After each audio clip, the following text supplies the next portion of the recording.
Well, hello everyone. This is Rhonda's lovely sparks. Thank you all so much for being here tonight. Shout out to my daughter, Organic Eclipse. What's up, baby? Hello, sweetheart. That's my daughter out of Dallas. Organic Eclipse. I love you, sweetheart. Mwah, mwah, mwah, mwah, mwah.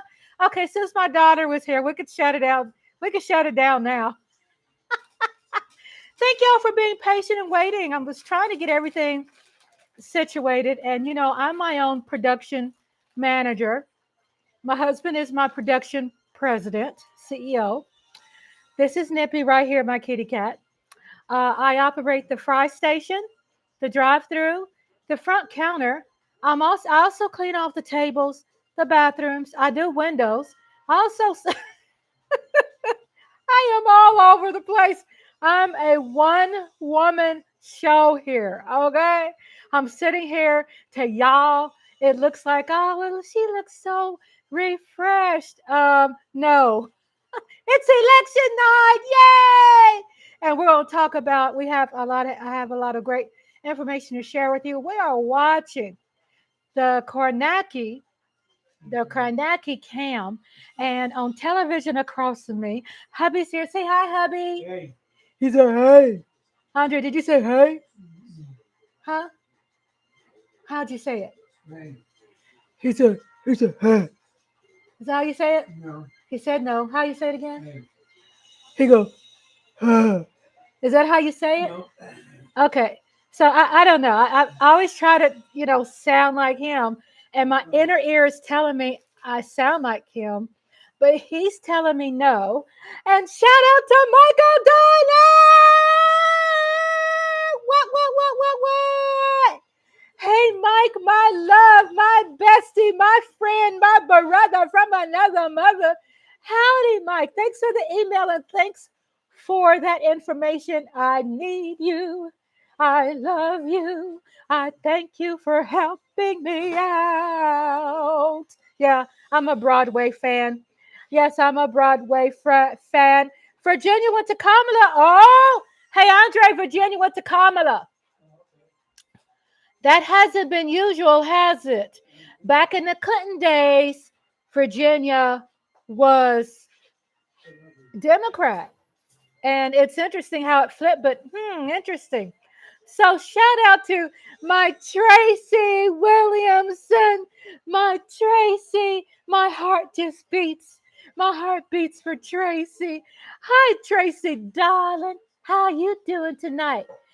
Ah, how you doing tonight? My movie bestie's in the house. And Tracy's more than just a movie bestie. He's always there everywhere I am. I just depend on Tracy and he's always there for me. Thank you so much. Naja Lista 90s, what's up? I hope y'all can hear me. Okay, let me know. A thumbs up or however you want to let me know. How's that election tool working out? Email. I have the tool pulled up. I have the link pulled up. I haven't really looked at it. I need to pull it up on another device. Uh, but I love it. And Tracy Lee, and thank you so much for the link because I want to take a look at it so I can get a habit while I'm chatting with you all. You know, get my predictions, get my opinions, which I have a lot. I have a lot of predictions. I have a lot of opinions. A lot of things are still disappointing me. Uh, but shout out to Naja Lisa. Let me hang out with her for a minute, y'all. What's up, beautiful Naja Lista 90s? I have been looking at your posts, your videos. They are so awesome. Legalizing marijuana, 45% say no in Florida, and 55% say yes. Well, let's talk about welcome to. Let me start over. I'm Rhonda. For those who don't know, I always have to introduce myself because we have a lot of great people who are sitting in the cut and they don't know me. I get more non-subscribers who who view. Thank you, Mike. Mike said, how's election two? Tracy says, coffee and breakfast bowl. Yeah, and then sounds good, Tracy. And Michael Dow says, I'll be in and out of the chat tonight. I'm still at work. And I'm going to stay live as long as I can. Now, let me get to this real quick. Real quick. First, I'm going to say, hi, I'm Rhonda, and I'm from Texas. Welcome to Rhonda's Lovely Sparks. uh, I'm operating several things. I'm looking at the TV. We have some alerts. I've set through my TV some alarms. Um, no watch party tonight. We'll get into that. But let's get back to election. I'm watching MSNBC. I'm watching Joy Reid right now talk. Soon polls close in more than a dozen states. Okay, and let you all know we probably won't get the final results now. We probably won't get the final results late tonight.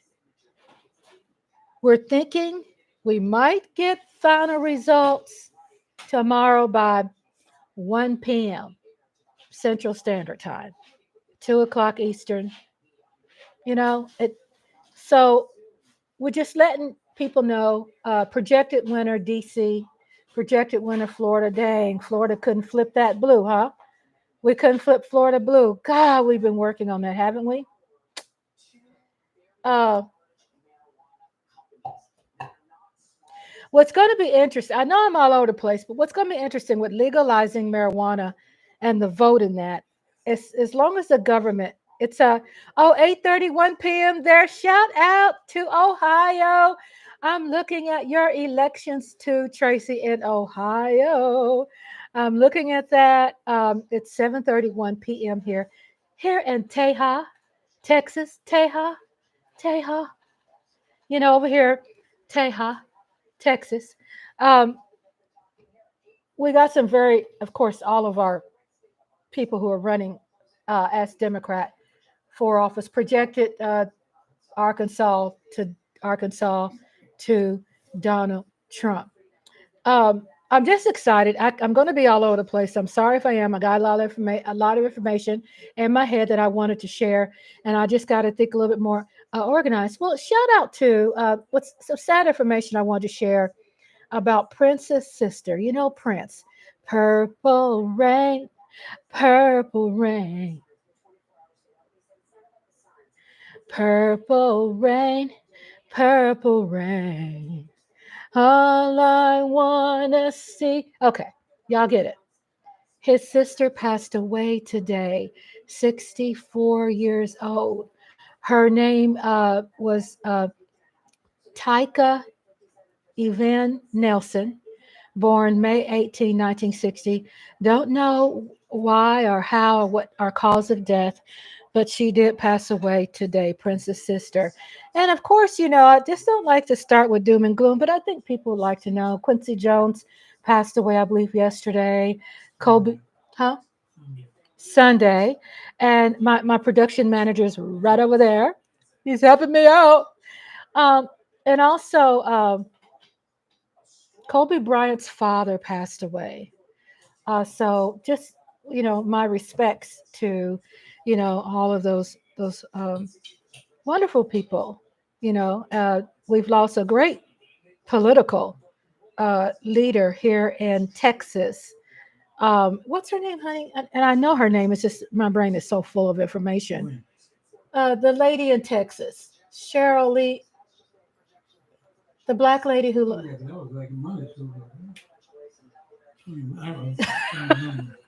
I snapped at my manager. Honey, help me out.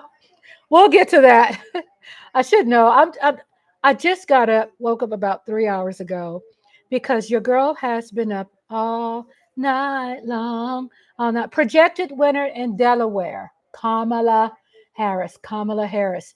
Soon polls close in more than a dozen states, everybody.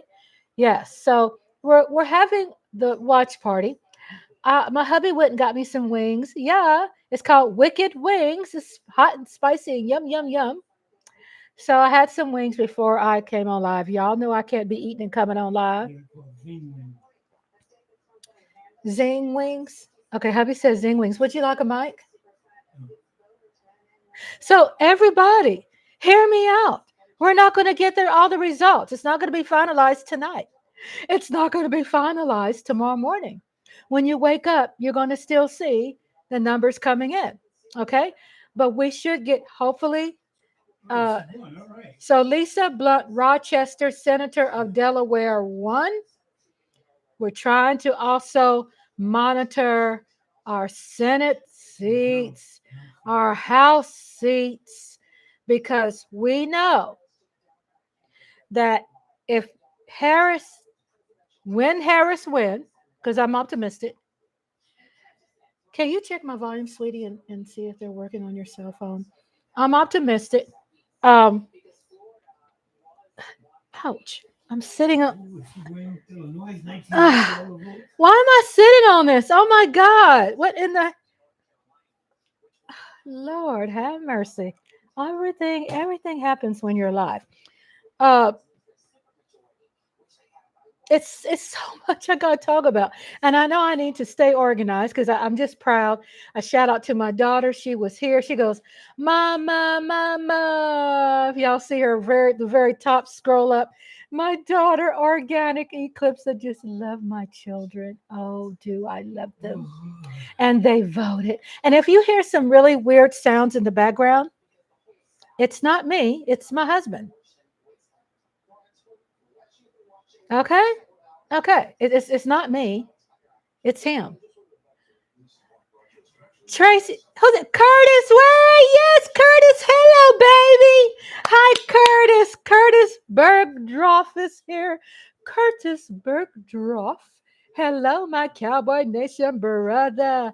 And then Tracy Lee Williams says, help me, Rhonda. Help me, Rhonda. Help me, Rhonda. Yeah, get her out of my heart. Yeah, that's a 60s song. I'm a 60s baby. So, yeah. And Curtis says, I'm trying. I'm just having a rough day right now, but I hope you're having a wonderful day. And I'm sorry that you're having a rough day, and it's going to get better. There's going to be lows and highs. Um, just to share with our family here in the chat room, Curtis's wife earned her angel wings um, not long ago, and we send our deep love and prayers to Curtis's family, to Curtis's daughters and family that's been affected by this really devastating occasion. So we send Curtis our love and support. And Curtis is always welcome to post his what's the GoFundMe page. He's welcome to do that anytime. Anytime. Okay? Anytime. Thank you. I really appreciate that. Me and my family appreciate that. Sarah and Troy Bergdorf. Oh, the Sarah and Troy Bergdorf. I love that name. We just love you, Curtis, and we need you. And we just reminding you, and I know you know, but it's great to hear it, right? It's great for me to say it, but it's also great for you to hear it from us that we need you and that we love you and that we care. And I know there's hard times, and it's probably going to be very hard to deal with for a very long, long, long, long, long time. I can never ever expect to put a time on anything like that. It's just depends on it's just about your feelings and you coping. My niece helped me with the GoFundMe and my sister, but I don't know how to do it by myself. Okay. Yeah, your niece is incredible. Shout out to your niece too, helping you and your sister helping you with the GoFundMe. I want to do a shout out to Reese's Cup. Hello, Reese's. Thank you for your huge contribution to my YouTube channel, to us. We love you and we thank you, Reese's Cup. Yes, I have been demonetized. And demonetized quickly, I will share. It means that anything dealing with money, they cut me off. And YouTube did, and it's going across the board even more so now. They're doing their checks and balances. It's kind of like having to start over and reapply for your job again and do a drug test and reapply. Uh, so we don't have a strong lead of anybody right now, Curtis. We are going to probably hear a little bit more late tonight, but probably the final answers will be tomorrow by noon. We're just having a great live watching the election results. Rebooted. Okay, Tracy, let me know if my volume's working. Okay, yeah. My production manager is sleeping on the job, and it's okay because he's retired. Um, so we're looking at so far to give you an update. Kamala, production of sleeping on the job. Kamala is looking good with her numbers. Pennsylvania seems like she's pulled way ahead in Pennsylvania. We were hoping to get Virginia. I don't know the status on that. I think we lost Georgia. Biden got Georgia. I think we lost Georgia. So what I'm thinking was happening, if I had to give you just a clear understanding, we don't know results yet. And we really can't tell right now who's pulled ahead or, because are you going to see Mark Holmes in Texas? No. We moved from Dallas and we moved more east, but he's going to Texas. When is he going to Texas? This week? Is it for the game? Commanders. When's the Commanders game? This Sunday? Yeah, this Sunday. I think so. Sunday? I think so. And I thought about that too. Just not a good travel time for us. Caffeine, Yahoo! Caffeine. Reese's Cups says Georgia has to wait for the metro areas. Thank you, Reese's Cup. And then Curtis Bergdorf said he's going to be at the game. He's going to be at the Philadelphia Dallas game. Yeah, that's right. Yeah, I did hear about that. Our year probably more so next year. This year, not traveling as much. Just trying to keep our priorities straight when it comes to budgeting and getting adapted and adjusted and respecting the idea that there are some new viruses that are out, some new other types of stronger viruses that's a spinoff from COVID. So, and we're not one of these people that are so afraid of everything. We're just smart people where we say, not good to travel right now. We want to stay alive. We have grandbabies and great grandbabies, and our children love us. So, and then Curtis Bergdorf said, we're not going to be too good this year. Does the Joneses mess up everything this year? Well, Curtis, just for me, from what I picked up early this year, my husband is testing my volumes. My volumes is working. My mic is working. Shout out to me for getting two mics. The cat chewed up the other one. Whoever was there supporting me on my other live knew that I had some problems with the other mic. So thank gosh for Amazon, how they have like next day delivery free. So I was able to get both of my mics in. And a lot of these elections right now are all too close to call. Yes, hubby is a Giants fan. Yeah. Not that I'm saying that because I'm excited. I'm saying it because I, I was going to say, are the Giants worse than the Cowboys? No, never. Okay, so no, I'm talking about honestly. Honestly, never. He said never. So he's a fan. I'm just going to expect misinformation and disinformation from my husband since he's a Giants fan. I'm just saying. You have to live with reality. I can't expect that anything other than that. He's a fan of the Giants, like I'm a fan of the Cowboys. House divided. But yeah, I was saying about the Cowboys and everything. From what I'm saying, as a diehard Cowboy fan, um, Jerry Jones told us that we're rebuilding. He did. He did say that we are rebuilding. I really didn't have any high expectations, even though I'm cheering for my team, of course. I want them to win. That's just what I believe in. I kind of say, well, I'm going to enjoy the game. I'm not going to get overly emotional about it, but I'm emotional. Okay, I lied. I am very emotional. I'm very emotional, but I'm managing my emotions better than I did last year. How about that? I've come a long way, baby, because I found out something bigger and more important to me right now, and that's the election this year. It's the election. It's a decision. Freedom, Beyonce. Freedom. Curtis Bergdorf said, my wife was recently from Bayshore, New York, born in Suffolk County. She was a cowboy fan.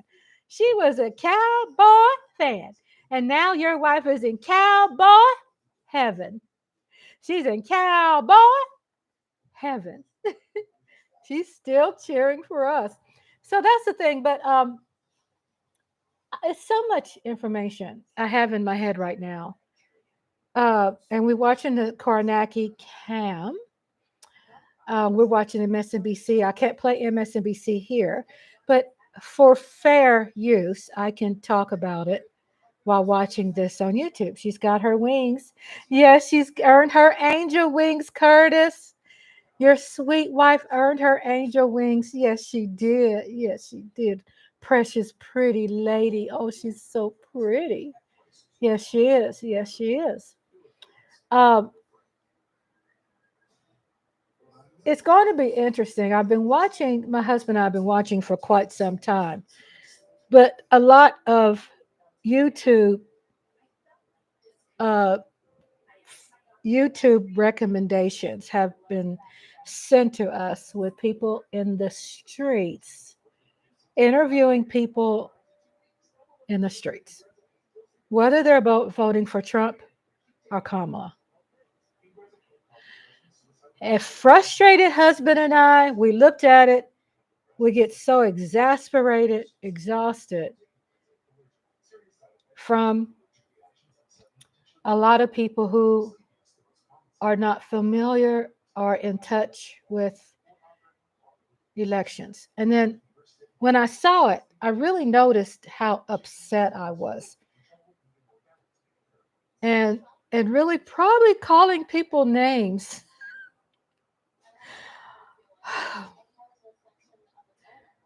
Then I had to went in there, took a long hot bath.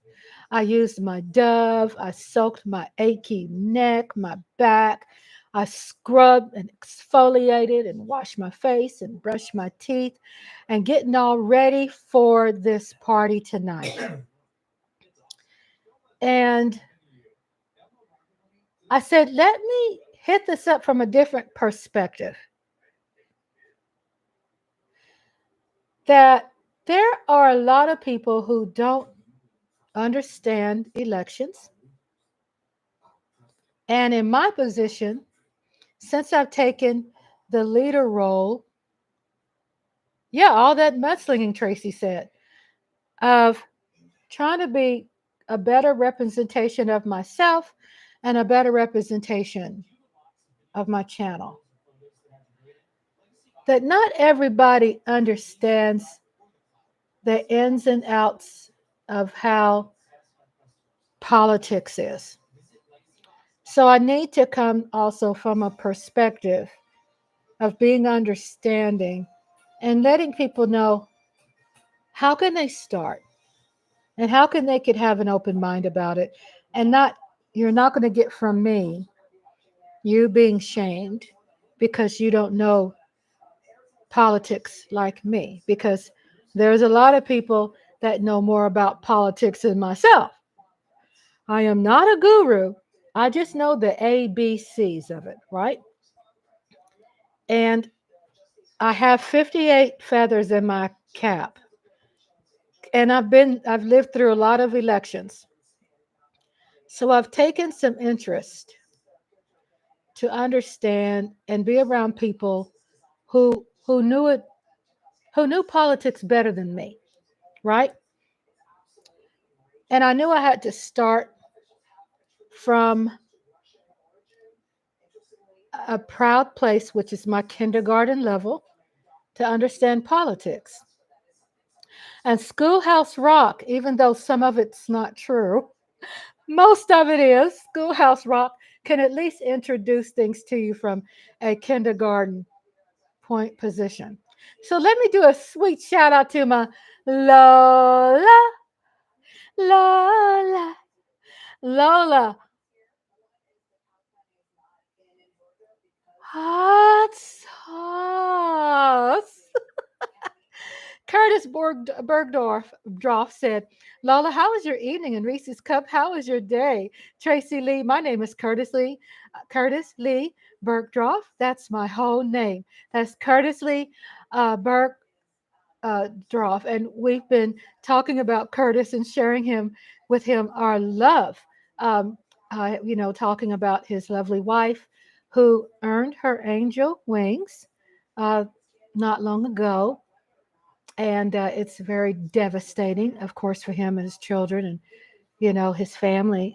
And just we reminded him how much love and support we show him, and that he also has family here.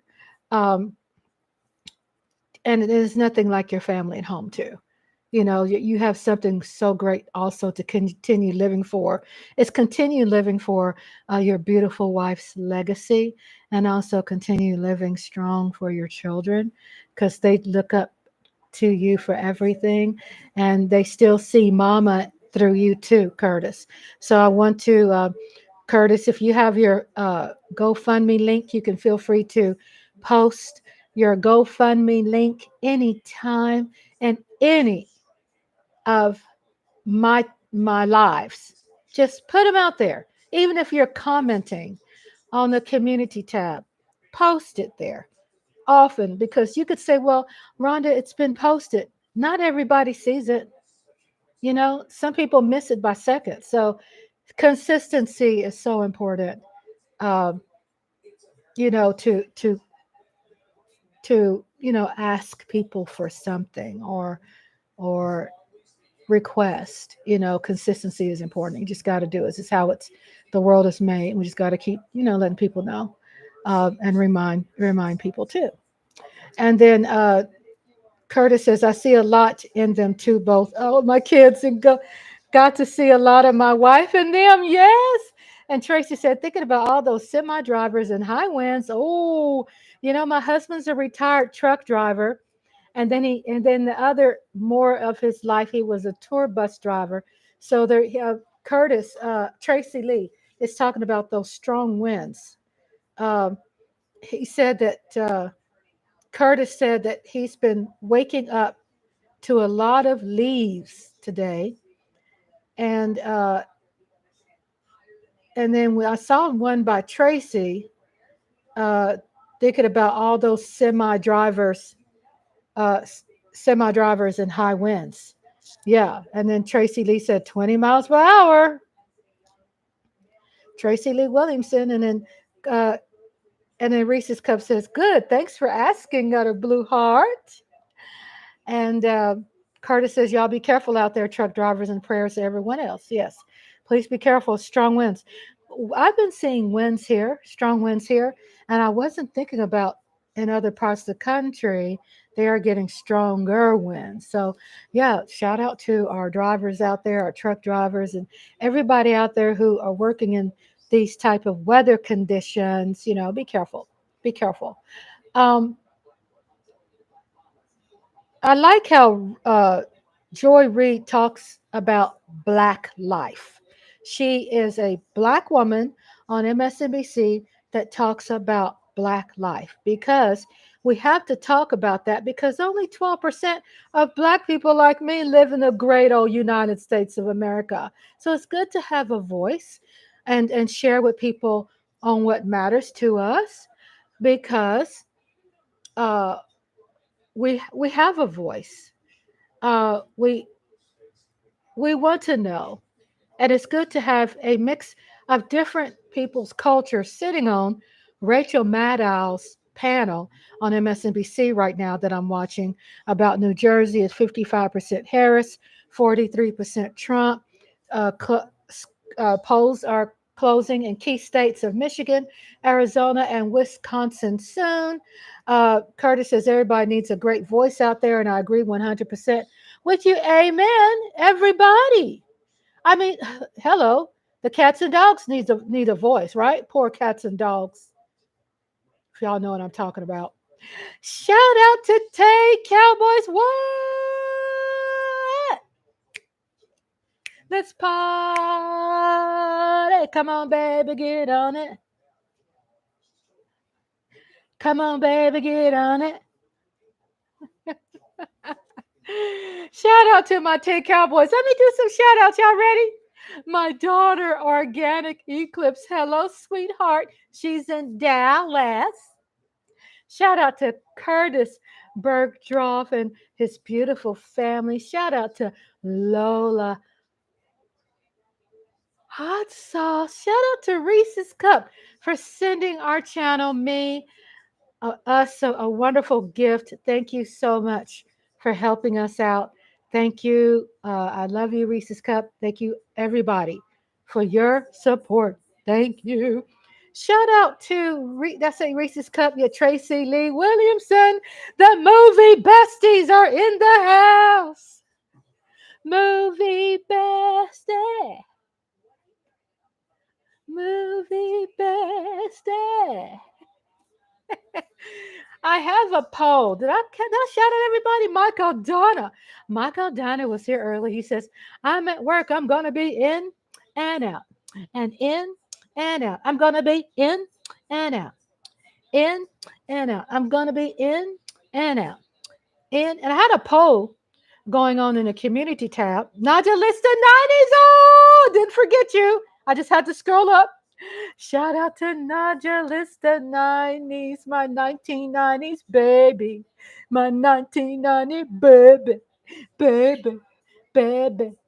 Um, I was scrolling up, make sure I'm looking on here, scrolling up with my hand, making sure I'm getting everybody. And Lola says, where's Andre? Where's Andre? Andre? Shout out to and say hello to everybody. Hello, everybody. Tell me what you ate earlier. Zing wings. And tell them what do you think about the election so far? Uh, well, I just hope that Kamala wins. That's all. I hope we take the House and keep the Senate. And I wake up tomorrow morning celebrating. That's what I hope for. And good evening, everybody. Lola said, where are you at? Oz is right here. I don't want to be on camera, but Oz is right here. And he looked good over there. I don't know what's wrong with him. You know, my little high yellow, light-skinned man looked fine. My little, my gorgeous looking macadamian latte. He's all sexy over there. Yeah, they take a break and they come back. So, how long have we been married, Andre? Since 2013. We got married in 2013. My husband's better with numbers than I am. How long is that? 11 years. Yeah, but guess what? We've been married for 11 years, but we knocked the boots the year before that. We knocked the boots from day one. No, we did not. I held back. Hubby said For 5 minutes. I don't like my husband right now. He just lies. Here, tell him. And tell him the truth. Yeah, we knocked the boots to the heels popped off. Shut. Not true. I held back. For Seriously. 5 minutes. Lola said Rhonda was a virgin, Andre. Yeah, for 5 minutes. I'm getting angry. I am. I'm getting angry at him. Tracy Lee Williams says single, 60 man scene. Too many divorces. Me chicken shy. Oh, y'all, Tracy, you're single? Ooh, y'all single ladies, where y'all at? Where y'all at? And then Tate Cowboy says, Andre, blink twice if you need Help. those Giant fans. I swear, they're so dirty, mannish dogs. Those nasty, dirty, ill-mannered, mannish dogs. And Lola says, say what? So let me tell you the truth. So I include the 2 extra years. So I'm going to say 13 years, Curtis, because my love equity counts. Okay. We're going by Big Brother's paperwork. We were married in 2013. But before then, I was living in sin for 1 whole year. We were engaged for 1 full year before we got married because I needed to test out my new car. I had to test out my new car. Varumba. And but the year before that, we met on Facebook, and he said he loved me after what 3 months, and I said I loved him, and we started talking to each other in May of that year, 11, 12, 13, I think 2011, and we met up that same year. Rhonda needed to test it out before she said I do. That's what Lola said, Andre. True, true. Let me test it out. Yeah. Okay. So that same year, too early to call for New York. Everything's too early to call. They expected him to win anyway. They don't expect him to win New York. See, like these little. I don't think so. You're not on live right now, so you just told lies on me. I did not give it up that quick. I really didn't. So I don't know why you're doing that. You're perpetrating a fraud. So anyway, that same year when we were talking on the phone, we were talking on the phone. We didn't kick the boots or anything, y'all. In 2011, okay, we met through Facebook. He loved my politics, and I liked his. Lola said back that thing. She posted the peaches. Later on that year, around Thanksgiving, that's when he drove here. He met my family on Thanksgiving. And December that year during Christmas, we stayed at the Omni Hotel in Fort Worth, Texas. Beautiful place downtown. North Carolina and Georgia's close still. Oh, look like we might have We're a looking, chance. Andre. You're not gonna get the full results till next tomorrow. That. This man's giving me high blood pressure. You know why? He's like letting these polls at the moment really make him swing certain ways emotionally. Oh, Come on, Colin. Colin Red, Senator of Texas. Beat Ted. Too early to call. Come on, Colin Allred. Come on, baby. Beat Ted Cruz. Oh, too early to call. Just 58% is in, y'all. We got this guy is whipping that Arizona woman's ass. Good. Wisconsin swinging more our way. Check. And then Lola says, I mean, Curtis, well, Lola says, back that thing up. That peaches. Curtis says, me and my wife met on Live Links, a dating service on the phone in 2004. How cool is that? So we stayed at the Omni for 7 days that same year. And beautiful hotel, beautiful suites. What is the results tomorrow? Yeah, we're going to see results probably by noon tomorrow. The final results. Right now, we're going to talk more about that too. It's everything is too close to call, but polls at right now as I speak are slowly closing. So we stayed at a hotel downtown Fort Worth. They were close to $600 suites at the Omni Hotel. And I ended up getting a special where it was marked down to $400 a night.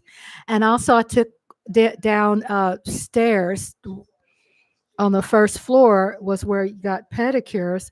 So I spent over $140 on my husband's pedicure our first year we met. So I washed him up, I scrubbed him, had his feet done, uh, like Little Abner, that movie where the mother scrubs the hell out of the husband. I had my husband in a horse tub, and I used some wire scrubbing brushes and scrubbed shit out of him. Raised his arm up, scrubbed armpits, got his hair cut, fixed his feet up because I ain't having nobody sleeping in the bed with me with bad feet, and cleaned him up really good. Curtis says, "Laugh out loud." I am serious about the cost of the pedicure. I tipped that woman $40 because I'm like, oh, bless you, my child. Bless you. She gave husband a pedicure. And then after that, not long, right after that, we ended up living in sin. And we were married. We were engaged for a full year. I had to test out the Cadillac. And then we got married officially in 2013 in South Lake, Texas, which is one of those. Rhonda had to clean him up so she can suck him right up. Oh, did you hear that? What do you think? Huh? Mm-hmm. Lola said Rhonda had to clean him up so she can suck him right up. There you go. That's right. So what do you think about that? She's correct. Blah, blah, blah, blah, blah, blah, blah. I was a clean cut, born again version. Trust that. As a matter of fact, y'all, I hadn't had uh, the Wang Dang Doodle um, for what, 20 years. And my husband was a born again virgin. So we both were, Curtis is laughing. I'm serious. So we both were abstinent. We abstained from sex. For 5 minutes. For 5 minutes. Ain't no 5 minutes. That's what he wants to dream about. 4 minutes and 58 seconds. You know what? So Tracy Lee says Epsom salt, warm water, and socks. Tracy, how you know about that, my brother from Ohio? Lola says, so what you saying the first time lasted 5 minutes? Yeah, loose lips think shit. Did it last for 5 minutes? Yeah, loose lips think shit. Was you sore the first night? Very.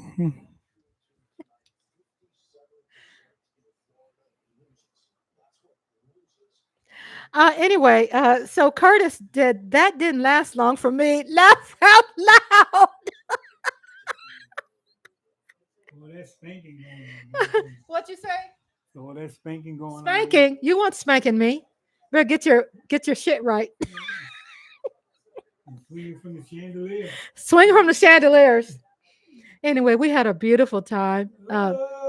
As far as the hotel reservation, it was during Christmas. Too many Three Stooges shows. Tracy said, too many Three Stooges shows. We're having a great party. And if you're here and you're a part of not Diddy Party. Wait, let's see. Hold up. North Carolina, right outside Charlotte, this county right here, Union County in red.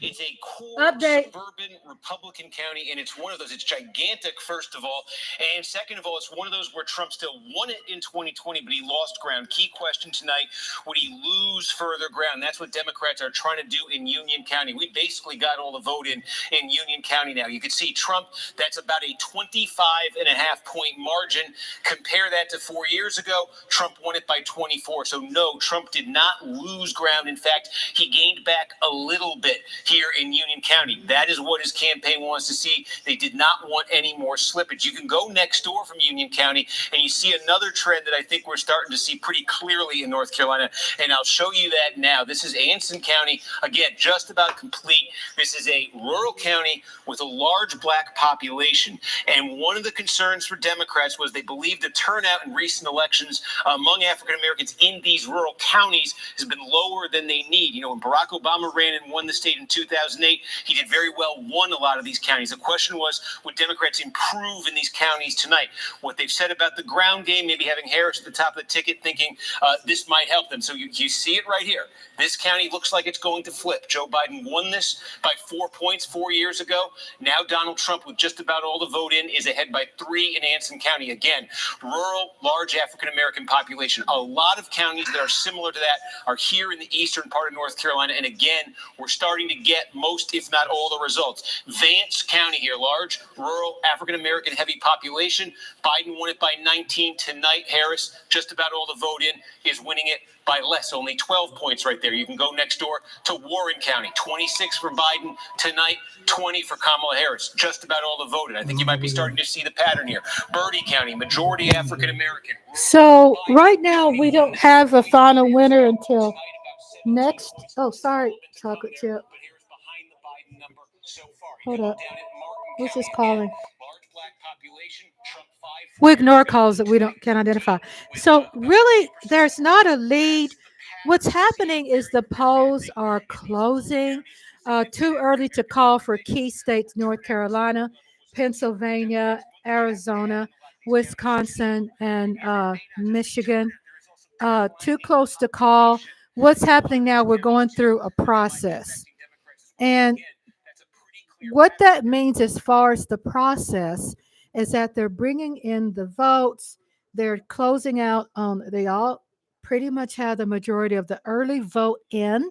And so there are people that are voting today. There are a lot of people who believe in voting on the day of the election. So those numbers are coming in slowly as the polls close. So we are in different time zones, and they're showing according to time zones. It says Tennessee, Donald Trump, the projected winner. Texas, Donald Trump, projected winner. We've really been working hard trying to turn Texas blue. And to let you know why, answers are. To give you the answers. They did a lot of gentrification and redistricting in Texas. And to be honest with you, George Bush promoted that when he was in office, and Republicans have been working a very long time on changing. Yeah, 270 yet to go. Yes, sir. We have lots of time to go, everybody.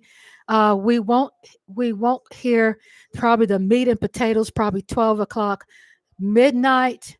But for sure, we'll get probably a final, probably noon tomorrow. My dream goal is to be up until tomorrow. That's my dream goal. So if I start at 7 to 7 is 12 hours, 7, 8, 9, 10, 11, 12, 12, 13, 14, 15. That means I'm going to be live for 16 hours. Probably. We'll see what your girl can do. I'm really wanting to stay up that long. And Curtis says, I might say it's on the right there and make a lot of people mad. I'm not trying to be freedom of speech. I know. How can a person run for presidency? We need to convict a felony. It's a lot of normal things that has been to us not normal, Curtis, right? I mean, even though I've been working on my anxiety and how I work on my anxiety, Reese's Cup said, really, Rhonda? How I've been working on my anxiety is educating myself. And a convicted felon, he can't get a job, and I can't get a job. Right. And a convicted felon, can he vote? Is he voting? I mean, it does tell you how unfair it is with the wealthy and versus the working poor, poverty, seniors, children. And what they want to do, the Republicans want to do, and I'm not spreading misinformation or fear. There's sometimes so Tracy Lee says 177 Trump and 99 Kamala, with a lot of states to come in. The reason why you see these numbers, when you see rural states, when you see rural states, depends on the felony, Reese's Cup says, they seem to go more Trump. Rural means places where there's not a lot of traffic, more country, right? More country living, more land, farmers, right? Reese says, depend on the felony. Curtis says, Reese's Cup. I agree. Um, it looks like North Carolina, he's saying that it's diversifying. Harris is pulled like 1 point ahead. I think my comment will be it's a damn shame that we are this close in an election when we have somebody like Trump. And you and I and all of us were thinking, well, back in our parents' day and our grandparents' day and our great grandparents' day, we knew about the difference of pride, and we knew about having class. We knew about there was a lot of shaming too, unnecessary shaming in that time that we have evolved from. But there's also a lot that comes with it that was good. And we took a lot of pride, and still do, most of us, when it comes to picking someone to represent our country. We have a lot of people out there that speaks Trump's language. And Trump has been studying this for years. It's just he just didn't pop up when he got the presidency years ago. Trump has been studying this in his extremist books and extremist history, and he's been a manipulator his whole life. He was born a manipulator.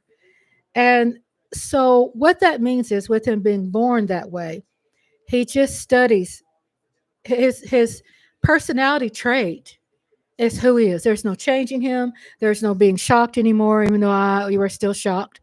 But there is a lot of things he does that speaks the language to a lot of people here, because he is to people who are Trump followers. They agree to what he has to say, right? You're going to vote for somebody who speaks your language. So that what that means is a lot of things that he is saying means a lot of people like it. Now, can we go along and say, how come black? I didn't say all black men. Don't get that twisted. I'm saying from what you see through the media, it appears to be a lot of black men voting for Trump. And you can go, Rhonda, why is that happening?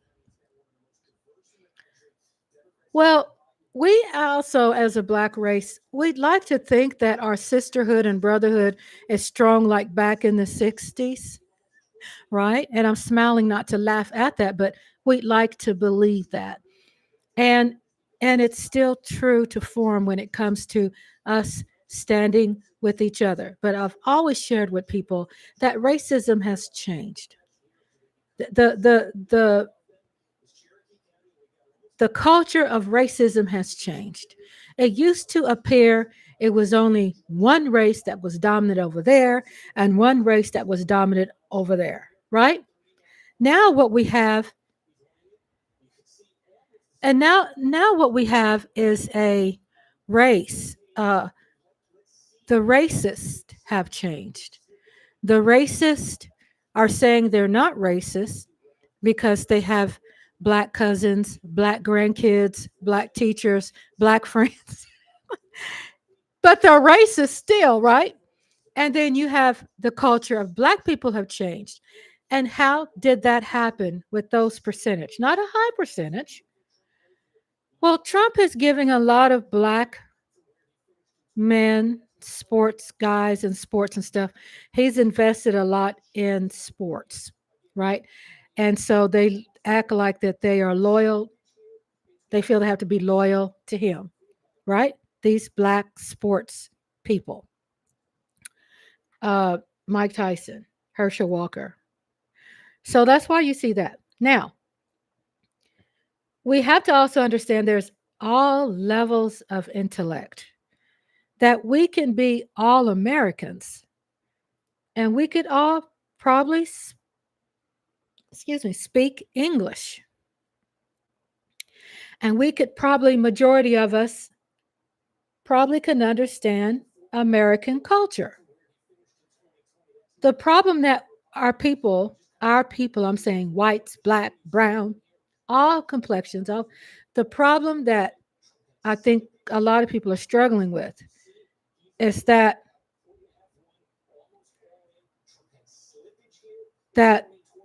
it's changed, and that racism has changed, and that black unity has changed. For the majority of blacks are still united. Unfortunately, the news ends up putting the mic in ignorant people's face. But then you have where Republicans did a damn good job putting the mic in putting the earphones in young black men's ears when it comes to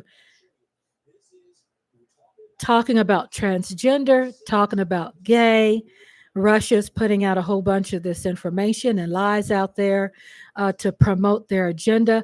And you have, let's say, we're speaking about a lot of black men, not all black men. My husband is a black man. He ain't going for that.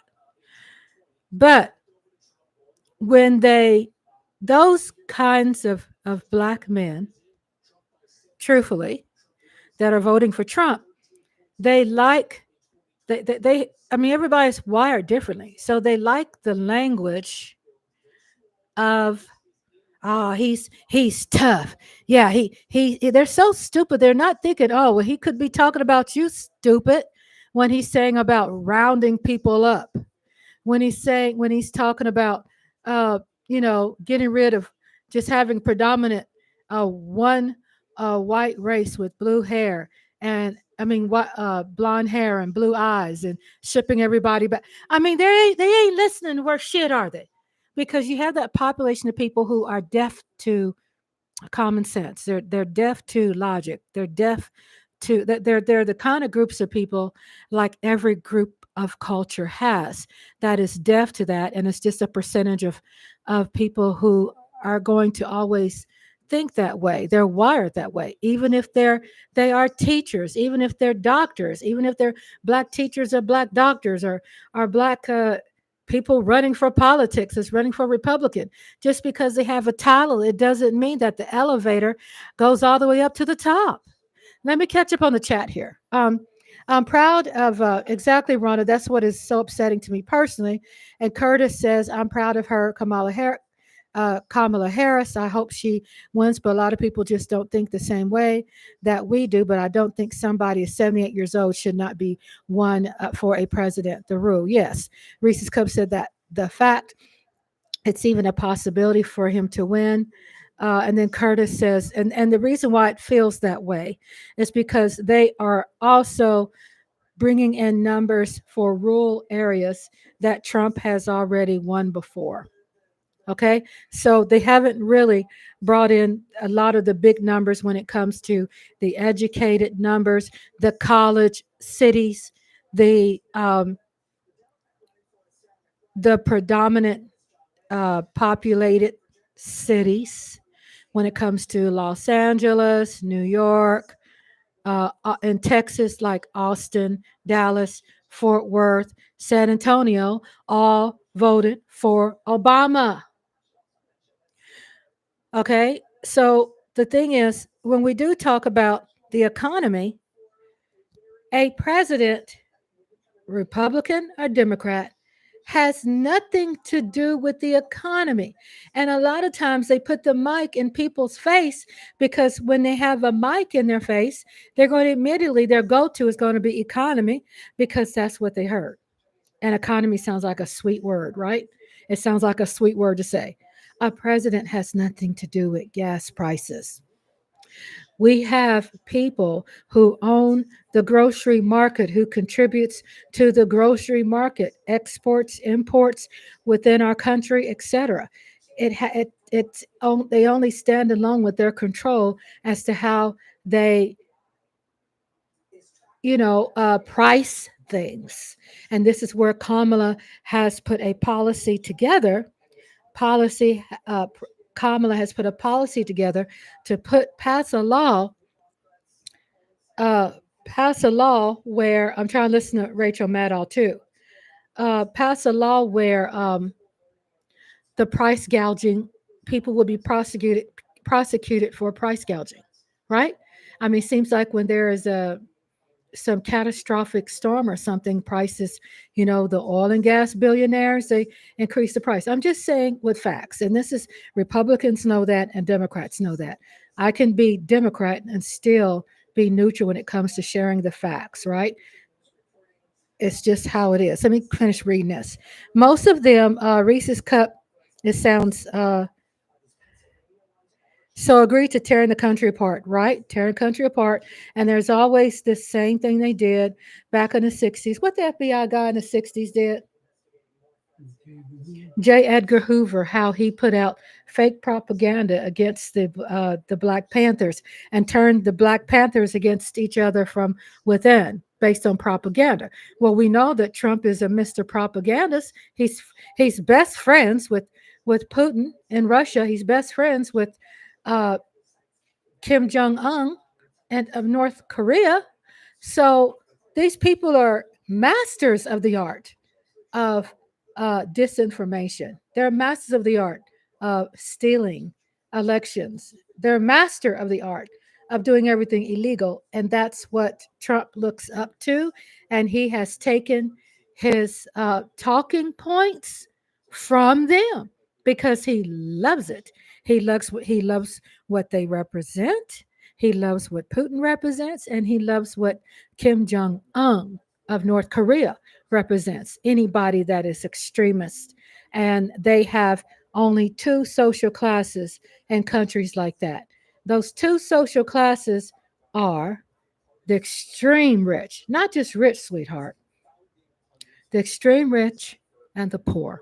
And the poor also includes the working middle class. They don't want the middle class. So you're saying, what does that mean?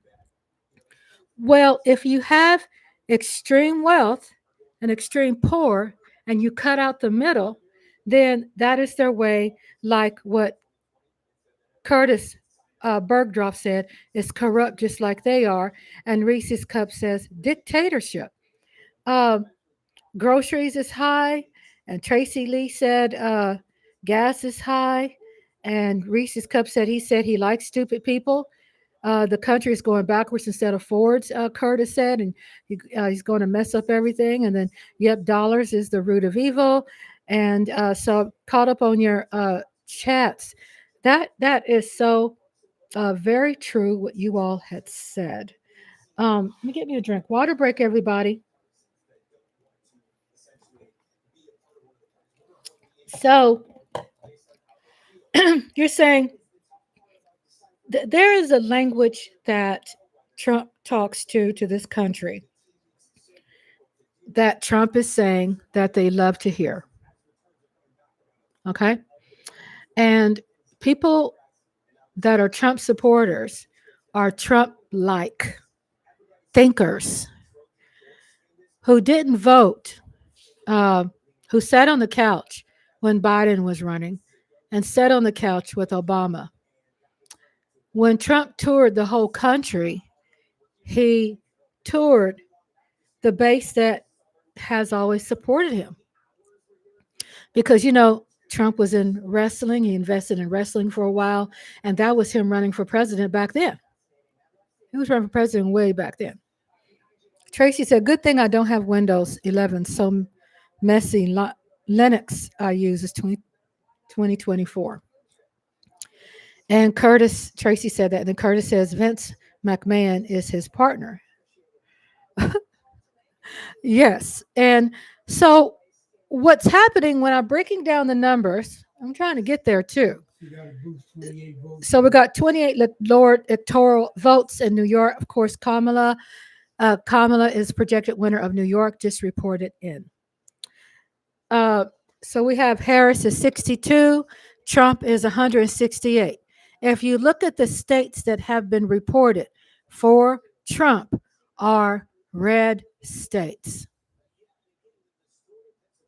They're red states. So don't hyperventilate. Drink some water. We're looking at the map. California has been reported. Illinois hasn't been reported. So we have New York just checked in. So we have a lot. Again, repeat. Everybody repeat. The final numbers will probably be noon tomorrow. Wrestler, WWF. Yeah. So he was running it for president back then when he had his reality show. Yeah. And so we're looking at Pennsylvania. We are ahead. So that's what we're looking at as far as electoral votes. But that is the majority of reported and projected winners for Republican states. So Curtis says, is the whole WWE look at The Undertaker, Kane? They love Donald Trump and they are good friends with Vince McMahon.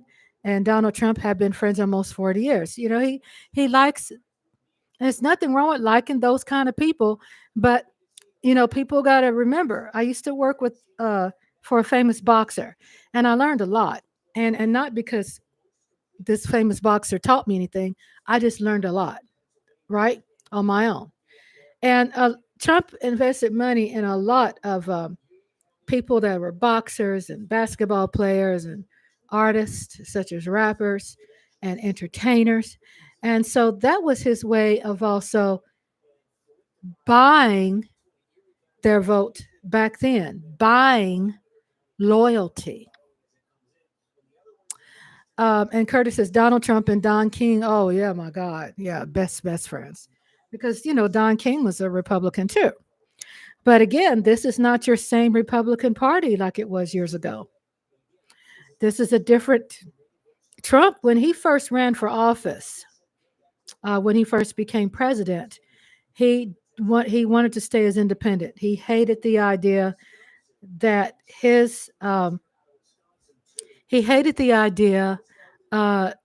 that the Republican Party was forcing him to be under a party, and they forced him to make a choice, right?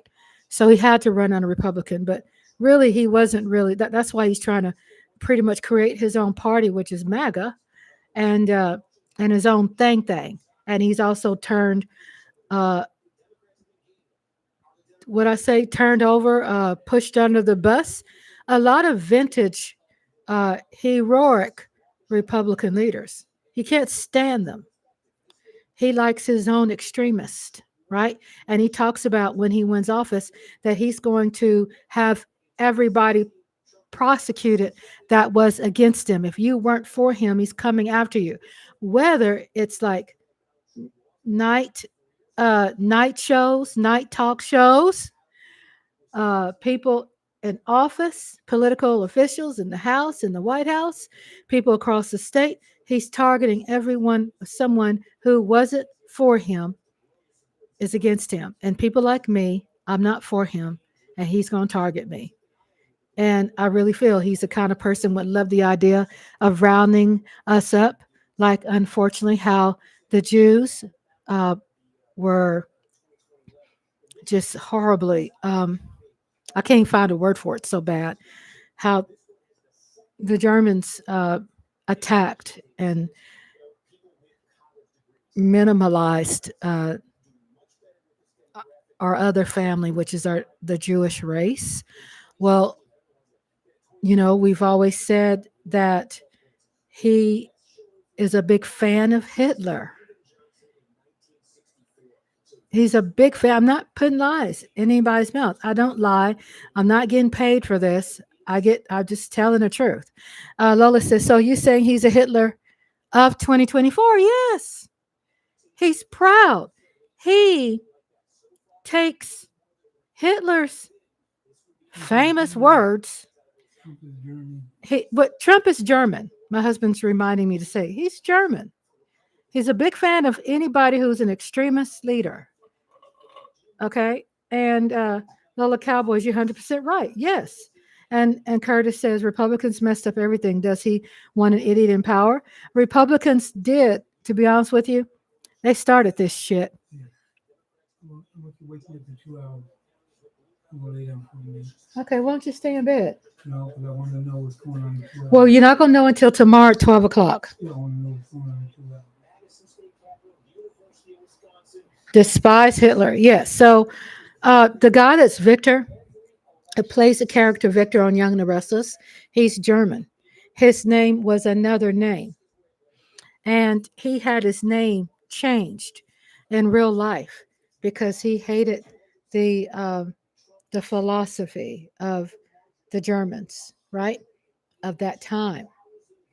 So, but yeah, he takes the words that Hitler has famously been quoted for. He just changes one little word. He changes one little word. Thank you, Tracy Lee, for the updates. Electoral vote 99 to 178. Trump 178. He takes one word, he changes it, so he won't be charged for plagiarizing, whatever. But he's saying the same thing. And if you see the paperwork, you can see it side by side of everything he said. It's the same thing Hitler has used. I've done some studies on the KKK because my husband was affected. I mean, my mother's family, my family was affected by the Tulsa riots against Black people in 1921. And so for a long time, I ended up learning about the thriving of the KKK in the 1920s. And yes, Tulsa was hit hard. It was called the Black Wall Street, Tulsa, Oklahoma. But also there was an uprising in the numbers. Andre, the cat's right behind you. So you got to use the spray. I think it's on the table. We don't like the cats going in the bedroom. So Andre's going to go rest, and then we have something to keep the cats, shoot him away so he can go sleep. He's going to take a nap because he's been up all day. I just got up about 3 hours ago. Found out I'm half German, mom's side. You know, Austin, what I love about Austin, Tracy, is, Austin has a lot of names that are named after German people. And it's so beautiful. And it's like a page torn out of the German culture in Austin, Texas. You have to go check it out. The best food. It is so amazing. It is so amazing. I knew of another person I went to church with years ago. She was a German Jew. And so Tracy Lee, my sister's doing Ancestry. They don't know me. Oh, yeah. I mean, a lot of things that two ancestors did has nothing to do with us today. Look, I have a lot of respect for people who fought for our Black, race, but there's a lot of things that people did I would not have agreed to. But who am I, in the comfort of my home and the safety of my home, to judge what people did in that time? I mean, uh, I'm talking about judge, like I would say if they judged fairly, to save their life. But at the same time, it's such a Philadelphia County, 82% Harris, 16.6% Trump. So we're looking at Pennsylvania. I don't know why it's. Oh, and that's what I was getting to.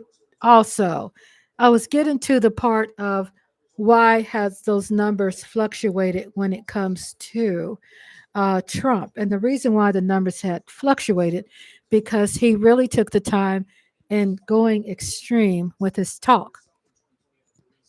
And the more extreme he got, the more appealing he became.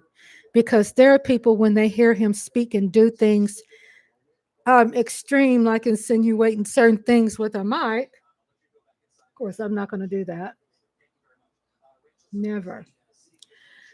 But they think it's funny. They think, oh, we like that kind of person because he's keeping it real. That's the most lame duck shit I've ever heard in my life. Sorry. Sorry. I didn't mean to cuss. But it is. So Curtis says, I want to know where I came from because it's very interesting. Yeah, it's important to know where you come from, especially your history of your health. When it comes to Rhonda loves Spark. Rhonda Lovely Sparks. I love you, lady. I'm keeping it real.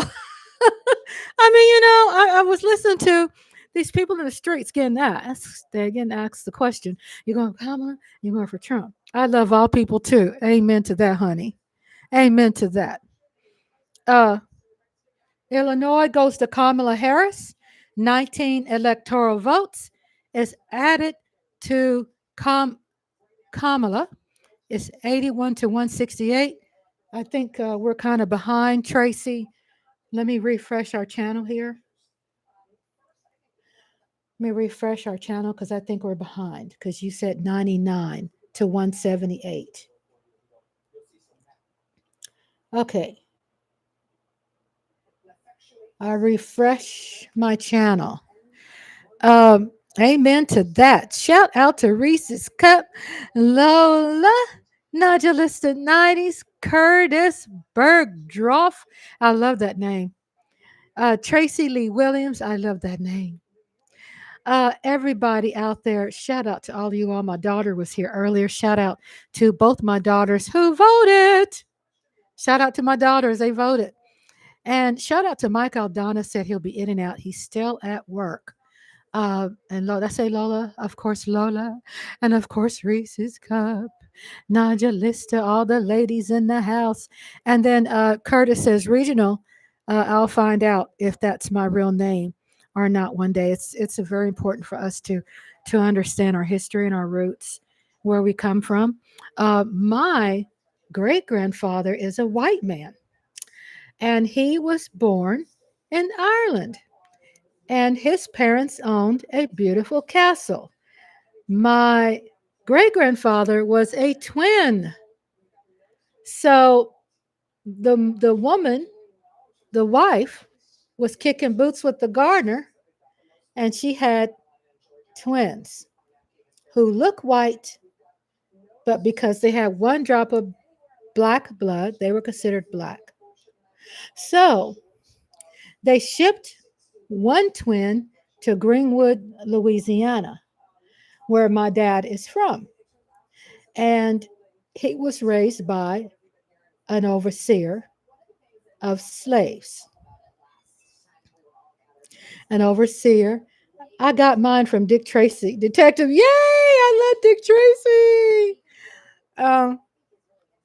So what's NBC projects Harris wins Illinois? Okay, that's a big chunk in our bucket. Big chunk in our bucket. Very interesting. Yeah. So the point is that my grandmother, when she was alive, she died at 90 something years old, about 8 years ago, from Louisiana.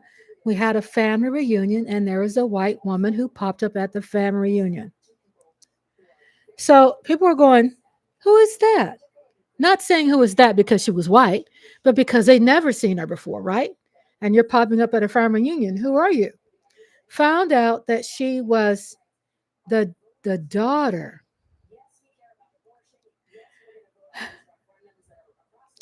of the other twin, that both the white cousin and my black grandmother were first cousins, that her father was the other twin in Ireland, and my grandmother's father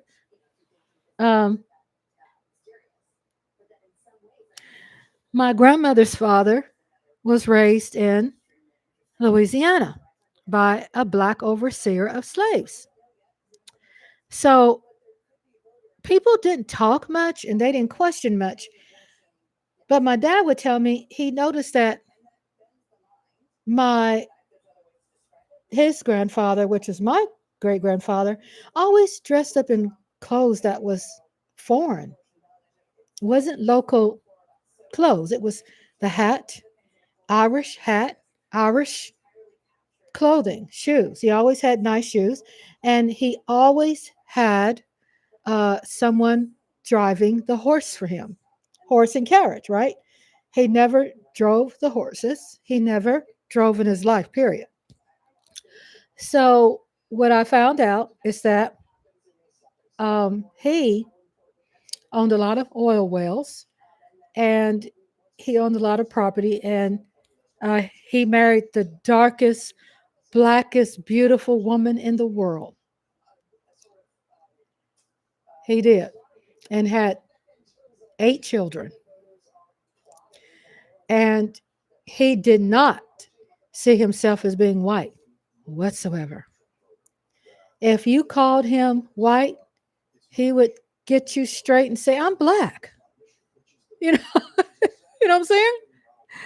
I posted his picture to members only, which I don't have members anymore because my monetization has been moved. I've been demonetized. So I have an opportunity to reappeal that in January. Hopefully, I get my monetization back, but I don't have any members. But I still have.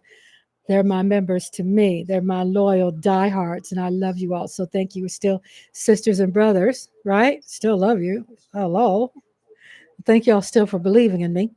And then so Reese's cup is yeah, it's crazy out there. Curtis says my great grandmother, she was Native American, and my other side of the family Native American, great grandparents. And Curtis says, Tracy, I found one day, because all my family grew up in Virginia between the mountains in Kentucky and Tennessee area. And Tracy, and thank you, Reese's Cup. Yeah, it's very sad about me getting demonetized. And then Tracy Lee Williams says, Grandpa had a small garden, used lawnmower to cut corn stalks. So um, my great grandfather, who was a white man, who says he's black because he's black.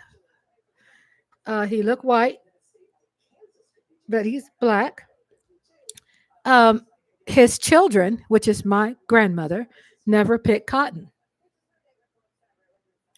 He never picked cotton because their their their white looking father was white looking. So somehow they got a pass. My grandmother worked for the judge, who was a white judge, and they ended up getting a pass. And when I say a pass, meaning they weren't the target of the KKK, even though Greenwood, Louisiana, was one of the headquarters of the KKK. That's real life stuff. So I ended up learning. So anyway, skipping back to the first cousins meeting, my grandmother found out the first time in her life that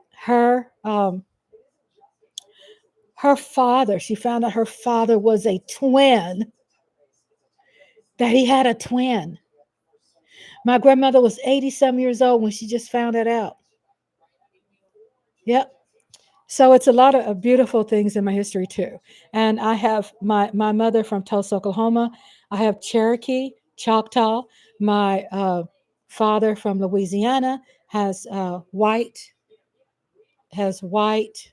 which is Caucasian, uh, Caddo Indian, Creole, right?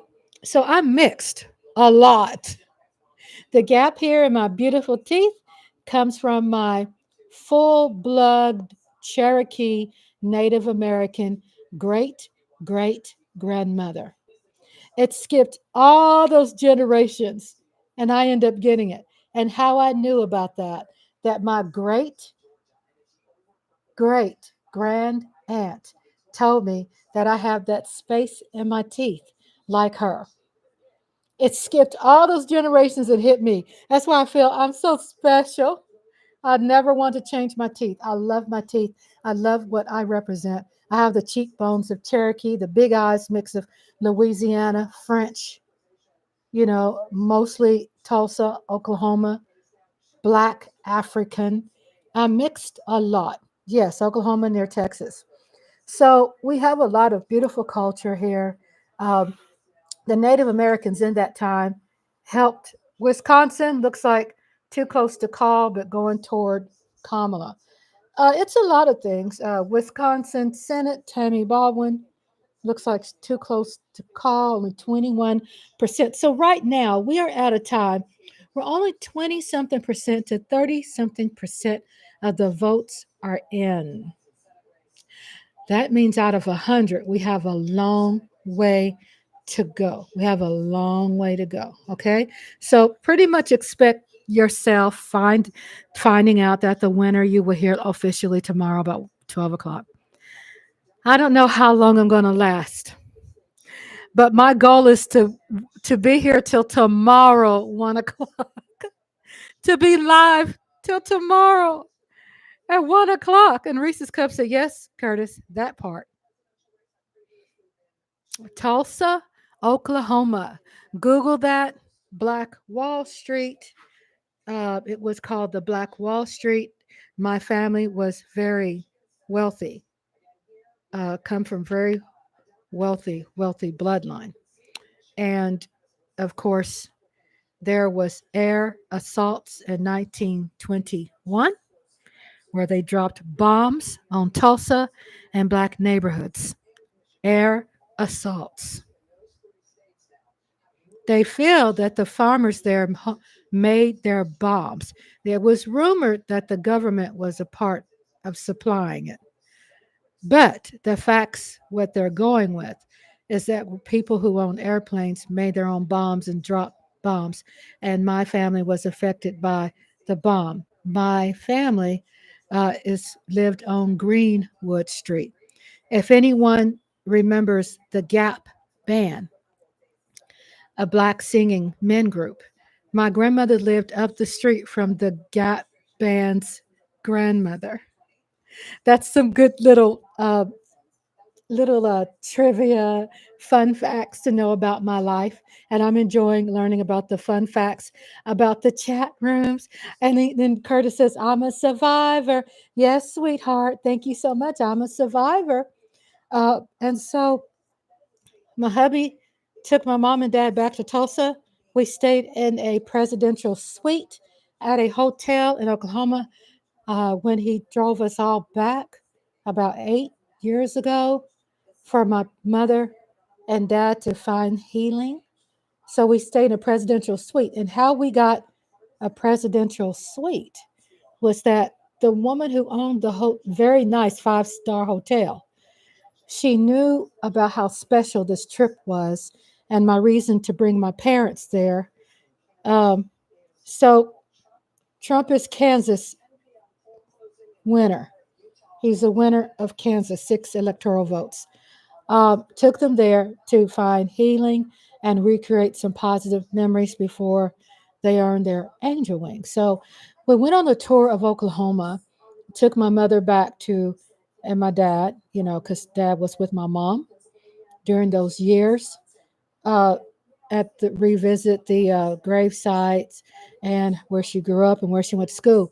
And the majority, if not all, to be honest with you, of the black neighborhood has been bulldozed over and grass is planted. A highway mix has been built over the black neighborhoods, and they have a white mayor from Tulsa. I don't know if he's still mayor now, but from what I remember, he's the only first Republican, because you'll usually say, well, mayors don't pick party, but he is a Republican mayor that had approved to dig up unmarked graves. And when I say graves, I'm talking about where they got tractors and picked up lots of black bodies back in 1921 and dumped them in one big hole and covered them and planted grass over them. The white mayor, I say complexion is important because we are proud of our race. That's why I said white mayor, because I want to give also credit to also white people who are involved in helping things. I'm about changing the trajectory of stereotypes, right? So he approved money to have those graves dug up, and they had found a lot of them because one of the oldest survivors died not long ago, and there's 2 more survivors which end up losing the lawsuit um, of them getting reparations of losing things in that 1921. houses was burned down. They claim over 100 something people, black people, maybe no more than 200 killed, and black survivors, like my mother said, thousands of people were killed, not just a couple of hundred. So, so Curtis says, I know you all said, Rhonda, you're a survivor, young lady. Risa says, wow, right there. Tracy says, school is good. Curtis says, it sure is. Tracy Lee says, sad, yes, and disgusting. And Curtis said, oh my gosh, one guy, what the hell? This is where it makes me mad. Very sad too. This is not, this is so, it's so horrible. It is. And a lot, again, remember that so far we have not lost any of our blue states that we've been dominating in since Obama. Obama was able to flip a lot of red states blue. Now, what is disappointing for me is I believe for sure Biden won Georgia and flipped Georgia. So Georgia, I believe, went to Trump. That's not good.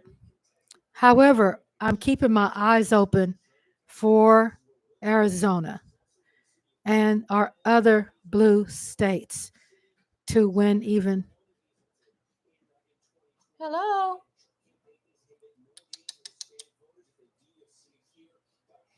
That's my cat. Sometimes they do very human things. I'm here in the dark. I'm by myself. Husband went to bed. He told me wake him up in 2 hours, and it just feels not creepy. I'm not scared of the dark, but okay, it feels creepy. Welcome back, Michael Donna. It's time to party. Come on, baby, get on it. So we have Steve Karnacki. Let's listen to some numbers right now. Biden got 70%. Harris has pushed that up to 73. This is a majority black county. You can go to Newton County here. You know, this was the tightest margin of all these Atlanta metro counties. This was the tightest margin for a county that Democrats won almost all in 2020. Almost all the voters in. Harris has improved on it. You see this? Okay. Thank you, Reese's. Give a report about Georgia. Thank you. Biden won it by 20. Look at that. That's up to 30 or so for Kamala Harris. So the thing is, though, the counties I just showed you within this Atlanta metro region, relatively speaking, these are the lesser populated counties. The ones with the huge, the huge populations. You start with Fulton County, and we've been monitoring this. This is the biggest. Atlanta's here, but there's also a lot of suburbs within Fulton County. This is key for Democrats because of the sheer size of Fulton County. A drop of a couple points here would more than offset the gains that I just showed you in those other counties. 80% counted in Fulton County, and now you see Biden 72.6 in 2020. Harris has fallen a tick below that. Meanwhile, Trump 26.2 here in 2020 is a tick above his 2020 number. The concerning thing for Democrats here in massive Fulton County is with only 80% counted, there is still a significant, obviously, amount of same-day vote to come in. And you just saw, if you were watching earlier, this has gotten a little bit tighter. The Democrats have dropped a little bit since the last time we looked at this. That's because more same-day came in, and Harris fell below that Biden number. There's room for her to drop further here. And again, you know, just 1-2 points in Fulton County offsets a lot of the good Democrats might have done themselves in those other counties I just showed you. So see what happens there. We also have, look at this. Douglas. Cobb County, we also have, look at this, getting close in Cobb County again. Take a look at 2020 here. Joe Biden won this by 14 points. Now, right now, it's basically a 15-point margin. This is another one where that margin for Democrats was bigger earlier. It's come down as more same day has come in. And Cobb is a massive, massive county. Again, it's much bigger than any of those others that I just showed you. 82%. Curtis says, I'm trying to stay awake, but I'm getting very tired. I'm sorry, everyone. Oh, gosh, I got to get up early. Oh, you got to get up early, sweetheart. We'll give you updates, Curtis. You get updates in the morning, probably about 12. o'clock, you'll get the election updates, okay? And I know I want you to get some rest because you got to get up early, okay, my love? Thank you for stopping by, too. Thank you so much. Big ones We as love the you. remaining vote comes in. And again, just checking in, we showed Don't you. forget to get Cherokee. your These are the big GoFundMe Republican link so you sort can of post fringe it. Atlanta metro counties. So you can Here's post one, it here on your Forsyth County, GoFundMe, Trump is okay? clearly, has Sweet improved, dreams, I should my say, a love. bit from Love you 2020, too. a Good point night, my higher in love. 2020. You can go over. Excuse me, you can go over to Paulding County, though. This is interesting. Again, core Republican area, fast-growing. Dallas, Georgia is here.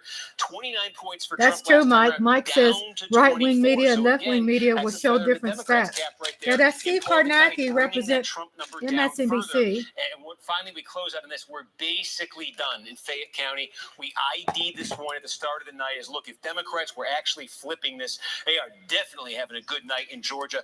Looks like they're going to come short. Harris has made progress here in his big suburban county here. Harris has made progress from The counties of educated points, but college, university areas are voting more for Democrats. Okay, look like he's off right now. I'm watching live right now. If you all want to watch something else, I'm going to change it to another one I like too, and watch them talk. Mary Trump is also live.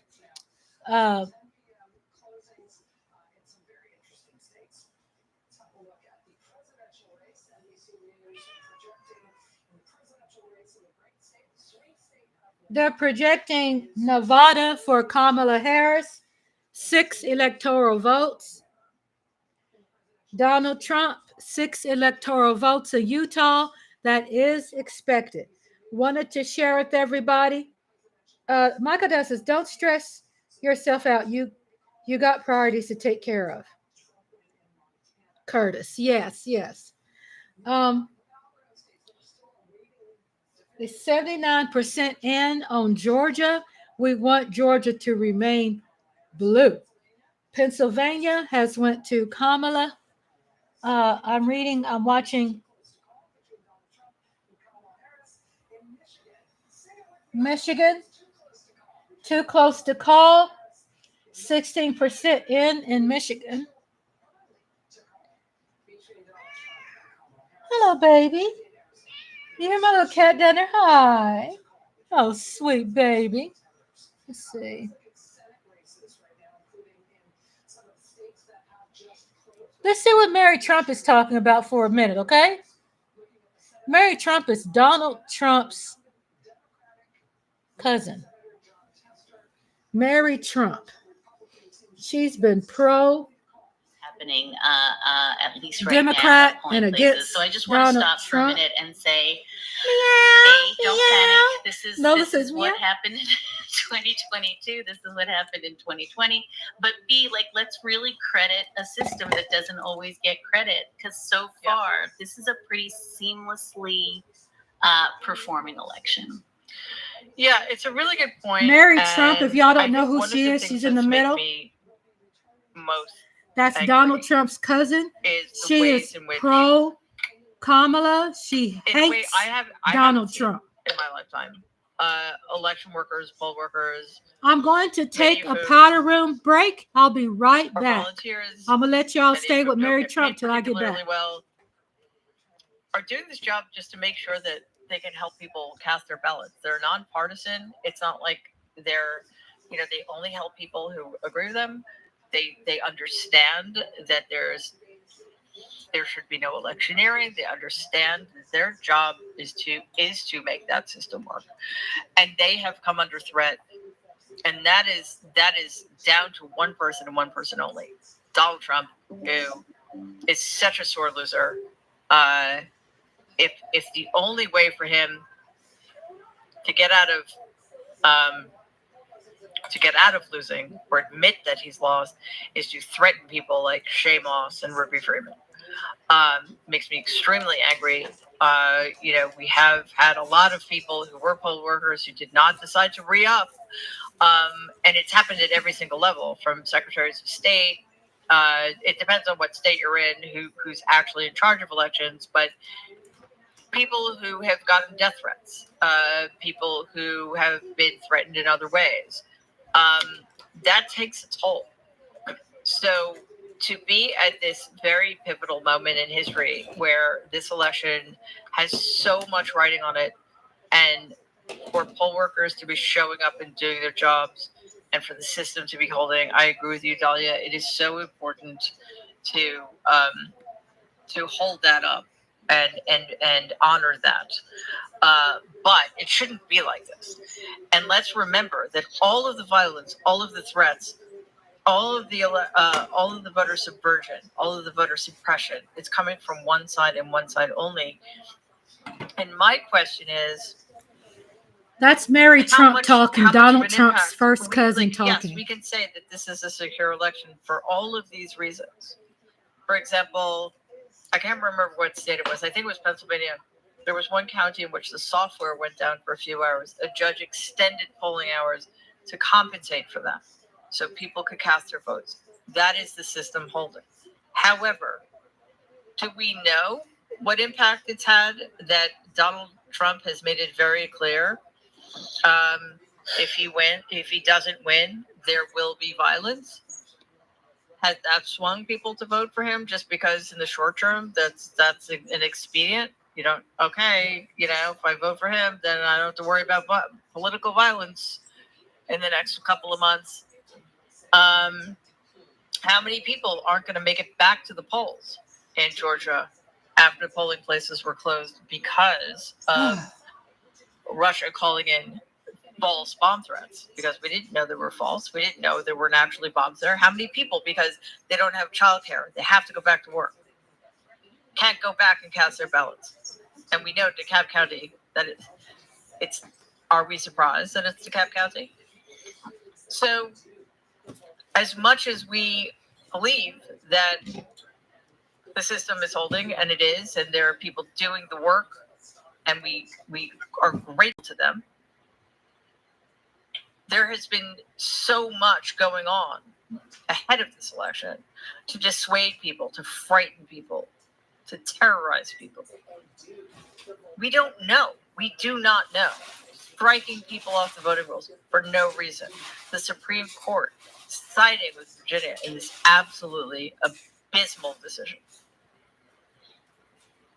So anyway, let's shift gears for a second because we have a guest.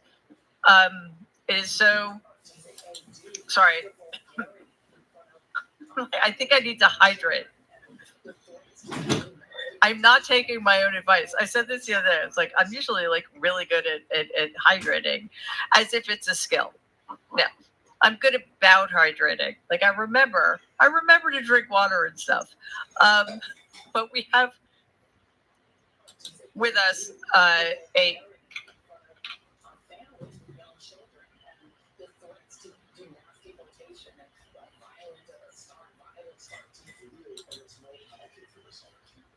Is it me or I can't hear you? I can hear you, Mary. We lost your audio, Mary. We lost your audio, Mary. I think she's still hydrating. Oh. Be right back. No, I can't hear you. You're extremely muted. And you had a guest. For those, while Mary brings on the guest, for those who are freaking about Pennsylvania, folks, it's really early.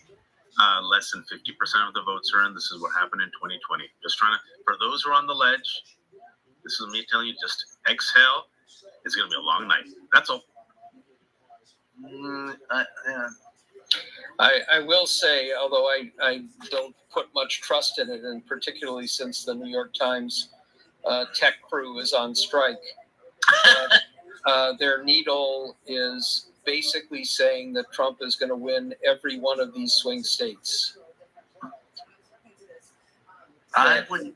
I don't put much stock in that. No, I don't either.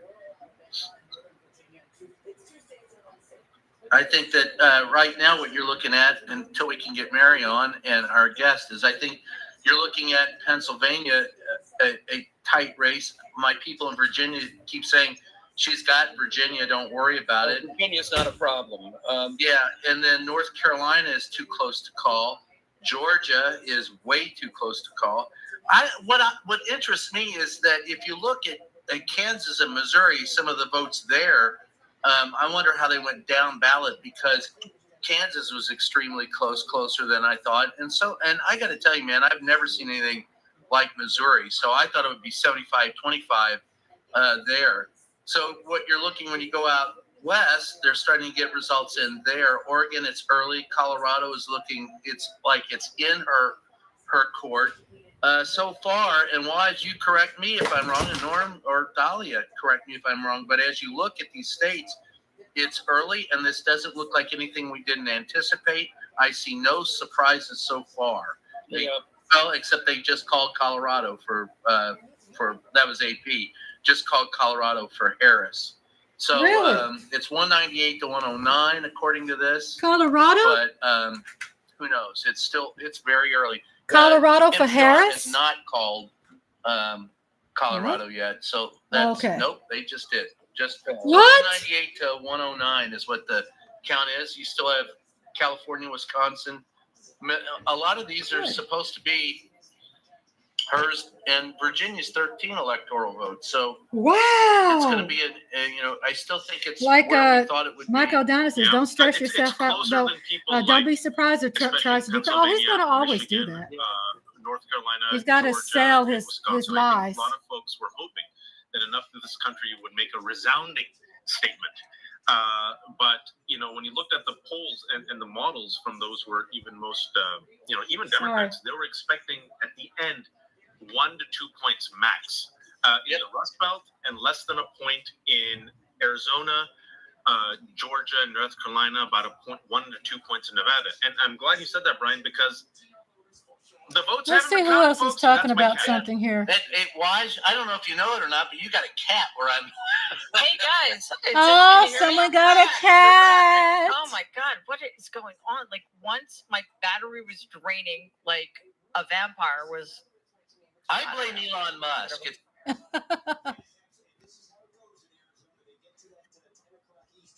That numbers, but if you had an expanded number of people voting in Georgia, in North Carolina, now those margins. This that is Amy was referring PBS. To, if Trump found even more rural voters, they would account for people without a college degree, and that margin then suddenly doesn't hold up if you're looking at the 2020 margins. That's right. And that has been the GOP bet, that the Harris coalition was too precarious, that if it included everybody from AOC to Liz Cheney, that was a coalition that was precarious and it would tip over and it would present problems. Got in some places like Pittsburgh and plums. Philly. And if those are I have to problems in Pittsburgh and hydrate. Philly, you'd have the same problems in Detroit. I have How do to you see it? eat a little The other bit. big bet that Republicans I gotta made take my was pills. driven by another number, and that's 56%, which is the average of When Joe you're a Biden's content disapproval creator, don't rating right skip now. on your health. And so, he's underwater right now by Or 17%. anything. And that's one of the challenges and the burdens that Harris has had to When have you're during at this work, campaign, don't skip which on is, your health.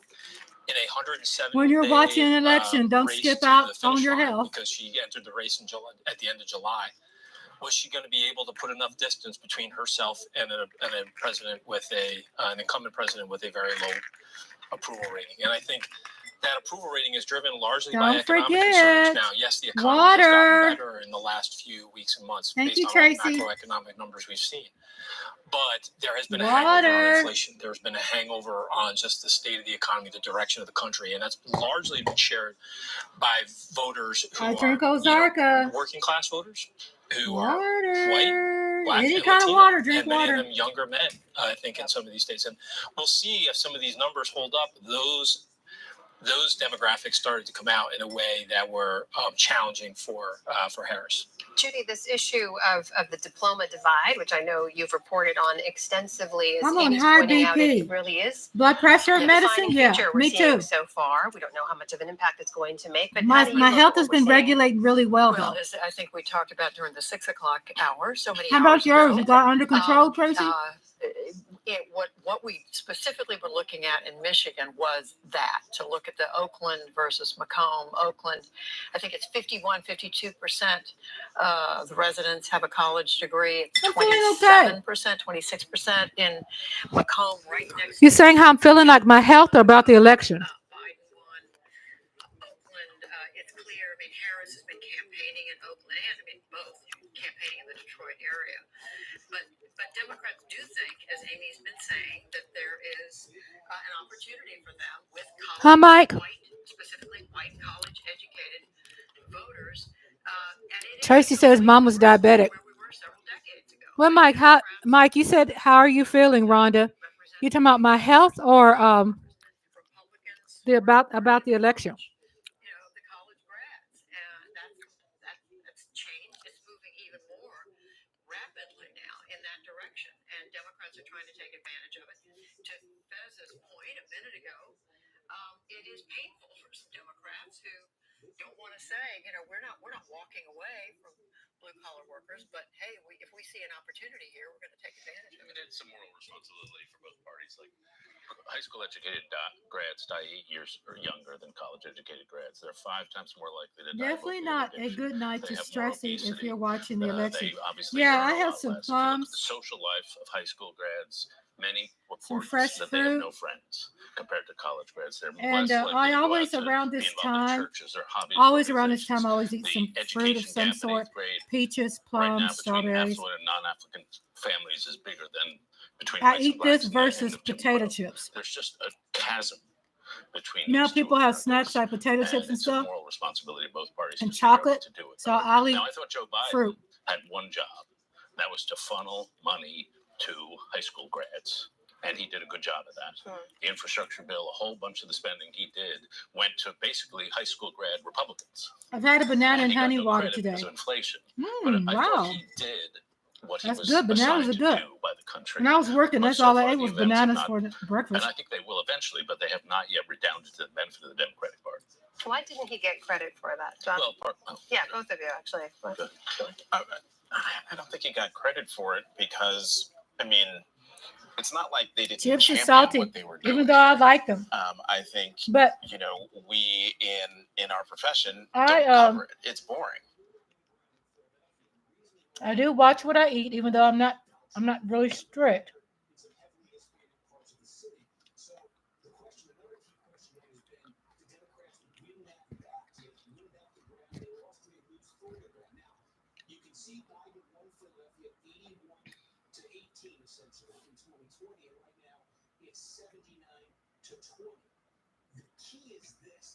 Trying to see what other station I can get on YouTube, because what I can get on my TV, I can't get on YouTube, right? So I'm trying to find a station I could use on YouTube where I don't get copyrighted. And there's a few.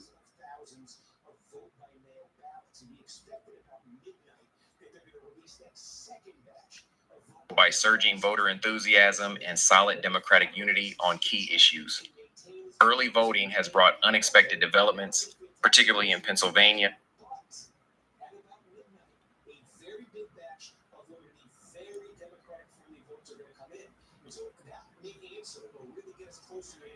On this other key question we're asking in Pennsylvania, are the Democrats able to hold what they have in Philadelphia and maybe even win back the lost ground from 2020, or does Trump make further inroads? Because again, this is a county where Democrats have cities. This is Brian Tyler Cohen. He's probably like me, getting away to take a break. And then Mike says, sorry, they have SNBC TV here. Work break room. Oh, well, that's good. You're lucky in the break room they're playing it. I have MSNBC right there.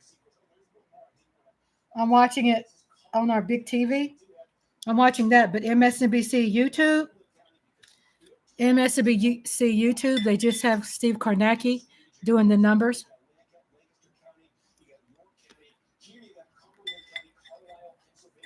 What's his name is? Oh, Brian stepped out for a minute.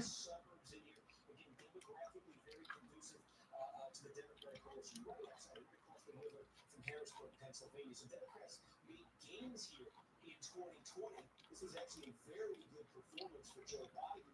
Now you see with almost 3/4 of the vote in, Trump's a little bit short of that number. That's a bad number for him. He's a little bit short of it now, but this is the thing to look for. With all of this remaining election day votes still to be counted, Is Trump, is that, we just saw this happen in Lackawanna County. Is that going to happen in Cumberland County? Is Trump going to gain enough when he hits that number? Hey, Christy!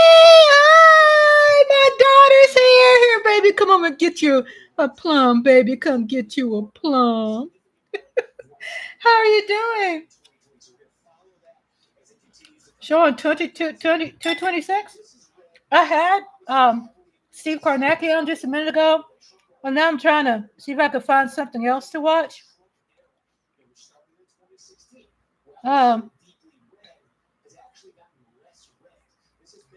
What you watching, Christy? We're watching MSNBC. I'm watching live, and it's not that high. I didn't think I had 226 yet. I'm trying to see what else I could find that is my favorite. Midas Touch should be live today.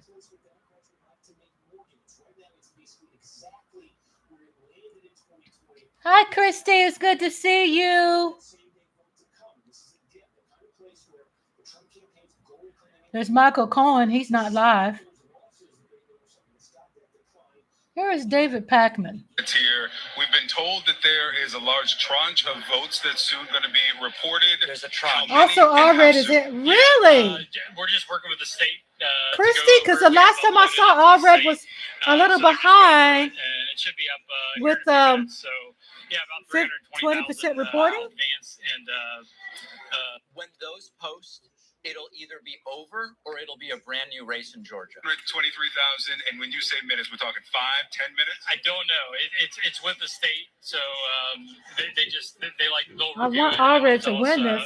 when to push those results. And can you simplify what in the adjudication process held up these votes for hours? Yeah, it was just the images loading. Jerry checked in early and said hi. It usually Christy. isn't that slow. It was just literally kind of excruciatingly slow. But like I said, we got it resolved. And Right, Christy, I know. And getting out those results. It's very sad of Also a this problem that was stupidity, happened in though. 2020, though, was it not? It's aggravating. I don't know. I was not here in 2020, so I'm not sure. Oh, I know good. Issues similar, but I'm not sure. So this I has missed now her. been She resolved. popped We in and should said not expect hi. this to be a problem Is that too loud? Can you hear me ballots okay, moving Christy? forward. No, you shouldn't see this with the election day. And we actually do have all 156 precincts, the locations, their memory cards are in the office now. So we've got everybody back. They're actually going to start running Well, those I feel confident that we are going to win. 23, it should However, move pretty quickly. Yeah, we were expecting it. I'm not trying to All right, stress, folks, but elections here in Gwinnett County. I'll turn it back to you, Jake. Thanks, Nick. Now let's get more. I've been disappointed before. At the Fulton County Elections Hub outside Atlanta. Unless So- something changes with that vote dump, Georgia is very close to being called for Trump. Oh, Well, shit. Jake, for all the flack that Fulton County gets for how it runs its elections, things have been going very smoothly and very steadily here tonight. They've had these memory cards coming in. They're uploading the day of election vote, and they're hoping in Fulton Tracy County to says be able to prune upload juice all of their day of voting should be called by plum 11 juice. p.m. Now, there is another Tracy said large Texas county is sick where of things are Cruz, going but a not little Trump. bit slower, kind of like Gwinnett, DeKalb County. I Y'all, searched them that's a my little daughter, bit ago. They Christy said they M. don't That's have my enough of daughter. what their overall election day count was, and they're not sure how long Tristan's it's going mama, to take my for them to grandson's get mama. through it. They're just chugging through it little by little. Now, in Cobb County, another large county here Yeah, in Georgia, vote for they said Trump. they still had less And I than know it 1,000 probably sounds absentee comical, mail-in ballots that they had to. That's fewer than 1,000. At about but it's serious. 85,000 votes. That was their day of votes that they were turning to. They This is nothing too to are joke hoping about. to be done by 11 p.m. Wow. Last county I talked to is Clayton County. They were also working through their day of voting. They had hoped to Yeah, have so it done most by of the 10 p.m. states- It looks like they're missing that deadline a little bit, but they were definitely saying they only had a handful of precincts left. We're not going to really find out official outcome until tomorrow by 1 o'clock, 12 noon, 1 o'clock. So, excuse me. But most Republican states have reported in, and you're going to see Trump numbers higher. Wow, that's good, Christy. Yay, my baby.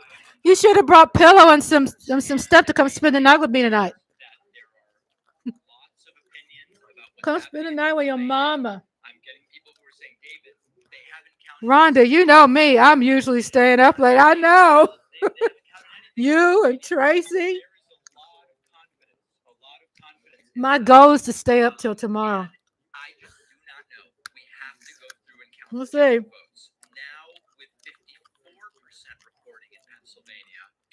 I wish I could get MSNBC on YouTube, but they're just playing Steve Kornacki. But I see MSNBC on my TV. Oh, Lola 2 is a night out. All night long, all night. All night, all night long, all night. All night. Dance, girl, dance. Come on, Kamala. Come on, Reese's. Reese's cup. Come on, Tracy. Mike, let's go. Okay, sweetness. Give them a kiss from us grandparents, please. Love you so much, baby. Thanks for stopping in. Thank you. Miss Hot Sauce. That is about 16,000 votes. That is very close. Very close. And Minnesota slowly counting. Hey, Kristen, if you're there, they're saying Ted Cruz is projected winner for Texas. That Trump does not win Minnesota. Arizona has now counted half the vote, and 16,000 votes separate Trump and Harris, with Harris leading by 16, actually 15. I don't know if Christie is gone, but a super chat already didn't win Texas. Damn. Pouring in. Shout out from Boise, says Dan. Graham, rather. When they said Texas, I knew it was a gamble. Pete, Andrew talking about Allentown. When they said Texas, I knew it was a gamble because state of Texas and a lot of southern states, they took their positions and did a lot of gentrification and redistricting. Okay. That means playing with party lines to favor them. Manipulate party lines to favor them in elections. So Texas has really struggled in becoming.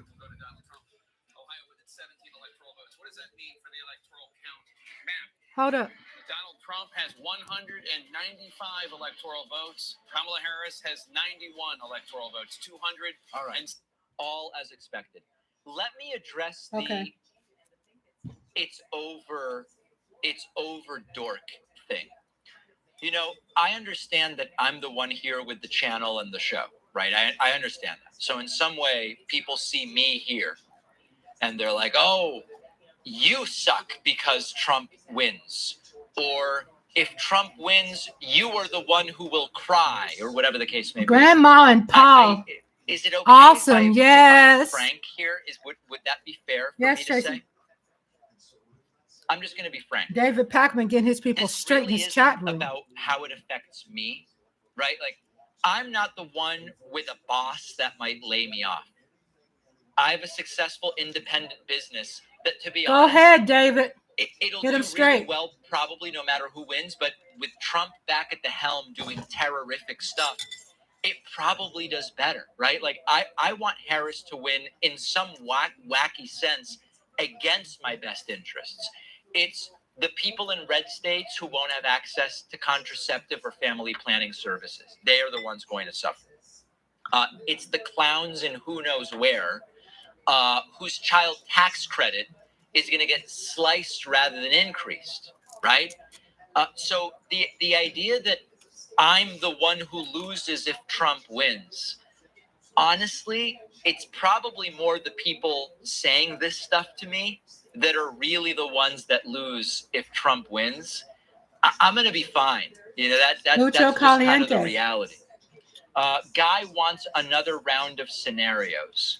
Yeah, let's do that. Let's do another round of scenarios here. And I want to base it off of where we are right now. Let's imagine, let's see the Pennsylvania numbers. So tight there. Okay, Imagine that. Let's go here. I mean, listen, I hate to tell you, the scenarios are just getting very, very narrow. They're getting very, very narrow. If Harris does hold Pennsylvania, Arizona, which she's leading in right now, but barely, okay? If Trump gets Pennsylvania, it's actually not enough to win. It's not enough to win. He has to find something else. Now, if he gets Nevada, he wins. If Harris gets Nevada, she wins. So the scenario that's most interesting to me right now, it's sort of about like what's credible, right? Is it credible that Trump will win Minnesota? I don't think so. Is it credible that Trump could win Wisconsin? Yeah, it's possible. Now, I do want to tell you this. If Trump does get Wisconsin, it's very, very bad. Very, very bad for Harris. Except, and Iowa, I'm so sorry. I'm so sorry. I have to go back. Iowa has been called for Trump. Oh. And I had Iowa as blue that entire time. Let me back up. Okay, let's redo it. There are numbers of scenarios where Harris can still win this thing. One of them is on the screen right now. If she loses Nevada, she still wins. If she loses Nevada and Arizona, Final results are coming in tomorrow, y'all. However, this right here. If all of a sudden y'all just Trump chill, relax, enjoy. It's over. Us being together. Even if she gets They're just Pennsylvania, votes are just coming in, but babe. were to lose, actually Michigan, it looks like she's going to win. If she loses Wisconsin, then it gets much tighter. She must have Arizona if she loses Wisconsin. A loss in Arizona means Trump wins. Even if she gets Arizona, she can afford to lose Nevada and Wisconsin if she gets Pennsylvania. There are numerous scenarios that are fine for Kamala Harris, and there are numerous scenarios that look very bad. One such scenario would be that Arizona has now reversed, and it is now Donald Trump who has a 4,200 vote lead in Arizona. Trump is now leading Arizona. And over in Pennsylvania, You're giving me blood pressure problems. Trump's lead has stretched just a little bit more from 102 to 110,000 votes. Now, we still have the very optimistic scenario where Philly and Allentown have to be counted and the mail-in ballots have to be counted, and those are going to go for Harris. We're waiting for that. But Trump has stretched his lead just a little bit. And in Arizona, Trump still...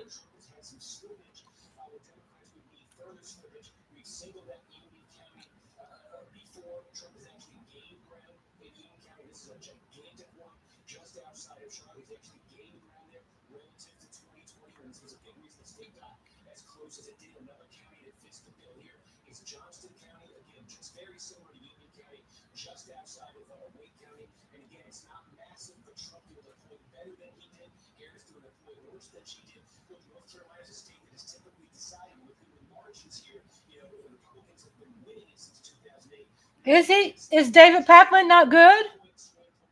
Let me know.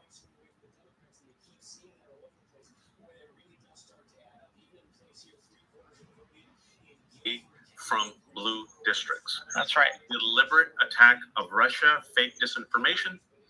The disappointment, like we said, is because it should have been a blowout, but I think we have 8-9 years should have convinced us, and now I think finally will convince us that it's not a half of the country. When people say it's a half of the country, I want to remind them it's about a third. Oh, I didn't know that. Voters, right? A third of the country, like we've said, Glad you told me. lost.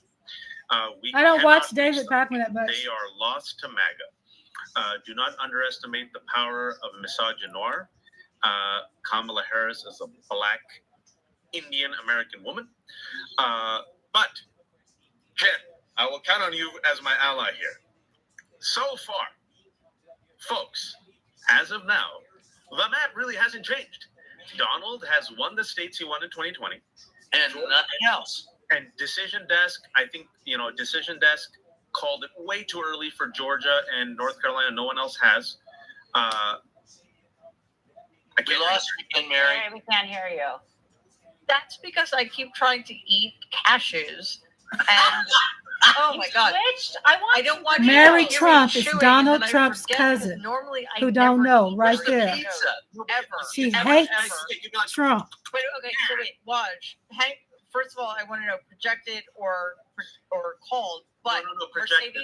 Mercedes has an update. So let's 49.2% of the vote. That is a 15,478 vote lead for Kamala Harris, with 49% Arizona. of the estimated vote counted. Kamala Harris in Wisconsin, Wisconsin. 49.9% of the vote. Donald Trump bringing up the rear, 48.5% of the vote. Kamala Harris with a 19,910 vote lead. That's with 43% of the estimated vote counted in Wisconsin. Pennsylvania, Donald Trump in the lead there now, 50.3% of the vote in Pennsylvania. Kamala Harris has 48.7% of the vote. Donald Trump with a 58,648 lead right now, with an estimated 51% of the vote in Pennsylvania. In Georgia, Donald Trump in the lead there, 51.8% of the vote. Kamala Harris, 47.2% of the vote. Donald Trump with a 204,640 vote lead. That's with 81% of the estimated vote in Georgia. In battleground Michigan, Kamala Harris in the lead, 51.1% of the vote. Donald Trump with 47% of the vote. Kamala Harris with a 43,307 vote lead. That's with an estimated 19% of the vote in battleground Michigan. In battleground North Carolina, Donald Trump in the lead, 52.4% of the vote. Kamala Harris with 46.4% of the vote. Donald Trump with 253,752 more votes as of right now than Kamala Harris. That's with 72% of the estimated vote in. In New Mexico, Kamala Harris in the lead, 50.7% of the vote. Donald Trump with 47.6% of the vote. That means Harris has an 8,592 vote lead over Trump. That's with less than a third, 31% of the estimated vote in from New Mexico, still early in New Mexico. Kamala Harris takes the lead again in Virginia with 49.1% of the vote. Donald Trump with 49% of the vote. Kamala Harris with a 1,118 vote lead. That's with 68% of the estimated vote. Dahlia.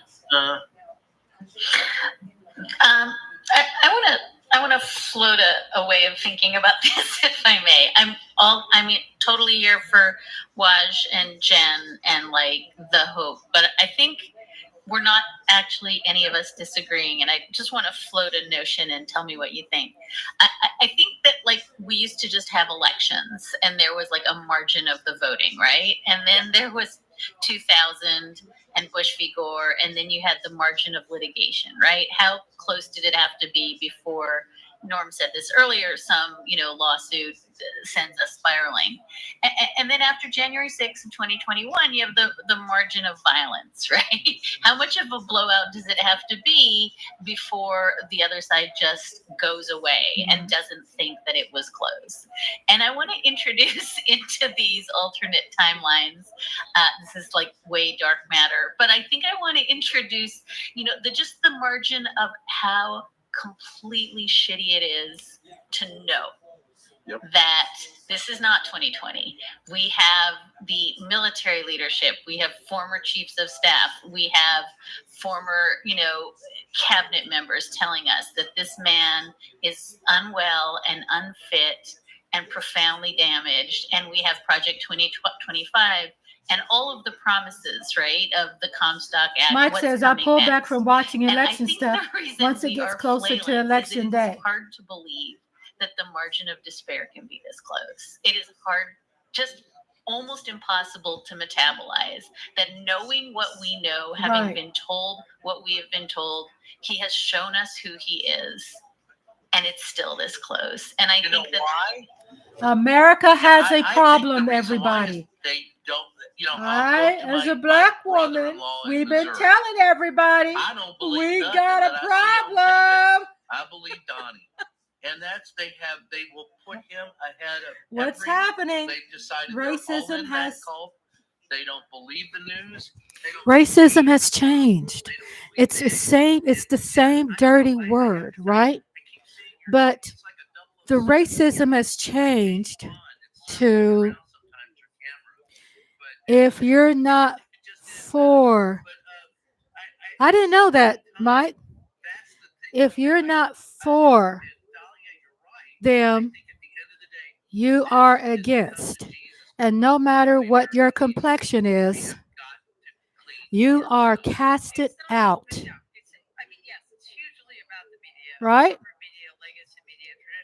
It's, if you're not for us, if you're not for MAGA, you are against. That means if you are against, you are casted out. So, we're rewriting the book on racism. Oh, yeah.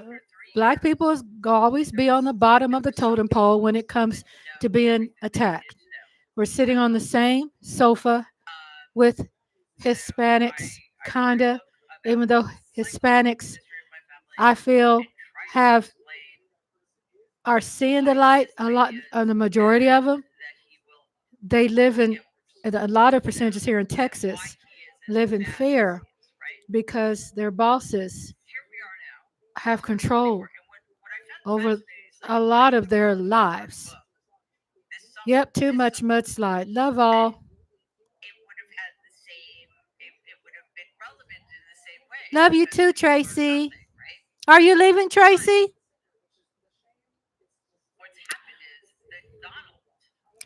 So I can say goodbye to you in the right way because I don't know if you're leaving. Oh, okay. So it has. Oh, you saying love all, like love everybody, but how you think is not how these kind of people, these groups of people think, and there are groups of people, obviously, that supports what's been happening too. Like what Mary's saying, I want to hear her just a second. Nothing to recommend this person. Nothing. And that is why this is so. I mean, is there a word for what we're experiencing right now? Hopefully he's still going to win and lose. Well, hopefully he's still going to lose. Kamala Harris is going to win, and we're going to figure it out. But you're white and beautiful. At 10:41 p.m. on November 5th, and not knowing is a devastating commentary about where we are as a country and what we're going to take. What is it going to take? Seriously. I mean, not to try to walk you off the cliff or anything, but I think, how shall I put it? I think, thinking about where we are, I wanted to do sort of Tolstoyan, if that's an adjective, perspective. It's Tolstoy, whatever. And, we're standing at a point of history where all of us here believe that we can see with clarity how, well, we are diagnosing Reese's Cup said it's a mental illness, don't seem to have a capacity to learn. And because not everybody is a sadistic mental monster. illness and not necessarily And covered people through tend insurance. to cluster around team identities, right? We're observing that. And we're also observing that we think people are making the wrong trade-offs when they make their choices to vote. And Mary, you are saying, look at what this says about human nature. And I have to say, if I were back in middle school. Oh, you said you have a question for me? In other words, so Mike says, I can't stand podcasters like Dan I think maybe the problem with liberalism, and I'm just trying this out, is that we actually think people are ultra-conservatives and better media than hosts they like are. Pierce Morgan. Oh, I don't like him either. They don't allow to run for a difference of opinion. I don't like and I know Dahlia's going to yell at me, and I know the Talmud. Who's your tells question me don't for? quit. You know what? Fuck the Talmud. In other words, I am now at the point where that's just the giving tree. Women read that shit and they say you're not allowed. Okay. You don't have to finish. You don't have to completely repair the world, but you have to keep doing it. No, I'm done. I'm done. Done. I'm going to keep the reality in front of me and be very pragmatic. And I say Kamala Harris is still going to win. I mean, I don't never. That, what I'm looking at is the world. I don't never go by topics of what we're doing. I always go by whatever the chat room wants to talk about.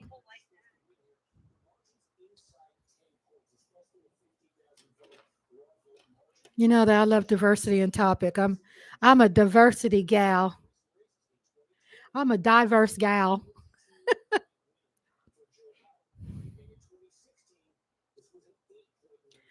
They did say that when you see these elections like this early in election, the polls are just closing and they're still counting. And it's going to take them a while to count everything. And we probably want to get the numbers from overseas, because they have to include them. So, with a particular content creator, do you think they will stop after this election? No. Why? Because it's their bread and butter, it's their new high. I really wish that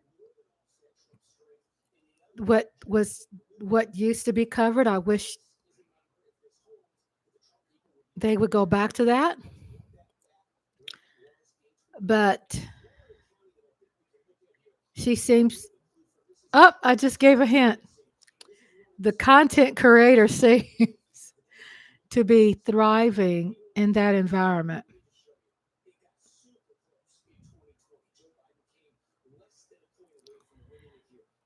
It's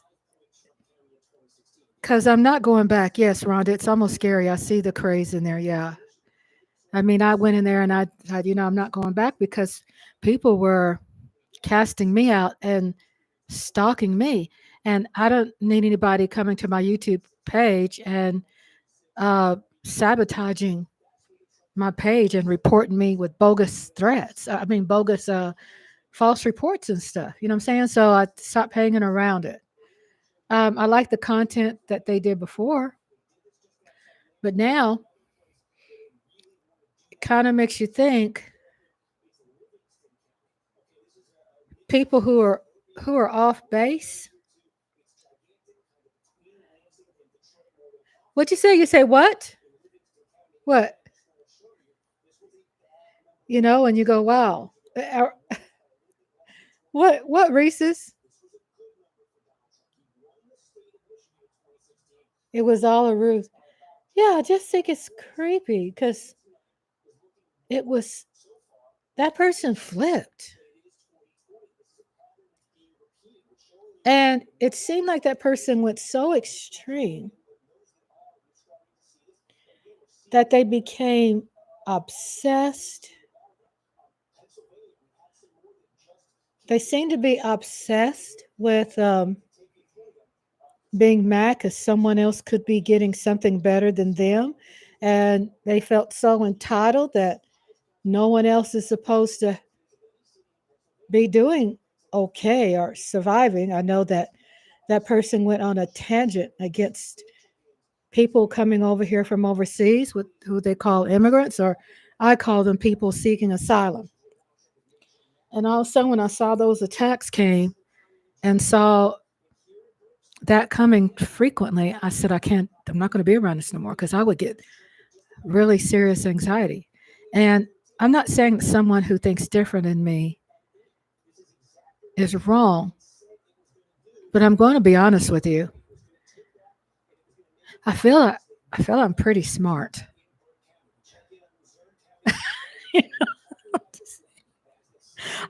I analyze for being analytical. I overthink, and I'm proud of that because that's how I'm wired. And if you took that all away from me, I would literally die.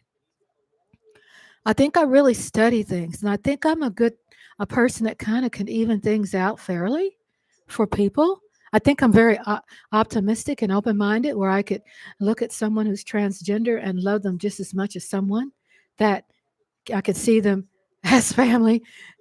They are human. Someone gay is someone I love. My sister, my brother. You know what I'm saying? I'm wired that way. I'm not saying everybody in my family is wired that way. I'm wired that way. I'm the lone wolf.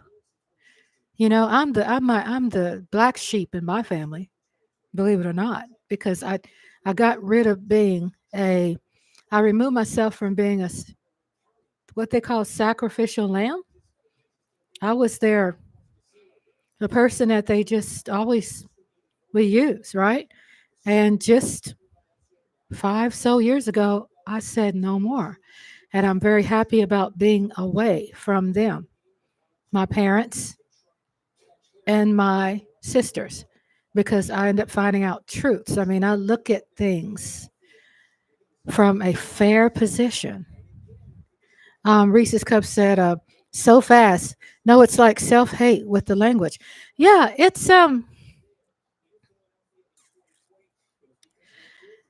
just to think that person teaches someone else's kids.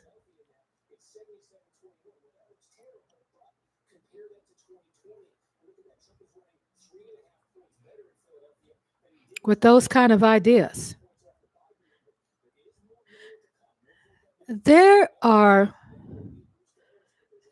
governing in every state. And I'm optimistic about Kamala winning, by the way. There is governing of every state. Right, that part. And within the governing of every state, let me say it in just simple terms, is that there's a management over what money goes to what. Now, if you see, we have people who are seeking asylum coming from overseas.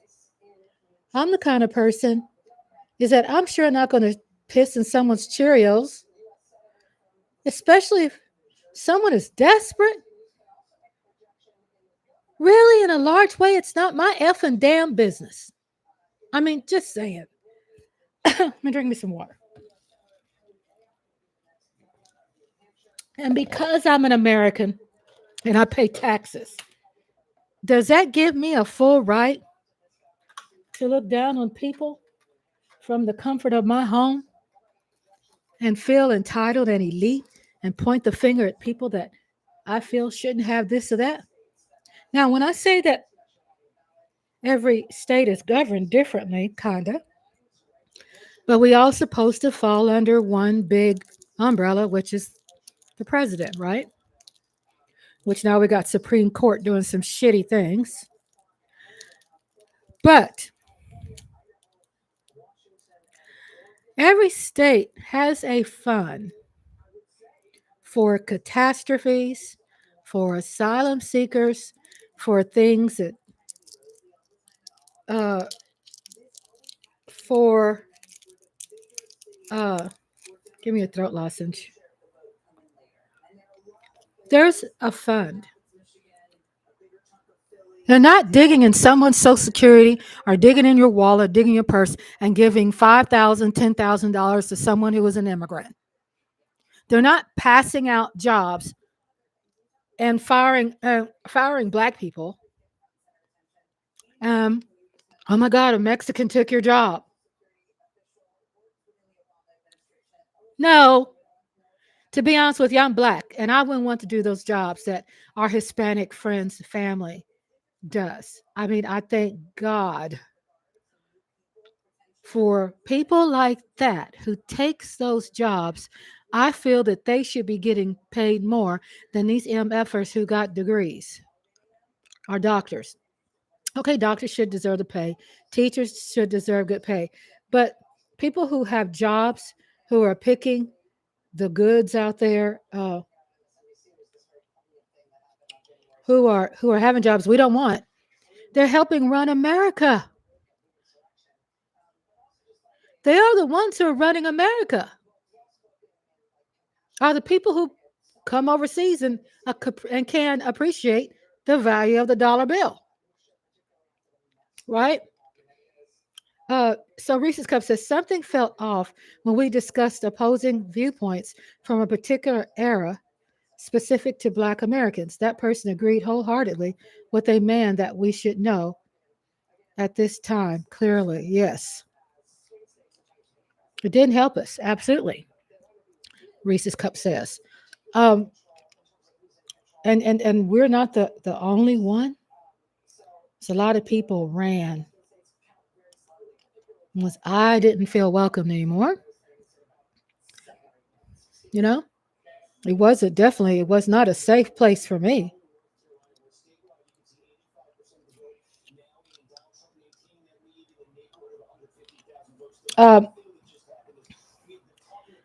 But when I heard about when someone is down out of their luck and they lost children on their way here to come to a place that seems to be a much better place than where they are. Damn right. If I was in Mexico or any place overseas, I would haul ass to America. Isn't that the right of being born? So the thinking of someone from that position who is teaching someone's children, and you come from a position of hate for someone who is down and out of their luck and lost babies on the way getting here because it's their fight for freedom to freedom. They are running from countries that are outliving them by the thousands because they have a political system that is just awful. Certain words I can't use here, right? Even though I'm not getting advertisers now, so fuck them. But I saw the tone change, and it was really effing me up because me and hubby were really very big supporters of it, and it pissed off my husband a lot. And I said, well, my husband is about being positive for me, and I'm about being positive for him. So I said, it's definitely a circle we don't want to be a part of anymore. I understand there's an issue with immigration when it comes to people who are trying to find when they're asylum seekers. However, are they missing the point that Republicans took advantage of their situation to spend their dollars on busing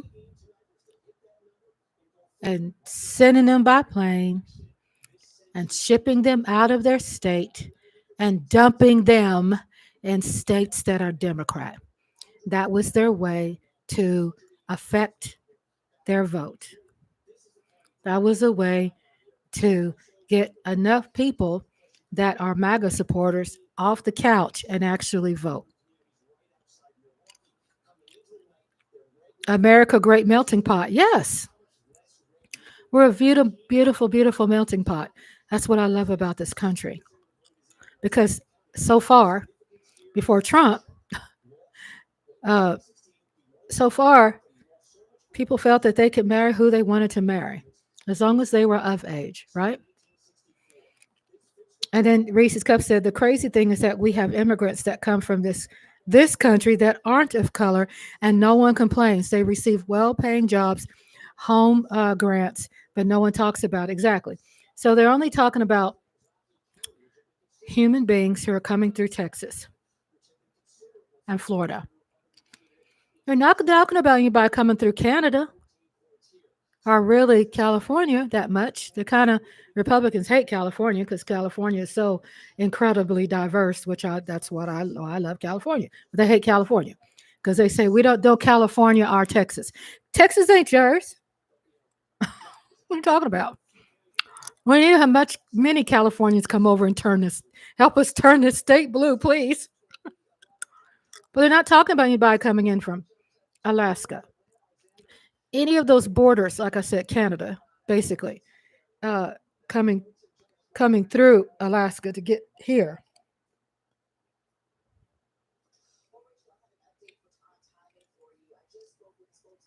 Let's go blue, yay Lola! Yes, let's go blue, yay Lola. So a lot of people, what Trump was talking about is when Obama had to sign an executive order to have dreamers safe.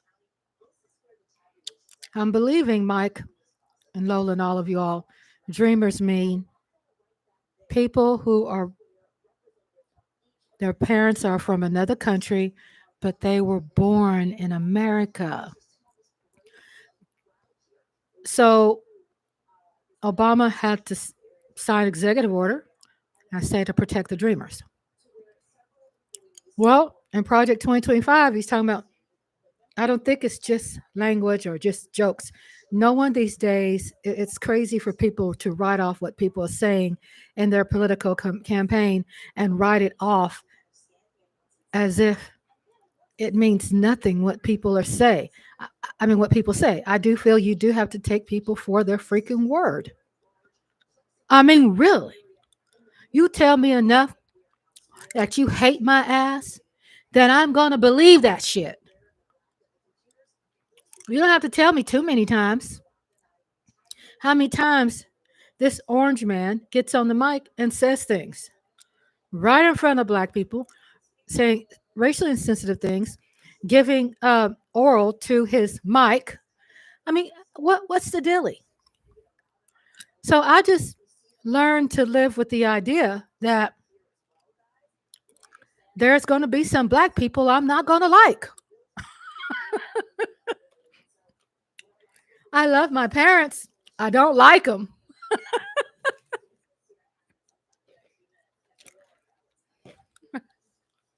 I could love them from afar for the rest of my life. I don't want to see them for the rest of my life. I'm good because they threaten my life. My life has value. So it doesn't matter, to be honest with you, the old saying, right? Oh, family's everything. Okay.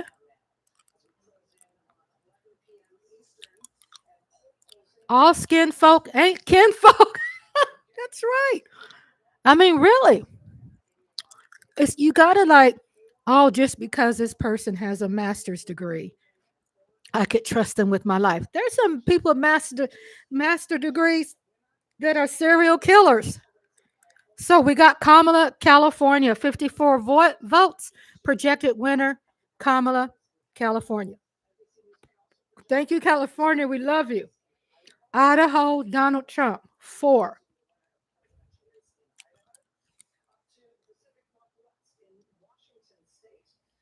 Washington State, too early to call.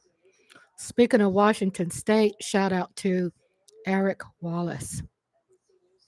Oregon, too early to call. Total electoral college votes, 145 Harris, 214 Trump.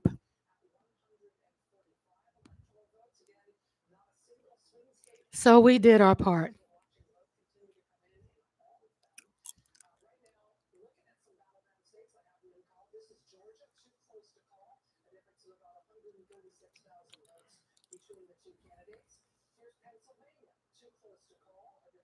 Boy, I tell you what Trump did was that he knew what he was doing. He went to those parts where his followers were sitting on the couch and he got them inspired to get off the couch and vote because a lot of people that are his followers liked him but didn't vote. So he got his base ignited. It's okay, y'all. It's still early. This is not nowhere near. Nowhere near. You got to see the map where predominantly Trump Republicans are going to win. What will be nervous is if Trump flips blue states, and he hasn't. Now, Georgia, I think, flipped back red. They were always Republican. And then Biden flipped it and turned it blue. And now you have Georgia possibly back red again. But that's typical. When Biden won by a large margin. Also because late votes came in from overseas. And then there was these couple of states like Arizona, and I believe some other states that was out west that had some delays, and they had to do some hand counting. Okay. Thank you, Tracy. Tracy Lee. Everybody, Tracy Lee has an announcement. We got 179 to 214 Trump.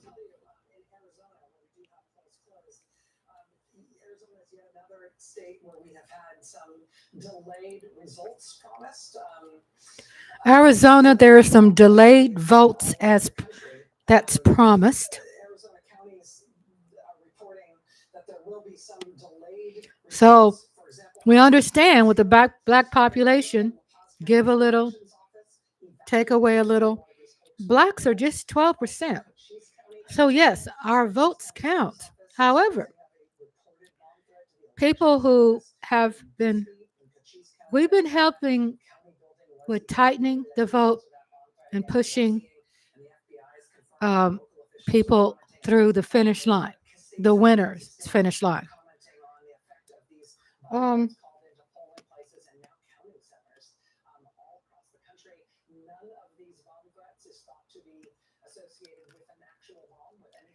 So they said there's a lot of bomb threats, but it's not associated with an actual bomb.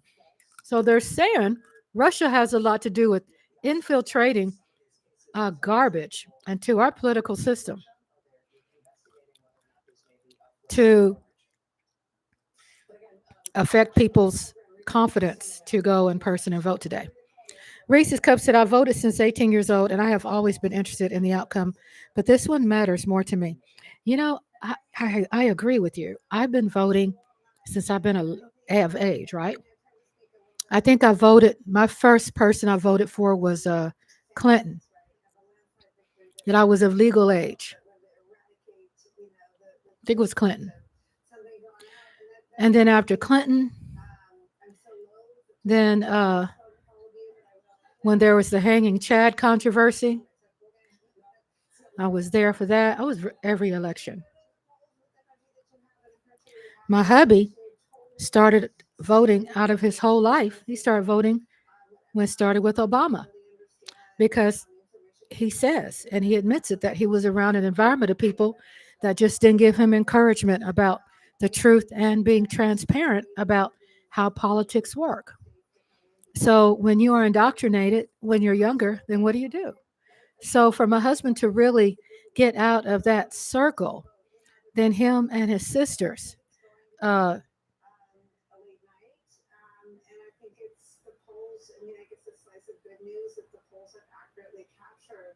this dead heat. Sorry, since you were last with us, I've got nothing to report. I'm sorry, I'm listening to MSNBC with them talking about elections are too close.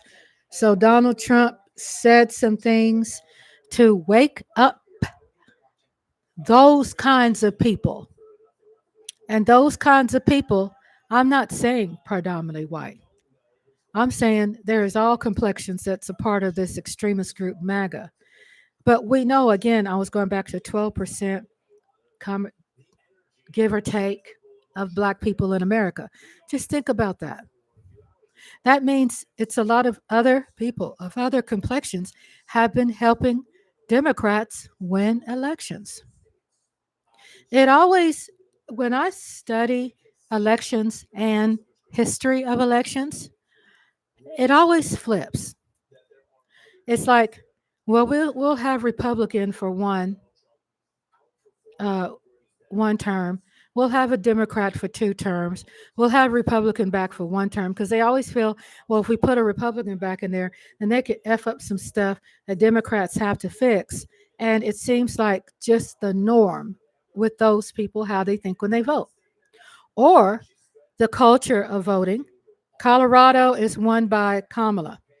The culture is, well, if we vote for Kamala, who is Black, we're going to vote everybody in the other jobs of each state. We're going to vote Republican. They know how to cut and divide and split their vote.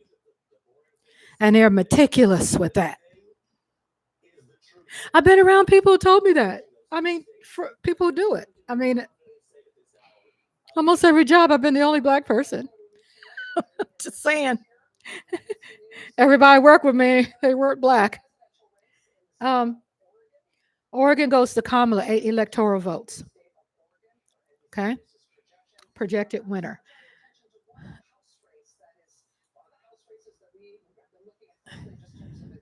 House race in New York looks like projected winner is a Democrat. That's basically what I wanted to say, is that more of the people today, you got the baby boomers who were mostly 1960s, make love not war. They're voting for sure. Then you got the Gen Z who seem to be voting for sure. And Trump is just able to get to people who, I mean,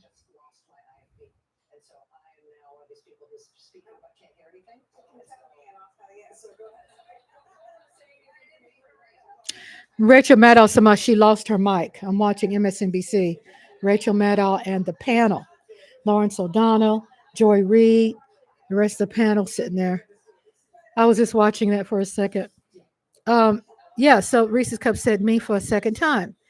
And so when my husband took the initiative to start understanding the science of politics, and the science of politics is very complicated, but he was forced to study the science of politics because, you know, when you start becoming really directly discriminated against and you want to know what your rights are and how can you truly make a difference, and then your grandkids are affected, then you become more interested in how it really works, right, as you get older. And so he starts understanding the math, and a lot of times more than me when it comes to understanding all kinds of things, when it comes to policing, Social Security, when it comes to just all kinds of things. He just reads. He's like a type of reader that retains things. I don't think I really retain that much, but he does. He's an artist too. Hubby is an artist, but we're fighting for Pennsylvania, 89% in.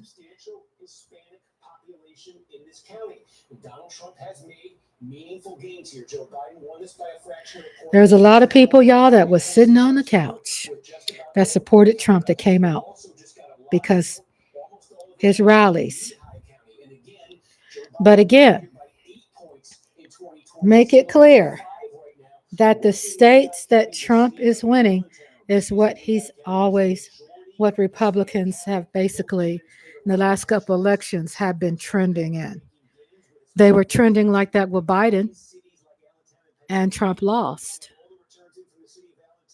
We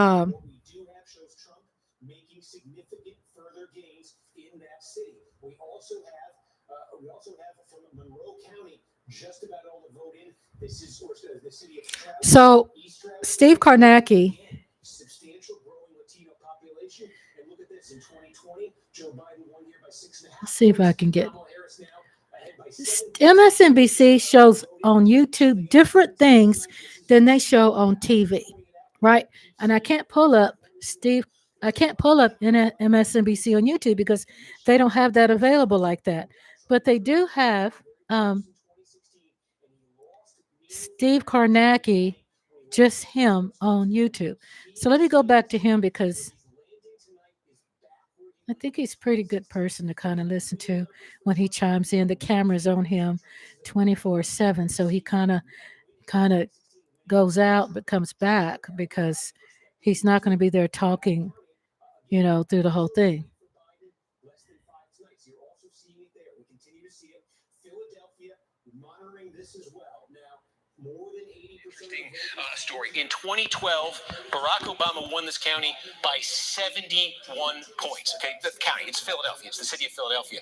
Donald Trump in 2016, he brought it down to 67 points. In 2020, Trump lost ground in the state. Trump lost the entire state of Pennsylvania.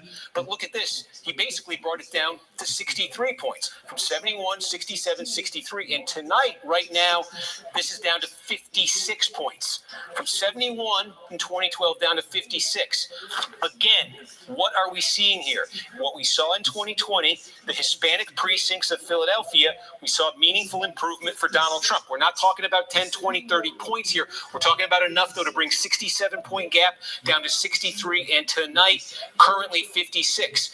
The margin for Kamala Harris in Philadelphia right now is just about 300,000 votes. Democrats would love to see that land tonight at 500,000. Boy, they got a long way to go to get there. The one thing Democrats have to hope for in Philadelphia right now is hi, Nodulista 90s. I love you. Vote by mail ballots that are going to be released. Looking at my clock here, we think in the next 45 minutes or so. That should boost the Harris number in Philadelphia. That should boost the margin there. But she needs to get that back at least to where Joe Biden was 4 years ago. She needs to get that margin way up. I'm just going to take a quick look through the collar counties here because I think we're starting to get some meaningful vote. Again, these collar counties, especially Delaware, Chester, and Montgomery County, have become big core Democratic vote-producing counties. Delaware County is the most Democratic of these three, and you can see it was 63-36 here in 2020. The name of the game in all these counties, Democrats want to be landing north of the Joe Biden number from 2020. They're on the Joe Biden number in Delaware County right now. Take a look out in Chester County. Again, this is where Democrats, I said at the start of the night, they want to land over 60% in Chester County. 59.8 for Harris right now. But the wild card is waiting on a lot of same-day vote. Is that going to affect?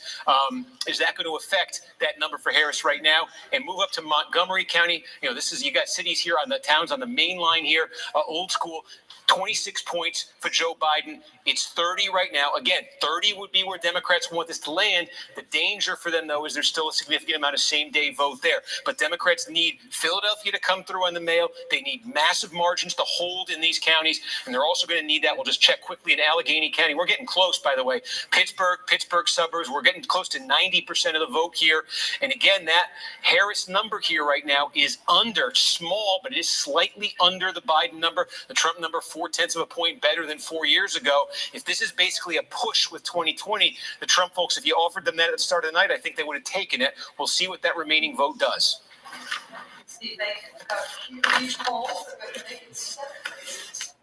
Okay, I have a drink now. It can be very, very stressful.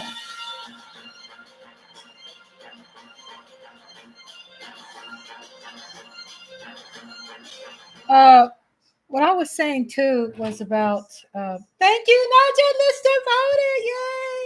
Naja Lister voted. Naja Lister voted. We're not going back. We're not going back. Hello, Daydream. What's up? Daydream and Naja Lister 90s and Reese's Cup and Tracy Lee Williams and Mike O'Donnell and Lola. Everybody here in the house. My daughters both popped in. They said, hi, Mama. I say, hi, baby. Get you some pillows. Come spend the night with me. Come spend the night with Mama. They might come spend the night with me like once a year. Her and all the kids. I just had fun night out at dinner. Oh, Daydream. I love it when you have fun, Daydream. I love it when you have fun. Oh, yes. Looks like we are doing really good when it comes to Senate houses, but I was sharing with people in the Senate, there's 2 Republicans gained. So in order for a president to be able to be productive, they need the House and they need the Senate. Harris can come up with incredible ideas. Obama came up with incredible ideas. And I voted for him, and I'm proud that I did. Right?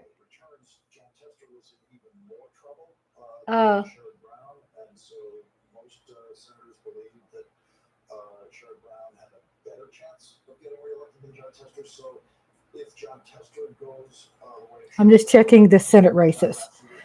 And 145 to 211. Thank you, Tracy Lee. Thanks for keeping me updated. It's okay, y'all. So what's going on now is that polls are closing, and they're having what's out there And what has kept it from being a 100%, 100% is they are still counting today's votes. What the numbers we saw earlier were early voting, right? Now, oh, Tracy, it's okay. Now, what's happening with today's people voted today, they have to count that. And that's a lot, right? So those votes are coming in. And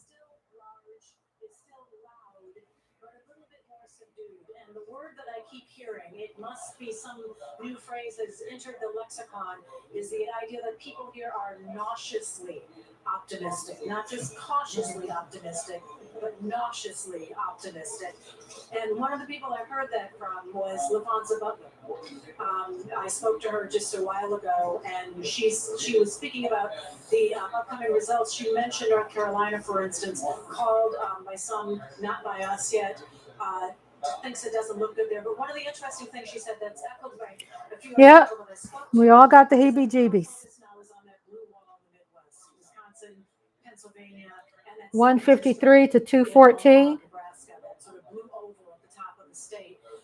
Pennsylvania, the thought was that Donald Trump may have had a ceiling, that there were a certain number of votes that he got in 2016, 2020.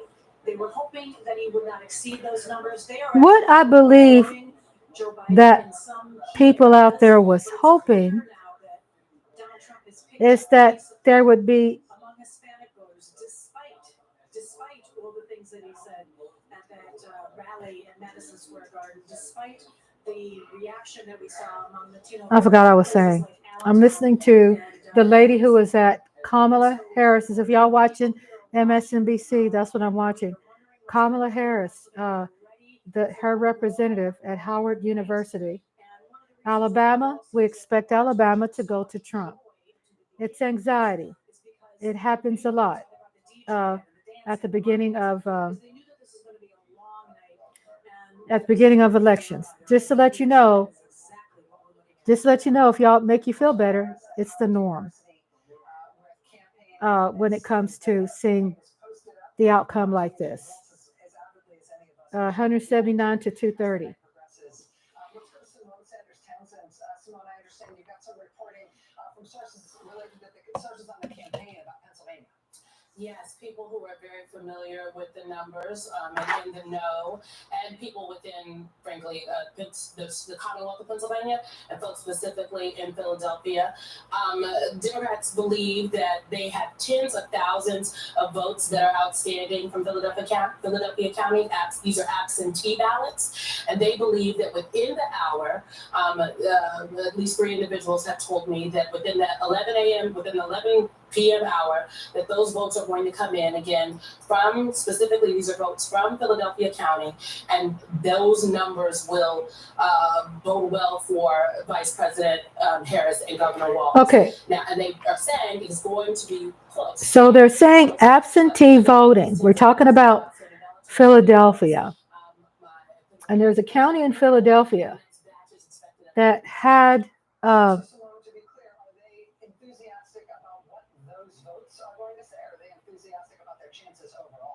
Yes, they are enthusiastic about what those votes are going to say, and they are, as Michelle Norris noted, Delaware Kamala. Don't get nervous, y'all. Remain optimistic. It's going to be okay. It's going to be okay, my loves. It's going to be okay. They're talking about in Philadelphia, and within the hour, they have thousands of absentee votes that have not been counted yet. The lady here who represents in the Philadelphia, Pennsylvania area, she feels that when those absentee votes are counted, it would tighten up the race in Pennsylvania and it would favor for Kamala. Okay? All right, so I was quiet for a minute because I wanted to give you all, I'm disappointed about Georgia. Obviously, a lot of people who understand Georgia, we never really had in years, and Biden flipped it. So I was really hoping we'd keep Georgia. Idaho is Donald Trump. These are very small states with small electoral votes. The campuses right now in Wisconsin are still voting. What that means in Wisconsin is too close to call. It means they're still counting. That I've been talking to there in Michigan, Republicans I'm listening are to looking a little bit, how should we say, skeptical of holding Michigan for Trump right now, looking at some of the numbers that have been coming in. I know as we still have big centers like Detroit that are going to land, but the reality on the ground there, they have a lot of hope in that they look like they will flip the House to the Republicans, but may give some ground to Trump. They're still looking through some of the what's going to happen? It's a little bit up in the air for the Trump hold on Michigan. So the narrative around the blue wall still holds a bit. I mean, Pennsylvania and Michigan Pennsylvania, Michigan is who we're keeping our eye on very closely. There are still people, again, repeat, there are still people who are standing in line who are still voting. Those votes have to come in and have to be counted. That's why they try to tell people, probably not good to watch the election if you have anxiety right now. Probably just wake up and go and just see it about 1 o'clock tomorrow. But I'm the kind of person, I like studying. This is how I get a little bit smarter. I'm not an expert with this, but this is how I get a little smart, is watching how states work. Hello, Mark. What's up? Mark Holmes is here. Oh my God. Hey, Mark. Oh, I don't want you to be sick right now, Mark. Oh, you're sick. I saw your videos. I saw them, but I didn't get to watch them thoroughly. Oh, you're going to bed. Okay. Yeah, when I saw the titles, Mark, of your videos, look like there's some draft issues that we didn't take advantage of and some things like that. So, like you said yesterday, Mark, we just might have to ride the skateboard and look for something next year. I know it is a bad day. I'm sorry about it being a bad day for you. I like how you are so optimistic about the red brick house. I'm so happy about the red brick house. And my hubby loved the idea when you said something about getting cremated and having your ashes around there. That's pretty awesome, because your blood, sweat, and tears is in that place. You and your wife, your family's blood, sweat, and tears is in that place. You're welcome, Mark. It was an honor. And like I said to you in the chat room, Mark, I said that my husband and I, we've been to the hospital as far as, for other reasons, for family and things like that. And we would always see people who bought little areas, to pay tribute to their family. And my husband always wanted to do something like that, but we wanted to invest in a place where we know our names will be safe and be remembered for a long time and taken care of. And so my husband and I talked about it. I said, hubby, okay. And he goes, yeah, go ahead. And I thought it's an amazing place that me and him, we both share something so special with the red brick house, and watching you build it from being the stalkers to, family coming together, having Thanksgiving dinners and things like that, and making it a place of gathering and healing and rebuilding and changing the culture of the red brick house. You did that. You made it a better place. It wasn't that great of a place probably back then. It probably helped certain people, I'm sure, but it represents something better today, and it represents you and your wife and your kids and everybody. It's precious. So I know I could talk about this for a whole hour, Mark, because I'm true. I mean, I've been studying it. I've been really watching you. I'm just not talking smack. You're welcome. It's an honor. And we know our names will be there, and it means something, okay? We know that it's going to be okay. Just to have our names somewhere. We've never done that before. You're welcome. A pleasure, my friend. And I hope that you start feeling better. And And we're family. We're all family out there. Lola and all of us, you got our back. We got you. We're in this together. You're not by yourself. Tay Cowboy says, Mark, I'm with you against that phony Dan Silly. Oh, I got to see that. I saw the title, but I had a computer guy with this election. You're upset about the election, Mark? Well, let me tell you this. Every election that I've seen, they've always started off with red states, with rural red states. And the red rural states are always going to go for Trump. That I've seen it for years. I've been watching these elections, and they always start like that, and they always give you heart attacks. They do.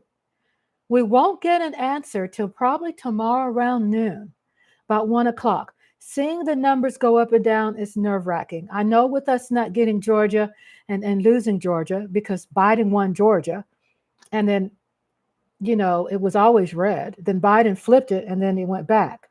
But we have a lot of electoral votes that still haven't been counted. So we still have a long way to go. My goal is to be up until tomorrow till 1 o'clock. I'm going to be up hopefully 16 hours. I'm saying that. I'm speaking it up, Mark. Probably dozing off in a minute.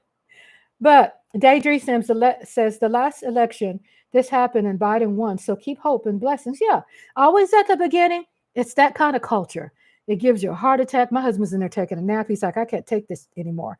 Because I'll be talking to hubby. I'm like, hubby, we ain't going to have the results till tomorrow. Okay. He's like, I'm going to go take a nap. Okay, baby, go to bed. He told me wake him up in an hour. I'm not going to do it. Keep your ass back there and get some rest, baby. But it's going to upset you. But understand, on the map, it is always looks more red because the rural areas. Hello, howdy, son. William Williams, howdy, son. I love you, my son. Mark, okay, my love. You're going to bed. We'll wake up to some good news tomorrow, Mark. We will. And just drop in. If you can't sleep, stop by here. Stop by here. I'll try to spread some optimism in your heart. We are really winning states that we are supposed to win. So we haven't lost. Okay? We're winning the states. Trump is winning the states that are expected. That's just how it works.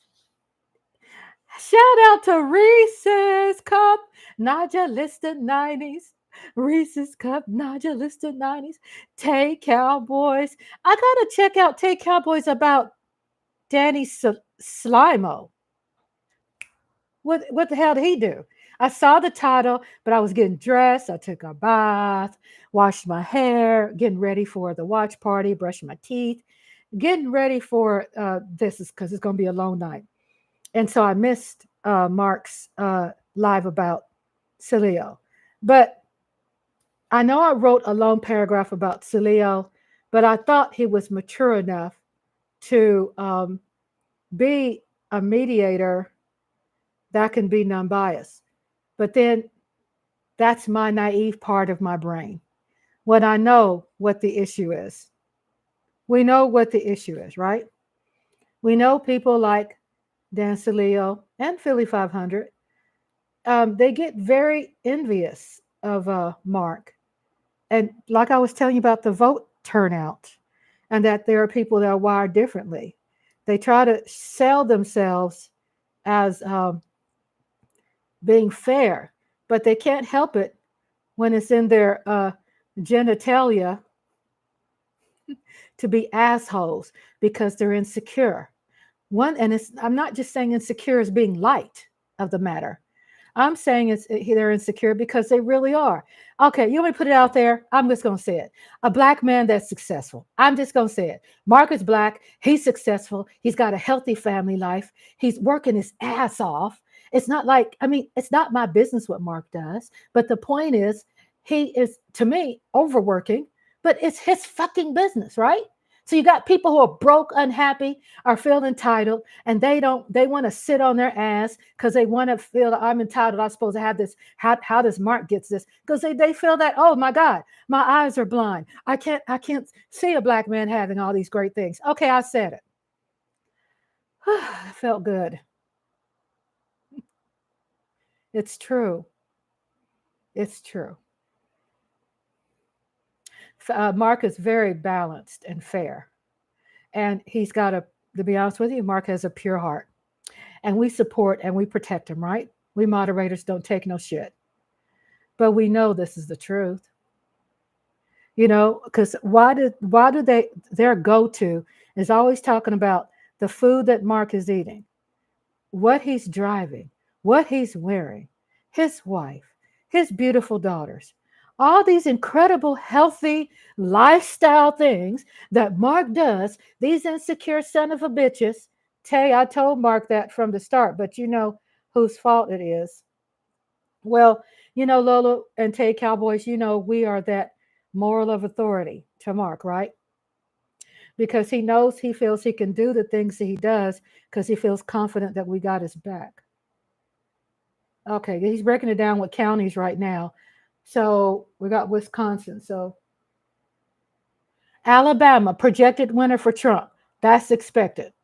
The Eagles fan that put me on timeout. Yeah, I mean, that person needs to go because he plays games. He's liars. The only reason why I fuck with Philadelphia is just to play psychology games. That's all. Sometimes if you can't beat them, you join them. And guess what? When you join them, my cat's screaming. Hello, baby. My cat hears me emotional, y'all. And they want me to calm down. Isn't that amazing? Come on, baby. Hi, come here. Hi, come here.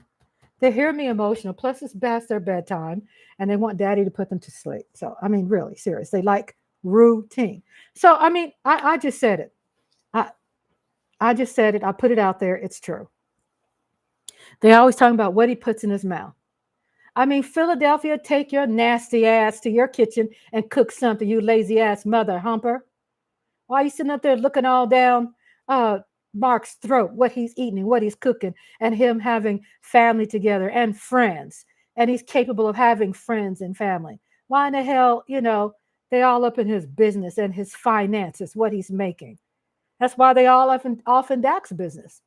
You know, I mean, seriously, they all off in Dak's business. So William Williams, I see you. I'm sorry. I know I've been caught up in a rant. William Williams, he go every time William Williams come, he goes, "Hi, Ma. Hi, Paul." So Paul went and took a nap. He got a little stressed over the election. And it's okay because the election, though that's normal, that the election is going to always look more red because, and more states, because there is more rural states. What we have to study and what we have to pay attention to, I don't know if y'all watching MSNBC, I'm watching MSNBC, is it's all right, love is good. That's right, baby. Hey, son, did you go back and get me some bear fur so I can make us some pillows? Did you stop by and pick up some? Did you trade off those eggs for some bear fur? Him and I have a thing that we talk about, country thing. You go, "Hi, Paul. Hi, howdy, Ma." I'm from Texas. That's my language. That's my language. Okay, so commercial zone over there. I don't see Steve Kornacki talking again, or I have him on. Is he talking? Hold up. He's not talking. I could get you some Bear aspirin. No, you know, I'm from the country. I like making stuff on my own. Like, give me some thyme and some sage. I'm from the country. Come on, work with me here. Work with me, Williams. I know everybody. Speaking about movie night, I always have movie nights on Tuesday nights, right? Well, since I'm having to kind of start over, but not starting over, because there's a lot of positives going on for me. When I started over with 0 subscribers. I'm really starting over with 1,700 subscribers. Okay. So that's good. I have that. Okay. What happens when you be demonetized, then they take a lot of privileges from you. So hopefully they will allow me to have my live stream on. Put my backup battery on. My live stream on for many hours because they take things from you and it's like starting back over. It's like you're on probation and they have all these stipulations and stuff. So I have to comply. I had to reapply for my identification verification. I had to do that last week. I had to give them a part of my driver's license. I had to take a picture to prove that I'm a human. I had to go through a verification process to prove that I was human. It's like starting over. So far, what I think is interesting, my analytics hadn't gone down much because of that. So I go, well, it'll probably go down next month.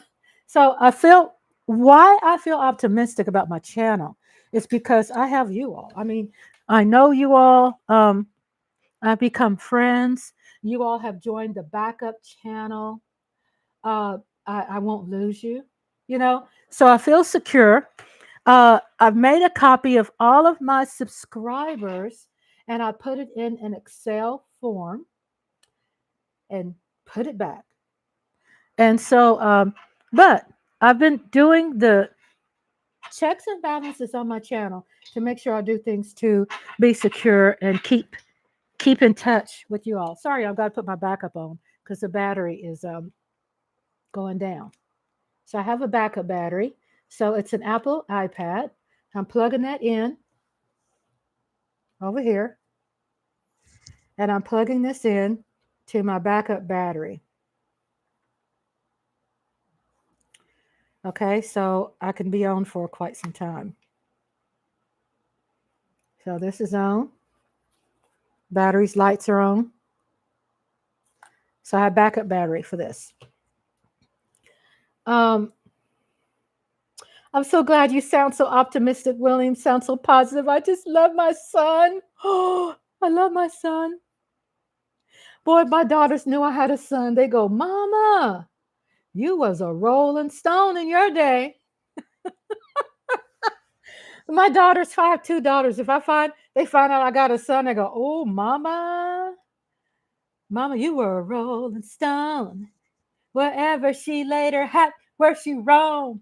And when she died, Virginia goes to Kamala. 13 electoral votes. Kamala wins Virginia. That is normal. She did not lose Virginia. She's winning states that she has always won. Mama was a rolling stone. Come on, y'all, Lola. Laid his hat wherever he laid his hat, where he roamed. But when he died, what'd you say? Mama was a rolling stone. Hey, wherever she laid her hat, then she roamed. She died. Look at Lola dancing. I'm always singing and dancing. Look at y'all dancing. Oh, I did love you so much. I just love you so much, y'all. When I say I love you, I'm not joking. I ain't trying to front. I mean, I know you all said I've been helping y'all a lot, but yeah, take Cowboys. Mark Holmes came in here and said hi. He's not feeling good. Mark Holmes came in for some rehab. Yeah, I got to see what's happening with Dan Leo. Who effing with my brother out there? Tell me. I'll put on my kick-ass boots. Rhonda changed the words. I know I don't know all the lyrics.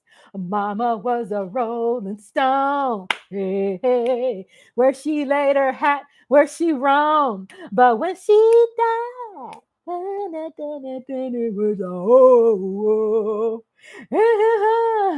Mama Rosa. Yeah, William's my son, y'all. Oh, Mama was a rolling stone. Reese's Cup says she sure did. My God. My husband's always laughing at me changing lyrics. So I can't wait to see this video. 2 thumbs up, yay! Shake your good thing, shake your good thing, yeah, yeah. Show them how to do it now. Shake your good thing, yeah, yeah. Show them how to do it now. Show them how to do it now. So William says, is really feeling herself tonight. It's because of y'all. It's y'all's fault.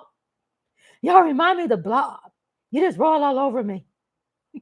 Make me feel good.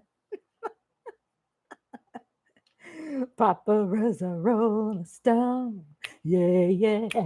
Where he lays high. I don't know the lyrics. Where he died. Y'all know y'all jamming. Oh, what you say? Dun, dun, dun, dun, dun. Who don't know that song, y'all, right? Who don't know that song? Tracy over there, 2 thumbs up. What?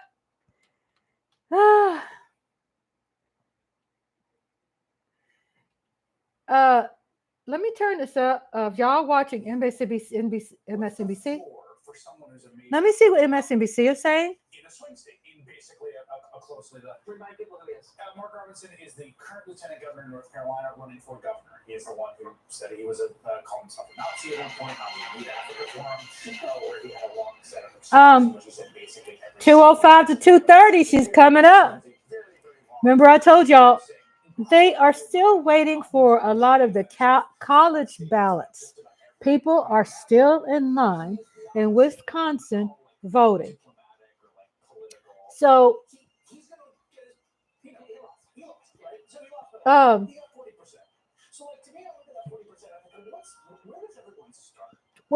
seen this before. I've seen it at the beginning where you see a lot of red on that map and you're like, what? But when you read that map and you look at it, look at the college educated states, college university territory. They are Democrat. Look at the more populated areas.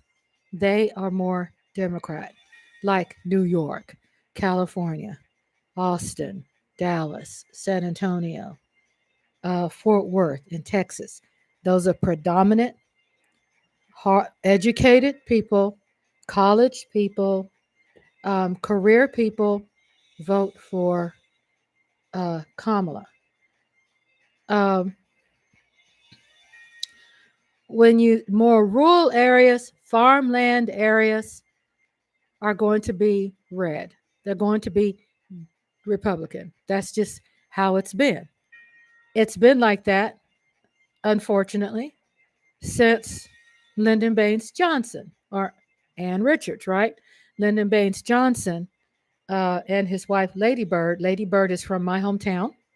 Shout out to Lady Bird Johnson. Lady Lyndon Baines Johnson was vice president of John F. Kennedy Jr. After John F. Kennedy Jr. was unfortunately assassinated, Lyndon Baines Johnson became president. So, of course, Lyndon Baines Johnson signed the Civil Rights Bill. What that means is in that time, Ann Richards, a white woman, and I talk about race because we should be proud of our color, and it's very important to say who we are. It's not racist to call your color out.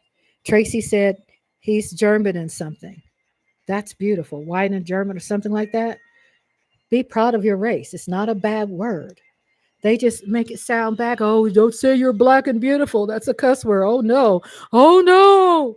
Man, please. I just believe I'm going to have one freaking life. And with this one freaking life, guess what? I'm going to live the best I can. I'm going to live my best truth. And I'm sure not going to be having anybody to shame me because I'm a brown black woman. You know what I'm saying? So Ann Richards is a white woman that was a bad mother. Hush your mouth. She passed away. When she was alive, Texas was blue. Texas was blue. How you think Jimmy Carter won? Most of the states were blue. How you think Bill Clinton won? Most of the states were blue. When George Bush Jr., well, George Bush's father, ringed his son in, right? He was president, and then the son won. George Bush came in with some crazy philosophy that was called hanging chads and called Tea Party. Tea Party sounded a little extreme to George Bush because George Bush is old-fashioned Republican. So to him it was like, oh shit. So Tea Party is the granddaddy of MAGA. Tea Party was the first ish that start coming doing their stupid ish. And then you had the breaking of Republican Party because the Tea Party with Sarah Palin had a lot to do with leading Paul Ryan, Paul Ryan Tea Party, Ted Cruz Tea Party. Is it Paul Ryan? All of them came in, and George Bush Jr. turned this whole country upside down. He had flipped what was blue states into red states. And guess what? They haven't changed much since then. Biden is the only one that was able to flip 2 red states. Biden flipped Georgia and Arizona to be blue. John McCain, who ran against Obama and lost. John McCain was a cool dude. He called himself Maverick. Even though he was old head Republican, he voted thumbs up for the overall American health care. Obamacare, they call it. It's Obamacare. They want to say American, blah, blah, blah. It's Obamacare. And he had the final vote. He was diagnosed with brain tumor, cancer, and he came out. Oh, Michael Don, I know that's just so sexy. Part German and Filipino. Isn't that sexy, y'all? And what did Tracy say? I like that Filipino German. It makes some gorgeous looking German men too. And the Filipinos? You mix with that? Ooh la la, Mike. Okay. I know I'm married. I mean, nobody said I couldn't say nothing. I know I'm married. I just feel like it's fair to give people compliments where it's deserving. You know what I'm saying? I'm not insecure in my marriage. My husband's not insecure at me. I mean, I really believe in giving people compliments. And German and Filipino, I mean, I could talk about that for a whole hour. Reese's cup. Reese's. What is it, Reese's? I keep going on and on, don't I? Do I dig the hole deeper? Do I dig the hole deeper? Whoo, Filipino and German? Whoa, that's cute. That's sexy. My husband, when he's sitting over there, he'll go, woo. Just being honest. That's a good mix. But I'm cool, Michael. Mike, we're friends. Let's stay in my lane. My friendship is more important to you with me. I mean, with you. I can't think. Just got a visual there. Filipino and German. Oh, have y'all seen those AIs? Ooh la la, la la la. Michael Dana, you might want to put out there if you're single and if you're looking, because there's some drop dead gorgeous honeys up in the house. Highly intellectual. Very political.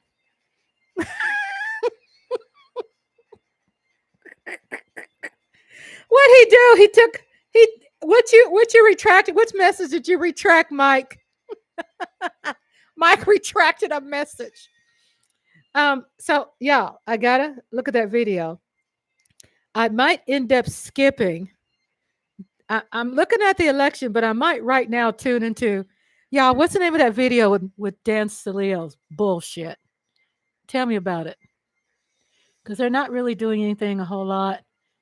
Who effing with my brother Mark? My grandson loves him some Mark Holmes. Oh my gosh. He'll see Mark on the video and he thinks when he touches the screen that he can communicate with him hours and hours and hours and hours and hours and hours and hours. I know I could talk about that for hours.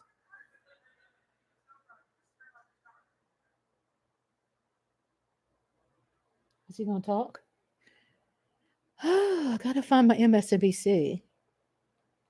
But when he died, Mama was a rolling stone. Nodulista 90s, you have been taking care of me a lot. You talking about me, Nodulista? Are you talking about me, darling? That's what's so important to me, is that I want to matter. You know, if I'm able, because when I tell you all that you really helped me, I'm serious. We're good. Mike Aldana, you're okay? I'm just saying, I was just being honest with you. That's a good mix.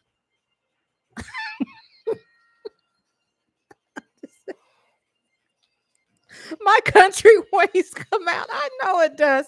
I'm telling you, I can't help it. I feel I'm a lady. I feel that I'm poised. I feel I have manners.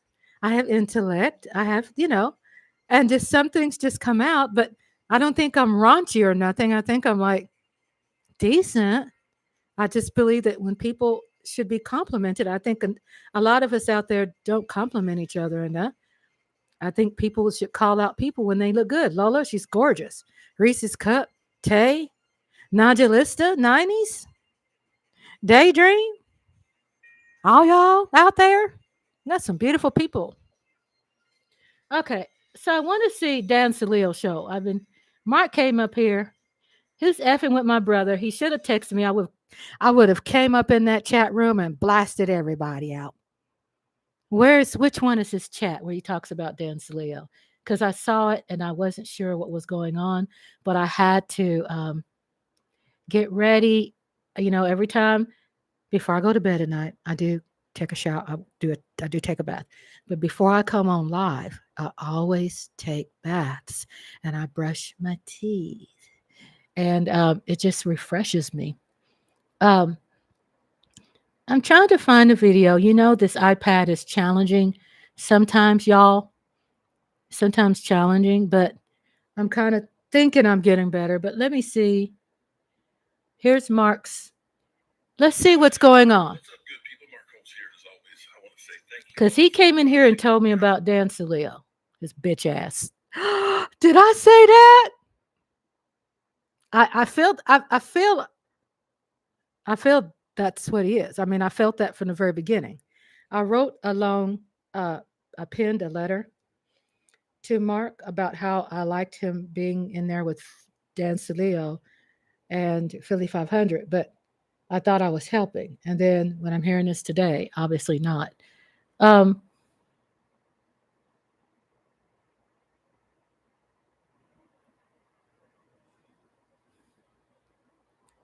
What's going on? Let's see. Videos. I'm trying to find him on the Dan Salil show. Dan Salil and Jacob Sports. I'm not showing up for your crappy show. Is that the one? Is that the one, y'all?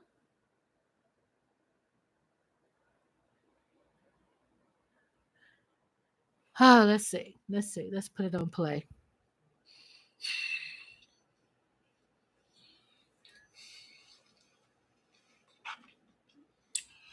Hello, brothers. Mark Holmes here, and as always, I want to say thank you all for watching, commenting, subscribing, and being part of the Joe Boo Sports Report. Without you guys, as well as you ladies, you know that this literally does not work. I'm up to here. I am up to here with all of the bullshit out here. I'm pissed off. I'm sick of this shit. You know that? Here it is. I invested into the Dallas Cowboys and believed in them. I literally put my money where my mouth is. Well, actually, I put my mouth where my mouth is.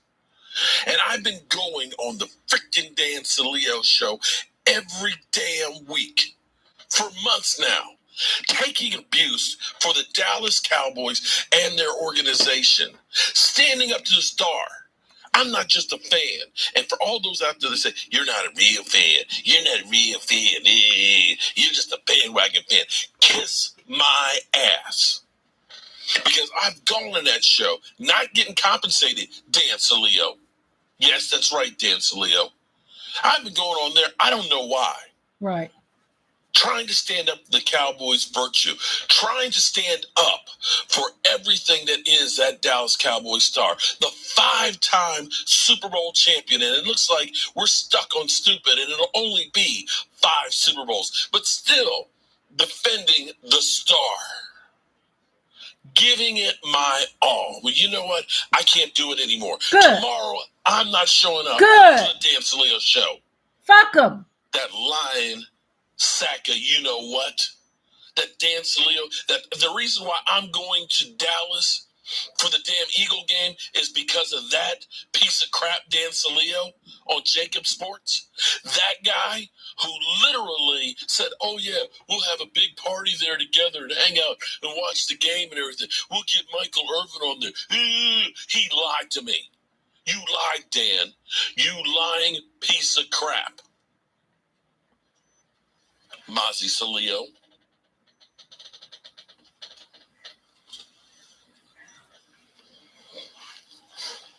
I'm not doing it tomorrow. I'm not showing up on there. You can He's call gonna me show up. chicken shit if you want. He's gonna show up. He just can't take it anymore. He's broken. He's a whiny little bitch. Go ahead. Go ahead.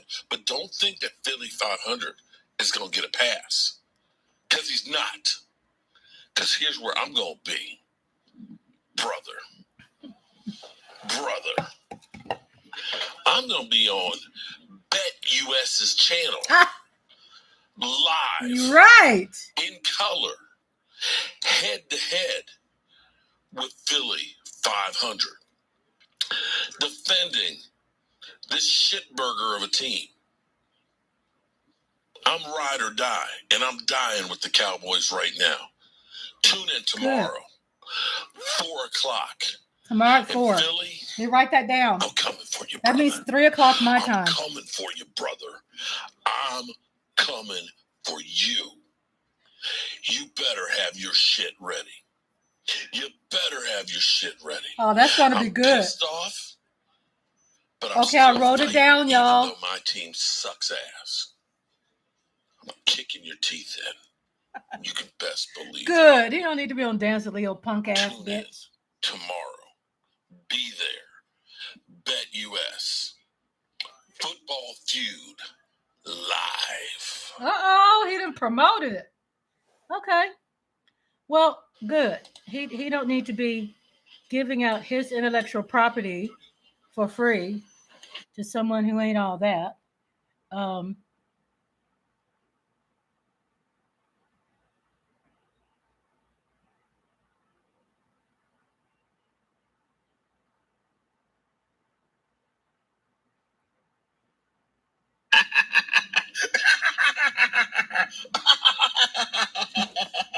He done lost his mind. Well, I had Mark on the couch giving him rehab a little bit when he came in today. Probably didn't help. His wife is going to take care of Mark. We suck so bad. Our front office is the worst in the NFL. We literally have no clue what the hell we're doing. It can't even be fun anymore for you guys to troll us. It honestly can't be. You know, we used to be a glorious organization that would make moves and, you know, get the best of deals and things. It all sucks. I mean, I don't know that the Cowboys, if they tried to do worse, could than what they've been doing. They can do worse. Don't ever wish that. They can Jonathan do worse. Mike Aldana said Jonathan 209 Phillips. to 230. Okay, Who we made thanks, a trade Tracy. for. See, for all those out there, for all those guys out there that are constantly saying the Cowboys, you know, they just need to make trades. They need to just make trades, you know, blow it up and start all over. That's a good idea if you have people that know what they're doing, that know how to trade, like Howie Roseman. Howie knows how to make some trades and get some value, or you know what I'm saying? You know, he fleeced the Colts with the Carson Wentz thing. He fleeced the Tennessee Titans on A.J. Brown. That's a guy that's shrewd and can make some deals, who literally took things that were bad draft picks and made them shine. So we traded with the New York Giants for Jonathan Phillips, late round pick. I think it's 7th round pick. Not, in the grand scheme of things, it's not as much as what we've done in the past for other guys, mind you. Okay. We just released that guy. So William said he thinks that was it. You know, Mark is a like a lot of real men. Mark is a proud man, right? Mark is a proud man, and it was so much he could take being on Dan Saleo with Dan. I didn't like the idea Dan Saleo would make Mark wait before the show, and I thought, what kind of entitlement bullshit is that? Excuse me, sorry, Tracy. You know what I'm saying? Like he would deliberately make Dan Saleo make himself feel superior. Hey, oh, hello, my nodulista. How's my niece doing today? I heard that you did some wonderful things. I know, like I said, I did see your videos. And I think you wrote something. I'm scrolling up. You have been taking care of me a lot. I'm so glad about that. And I met my soul sister through you too. All of me. Why don't you take all of me? Can't you see? I'm nothing without you. Take my hand. I don't even use them. Forgot the words. Come on, take all of me. Woo! Come on, take all of me. Yes, you did meet your soul sister. You did. I'm the Black Valley girl. Look, y'all, when I moved from Kansas City, Missouri, we moved down here when I was 6 years old to Louisiana. I stayed there for 2 years with my grandparents, right? And when I came from Kansas City, Missouri, All of Me was a movie too. Yes, I gotta find that one.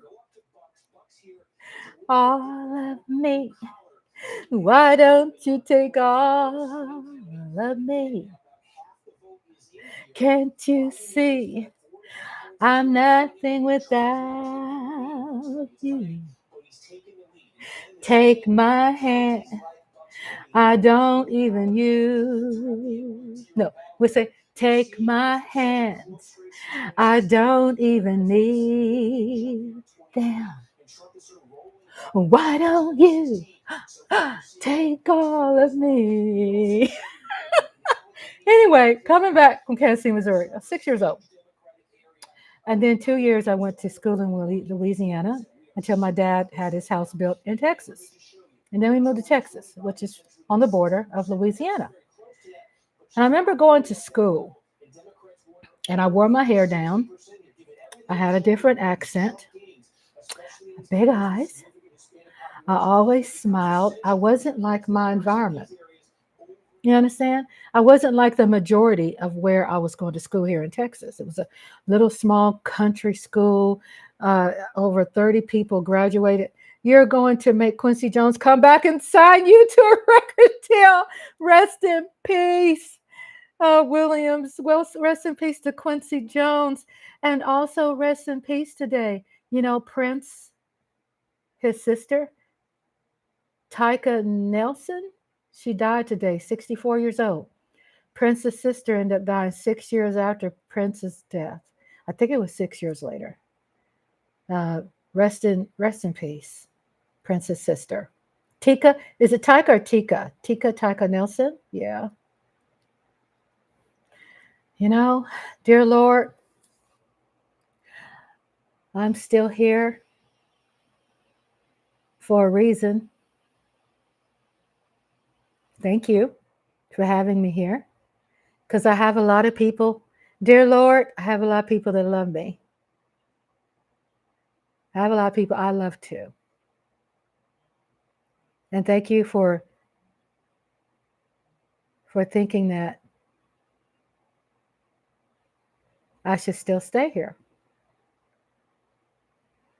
There's a lot of people passing away, all kinds, all ages, all ages. Young, old, young. Jack Klugman? What about Jack Klugman?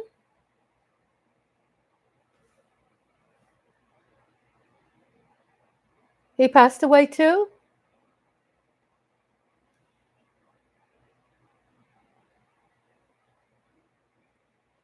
I know. It's just so unfortunate. I mean, people you want to stay, you want to stay, right? You don't want James Earl Jones going. You don't want Cicely Tyson going anywhere. It's like, man,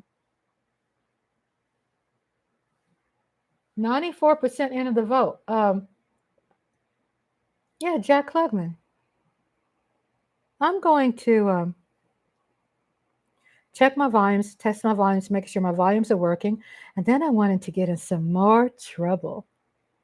I wanted to get into some good trouble. Oh, that's what I was speaking about. I was speaking about my channel, how things have changed a little bit, or a lot actually. But I still have my channel. It has not been, we're here. I guess I wasn't that bad for them to shut my channel down. But what I had to do was I was demonetized because of reuse of content. And what YouTube is saying, you sit up there and you'll like go on and on for years and think, oh, I'm confident. I feel all right. I feel confident. I guess I'm good. Then you find out, you look up and wow, someone hit you in the face with a pizza pan, right? So New York, John Mannon. Okay, they're talking about the House. Okay, good. We want the House and Senate, y'all. So what am I all over the place? Damn, what am I talking about? I was talking about school, then I jumped to my channel. Okay, school. So the point I was trying to make about school was I was bullied a lot because I was a straight A student. We kept a house, Alabama house. I was a straight A student. They said that I talked proper, for whatever that means, because I talked different. I was bullied because I wore my hair down. I was bullied because I was very smart. I mean, I wasn't like anybody in my class in the South. I would raise my hand. I knew the answers. I wasn't, someone who believed in just bragging or rubbing it in. I mean, I wasn't a bragger or nothing. I was very humble. Teacher calling me to read, I read. You know what I'm saying? So, I was bullied a lot, y'all. And when I say bullied, I'm talking about I was scared. They scared me because I was never a type of person that believed in fighting. I'm like that today. I just don't believe in fighting. If I catch your ass and I could file charges on your ass, I'm at the court to take your ass down. That's the kind of person. I just never could understand the science behind someone touching someone else and that they can't stand. Why would I want to like fight you and I can't stand you? Why would I want to put my hands on you when I don't want to touch you? I mean, I just never could stand. I understand that analogy, but I was never a fighter. Okay, Jonathan Hayes, the actor from Little Shop of Horrors. Oh, he passed. Oh, he was 95. And then Tracy Lee says, I love Little Shop of Horrors. And I'll go back and I got to write this down because I go back and I'll start talking about my channel because I want to give you all an update what's going on. All of me, why don't you take all of me? Billie Holiday's one of her favorite songs too. Talk about, I have to write it down because I will forget. So I was bullied. I mean, I was bullied. And when I say bullied, I was so miserable. I was scared to death to go to school because they would trap me. And somehow they always knew how to find me, right? So my teacher, who was my business teacher, she taught me all my business skills and my typing skills and everything. She taught me college classes. And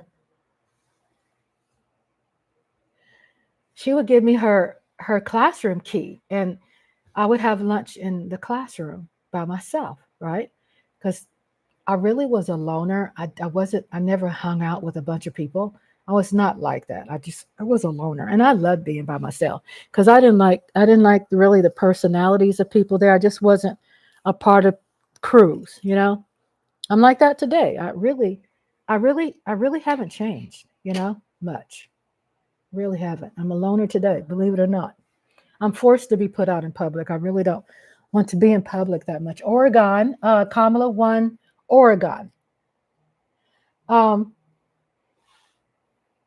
Thanks for the updates, Tracy. So one day, back in the day when there was a bookshelf of encyclopedias, my mother had encyclopedias.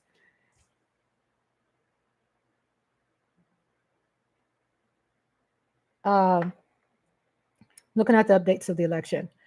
And in that, her bookshelf of, she had encyclopedia set for older people, mature people. She had an encyclopedia set for teenagers, and she had an encyclopedia set for children. So underneath the encyclopedia set, there was my mother's karate, self-trained karate books.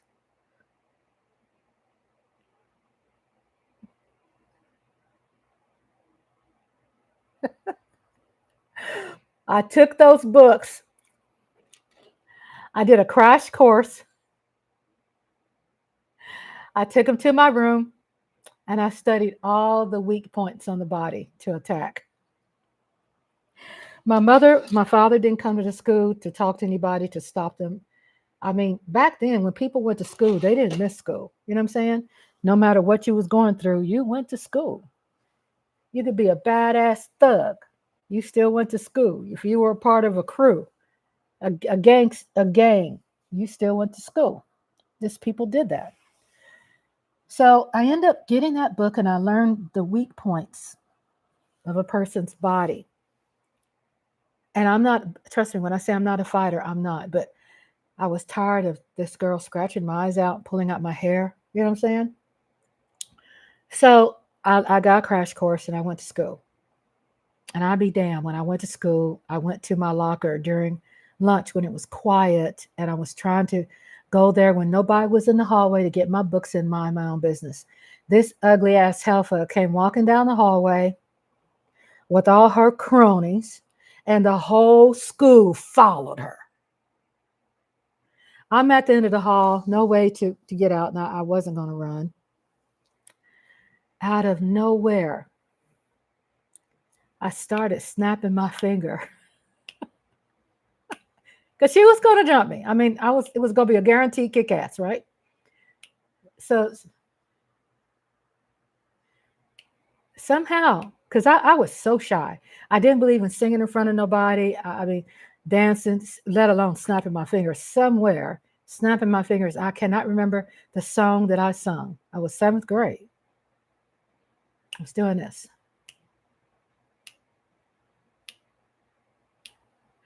Maybe it was Michael Jackson. Till you get enough, keep it. The voice don't stop. I was probably singing something like that. She came after me like some wormy ass, decrepit ass looking bull charged me. I turned around, put my hands in when I learned in the books, in my stance, turned, raised that leg straight up, and kicked the shit out of her. She went flying. Look, I'm caught up in the mix. I'm not trying to laugh and I'm not trying to promote fighting. I'm not a fighter. I don't believe in it. But y'all, I had to save my life. Okay. And I just was horrified, she pushed me in a corner. So when I turned around and kicked, I had no idea how far I kicked her because I'm in the zone and I'm not promoting fighting to anybody. Today, they don't want to fight. They just want to pull out the gun. You know what I'm saying? So I heard her and I heard her hit the wall. I mean, I'm in a glaze, right? I'm really not seeing anything, but I kind of hear some stuff. So when she hit the wall, I think I was more shocked that it worked. What I learned the night before at home out of my mother's karate book. And so I ended up jumping on top of her. And I ended up getting her hair. Bam, bam, bam. I mean, that country shit came out of me, man. I mean, that was something that was built up for a very long time. She really taunted me. Sure enough, both of us went to the principal's office. No, I was in the bathroom. My hair was tattered because I think she might have gotten a couple of licks in. I don't recall. But my hair was messed up, so maybe she did. Okay? Maybe she did. And we're in the bathroom. I was fixing my hair. And she scratched inside my eye, so I had a red mark in my eyeball. And then she was in the next sink over fixing her hair. Bitch didn't touch me no more.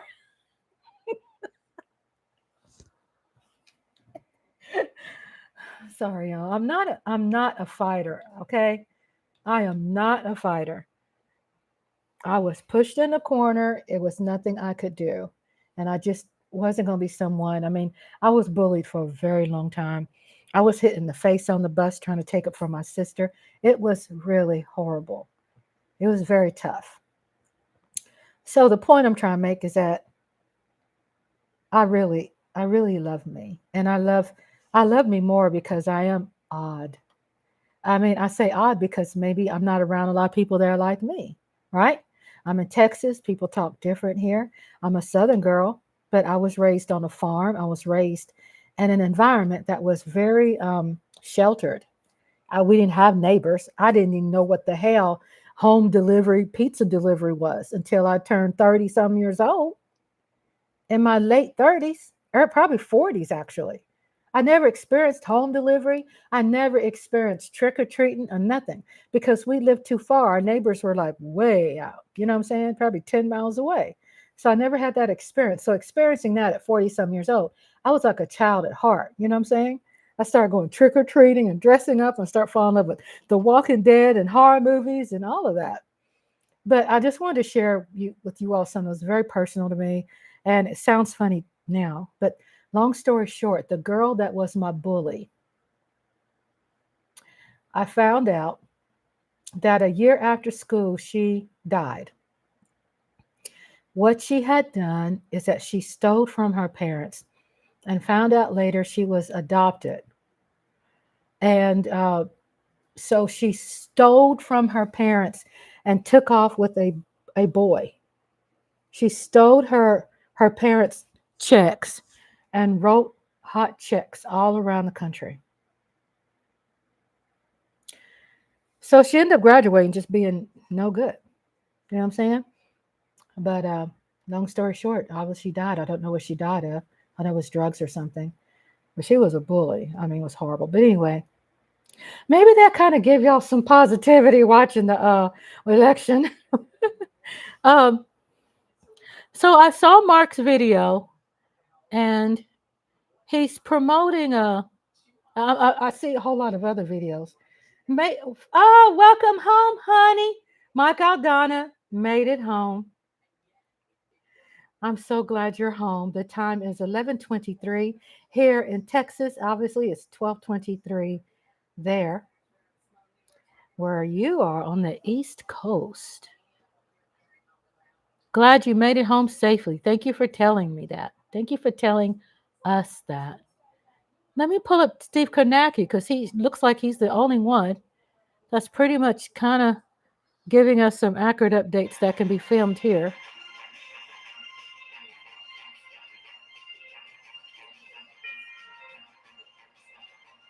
When I hear him talk, then I'll turn him up. It's right there. He doesn't come on until he's going to air on the other MSNBC channel.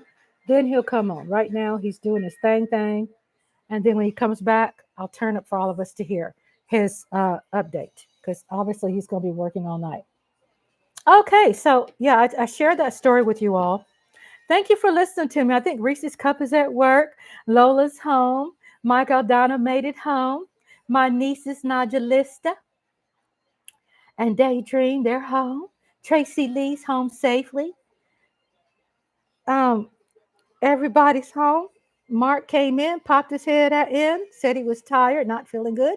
And my William Williams, my son, he's home. Tay Cowboys, my beautiful sister Star, she's home. So it looks like Mark Holmes is watching the election. He's like, I can't watch anymore. It's like, oh. Yeah, so Reese's Cup, I scrolled up, I missed something. You said they should put this much energy in teaching people how to be informed voters. Isn't that the truth? Because it's a lot of people who are not informed. I was saying that from the beginning, how I was, I had someone that was in my life, okay? And they were like, Rhonda, thank you for being so patient and teaching me about how elections work. And what I realized, too, that there are a lot of people out there that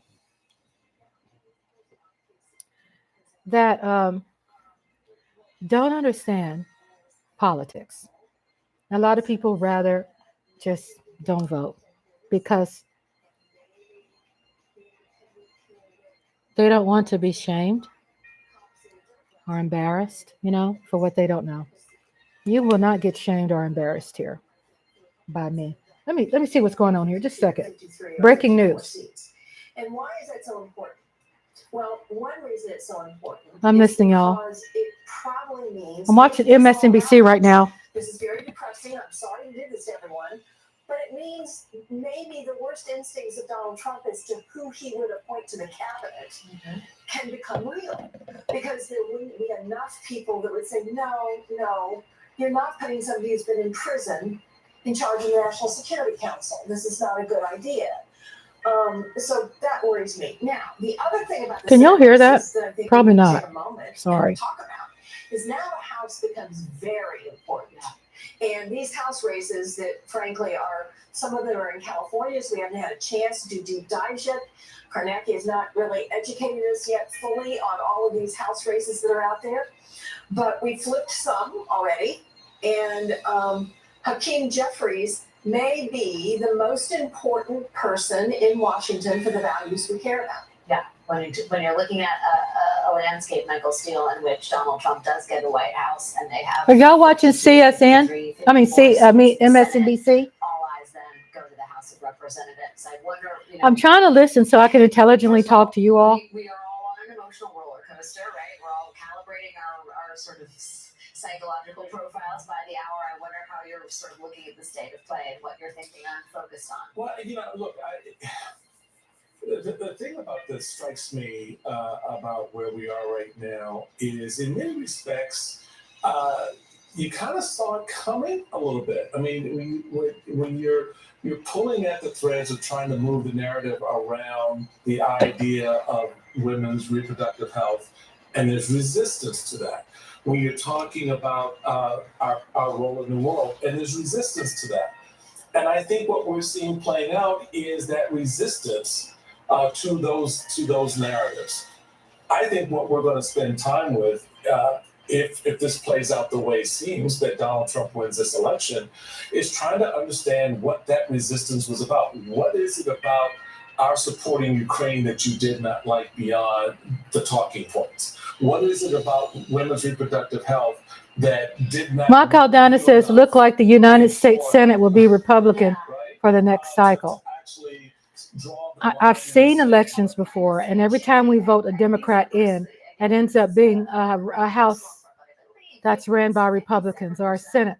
It's kind of like they still want to lock shit. They don't want Democrats doing all of it. So they know that the Senate and the House controls the president, really. You know?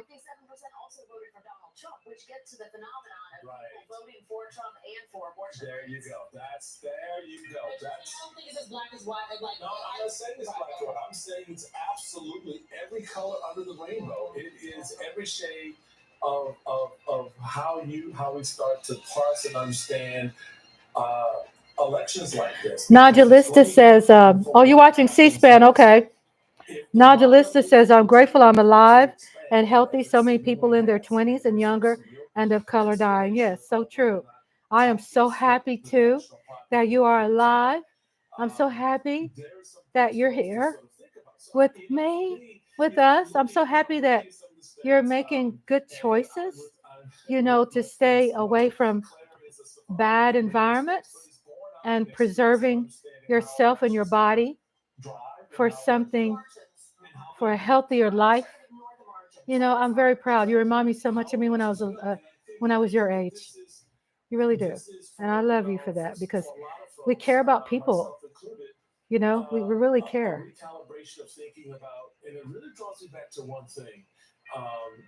That 2016, focus group where I saw a young mother. I've told a story of a young. What is our numbers, Tracy Lee? It's still like 210 to 230. They're saying too close to call. I just think it's mind-blowing. They kept telling us, let me get my mic. They kept telling us too close to call.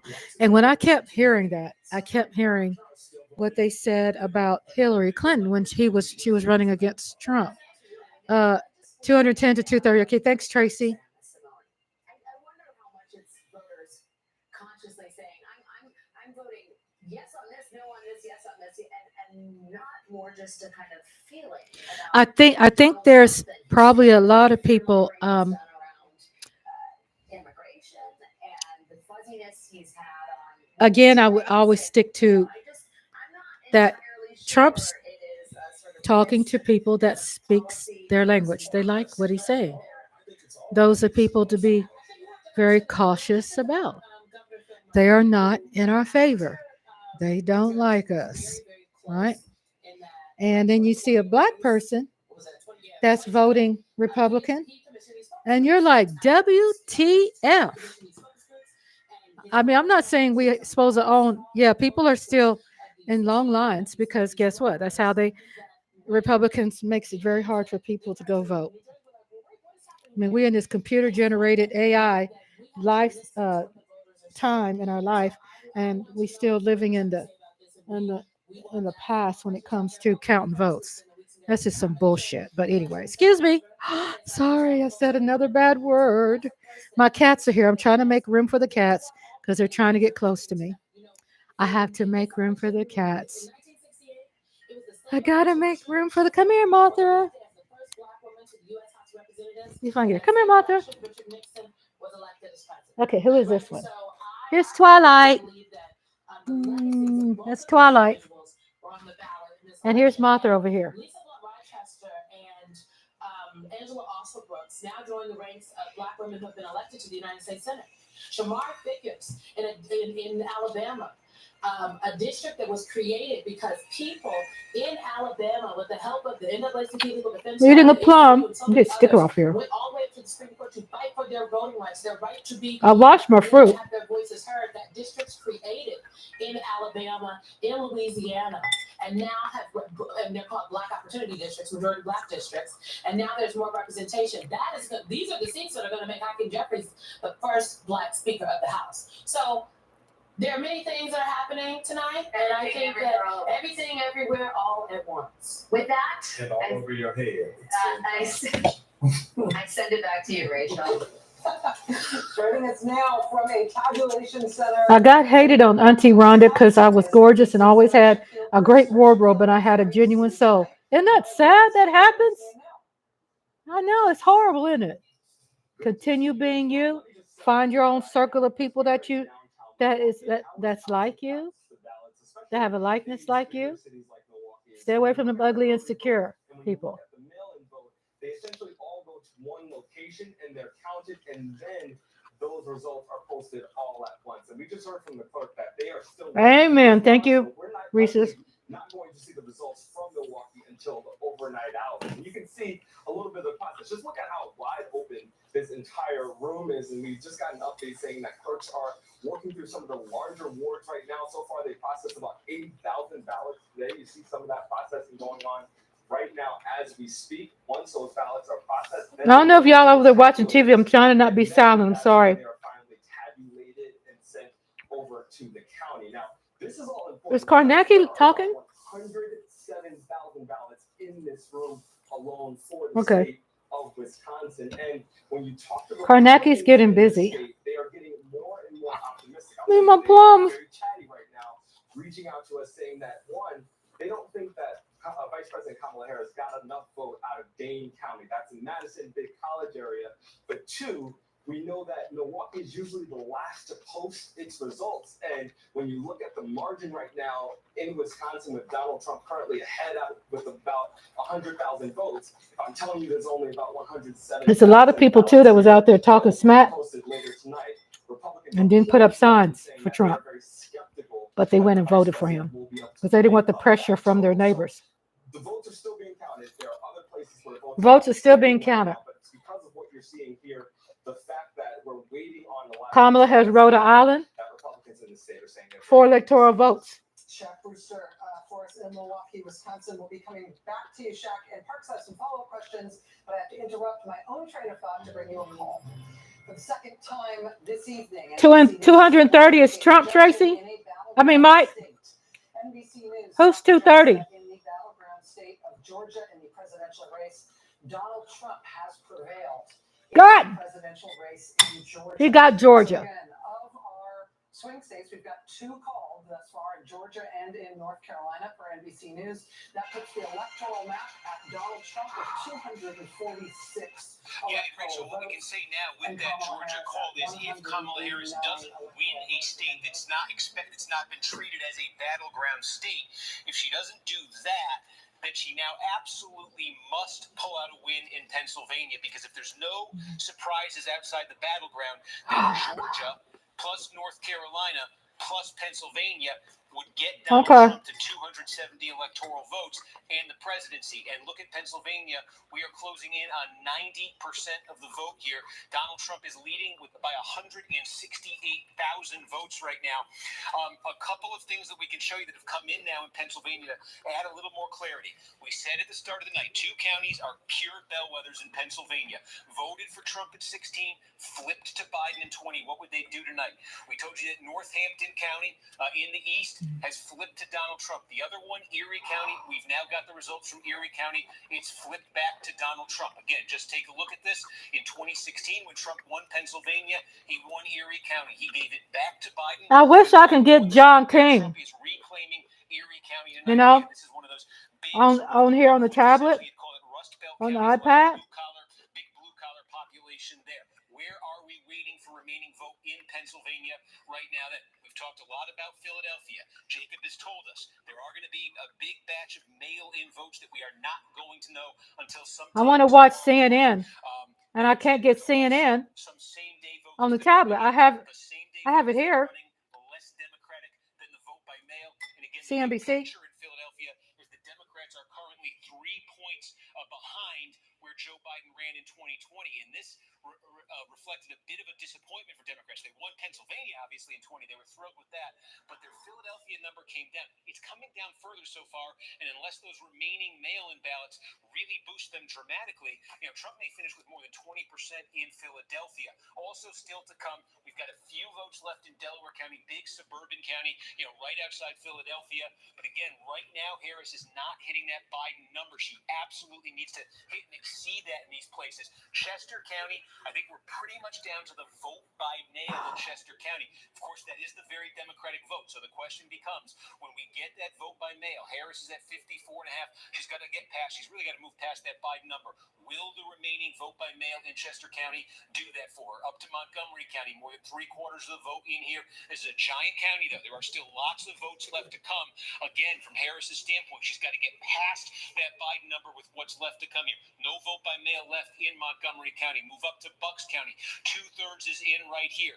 This would be, if Donald Trump hangs on here, still plenty of votes to come, though. This would be a flip. And again, of those immediate Philadelphia area counties, this one a little bit more blue collar than the ones.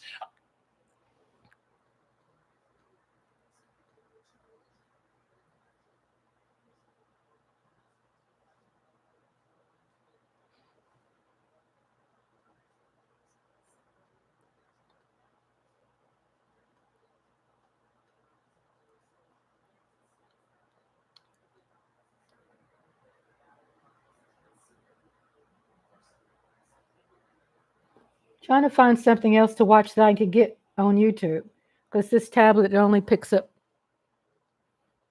on my TV here.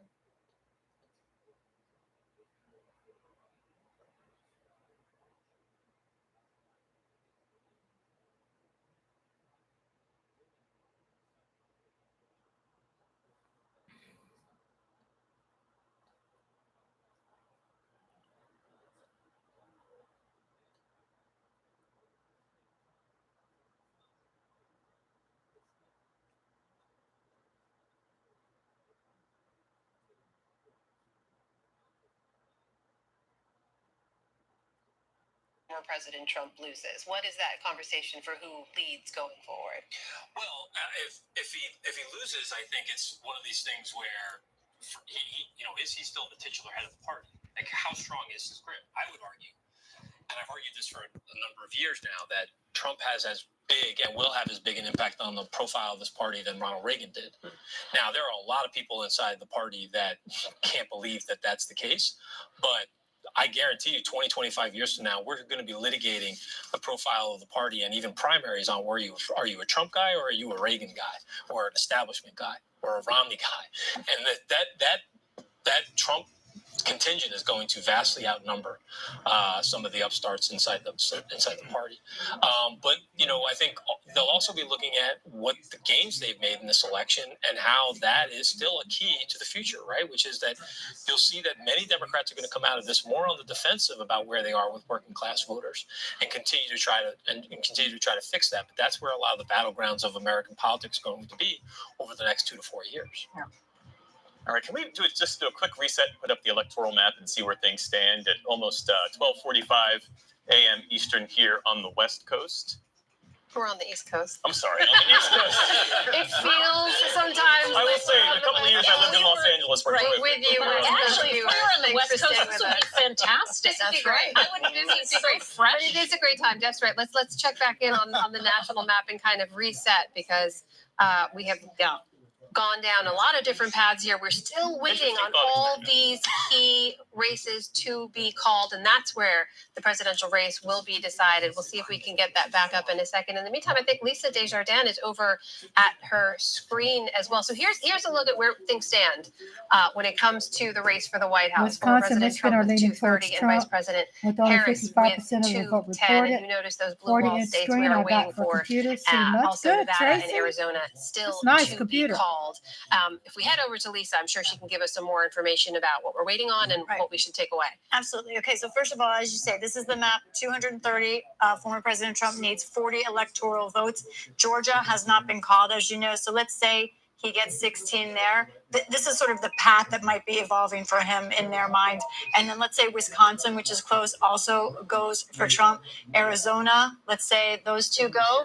And that's it. And this comes back to the blue wall again, because Wisconsin in this scenario is the ball game. Now that assumes Nevada does not go Harris, it's possible that it does. You know, they've got strong culinary union there. Now, so then let's say Nevada. Lisa, can we come back to you in 1 second? Sure. Forgive me, I'm sorry. We have some developments over at the Harris campaign. Let's go to our Laura Barone Lopez. Actually, this is Ced Richmond, a former senior advisor to President Biden, now a key advisor to Kamala Harris. Let's take a listen. Good evening, Howard. Good evening, HU. I want to say good evening to all of the Harris campaign, the campaign family. Thank you for all that you have done. Thank you for being here. Thank you for believing in the promise of America. We still have votes to count. We still have states that have not been called yet. We will continue overnight to fight to make sure that every vote is counted, that every voice has spoken. So you won't hear from the vice president tonight, but you will hear from her tomorrow. She will be back here tomorrow to address not only the HU family, not only to address her supporters, but to address the nation. So thank you. We believe in you. May God bless you. May God keep you. And go HU and go Harris. Thank you all. All right, that was Cedric Richmond coming out to address supporters at the Harris campaign watch party at Howard University in Washington, D.C. That is where Laura Barone Lopez has been reporting from all night. She joins us now on the phone. Laura, just give us a sense of how that statement from Cedric Richmond went down, basically telling people to go home, that Vice President Harris won't be appearing there tonight, how it went down, and what we know about why that statement was made now. Right, well, the statement didn't go down very well. Even before Cedric Richmond came out to address the crowd, it was already thinning here at Howard University because some of the latest calls seemed to really put a damper on the mood here. And so a number of people were streaming out of the yard here at Howard. And as soon as Cedric Richmond said that the vice president would not be speaking, people started to stream out. Laura, we're going to let us know if you need to step away for a drink of water again.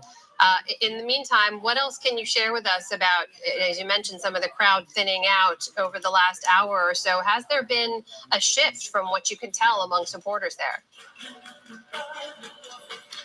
Yeah, I mean, the mood on is one that is very anxious and nervous. Supporters are still holding out hope that the blue wall is going to come through for Harris, that Nevada will come through for Harris. But again, they are really upset that it's coming down to this narrow pathway for the vice president.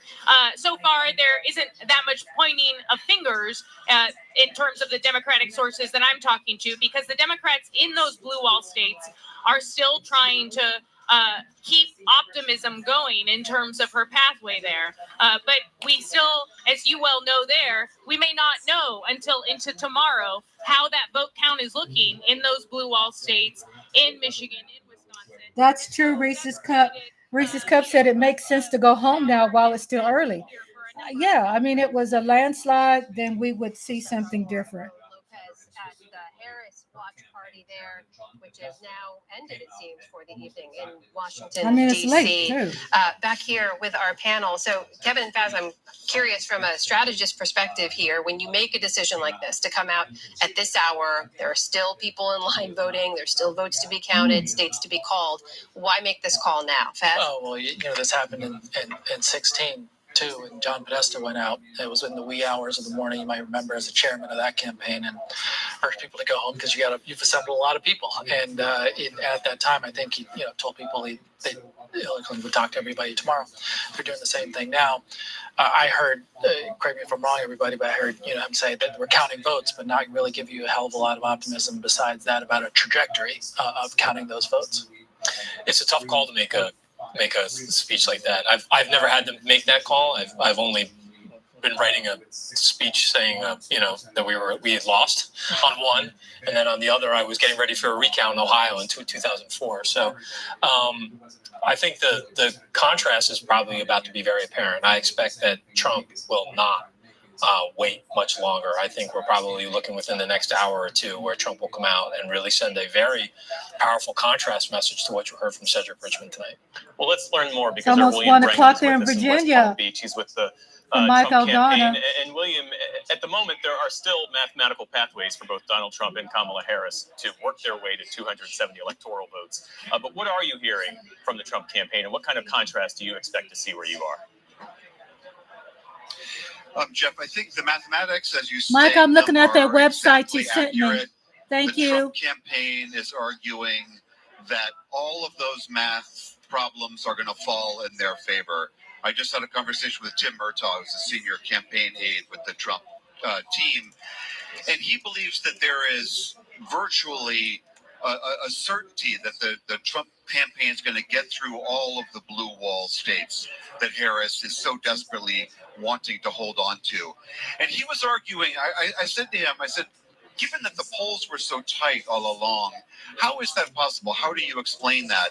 And his theory of the game is that voters saw over this election two very clear administrations. They had a memory of the Trump administration, and they saw 1249 in and that Virginia. the voters' memories of the Trump economy and the border were all favorable in the Republican Party, and on those two factors were all negative for the Democrats. And he said that everything else, he said even the issue of abortion, which was obviously so critical to Democrats' belief that they would do better, all of that fell by the wayside. He said that all those other issues after the economy and immigration simply were not nearly as potent. And he thinks they are very, very confident that this will be an overwhelming victory for tonight. Yeah. We understand also You that over Donald there, Trump is Reese's on Cup. route It's here. almost 1 o'clock in the morning, baby. The word has gotten out in the crowd. It's 11:50 here in Texas. This room that was usually split, half the room that way, half the room behind me. Nearly everyone has moved to the front of the room, anticipating that Donald Trump will be coming here. The mood here is as on fire as it has been all night long.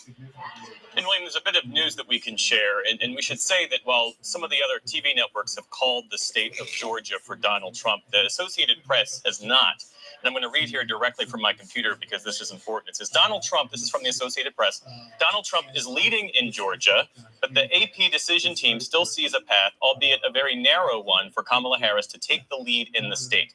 Harris is bettering Trump in the votes cast before Election Day, and there are still potentially enough of those kinds of votes left to be counted to push her ahead of the former president. The race is still too early to call. Realizing you're just learning of this as I'm reading it to you, how does that color or change at all some of what you're hearing from the Trump campaign?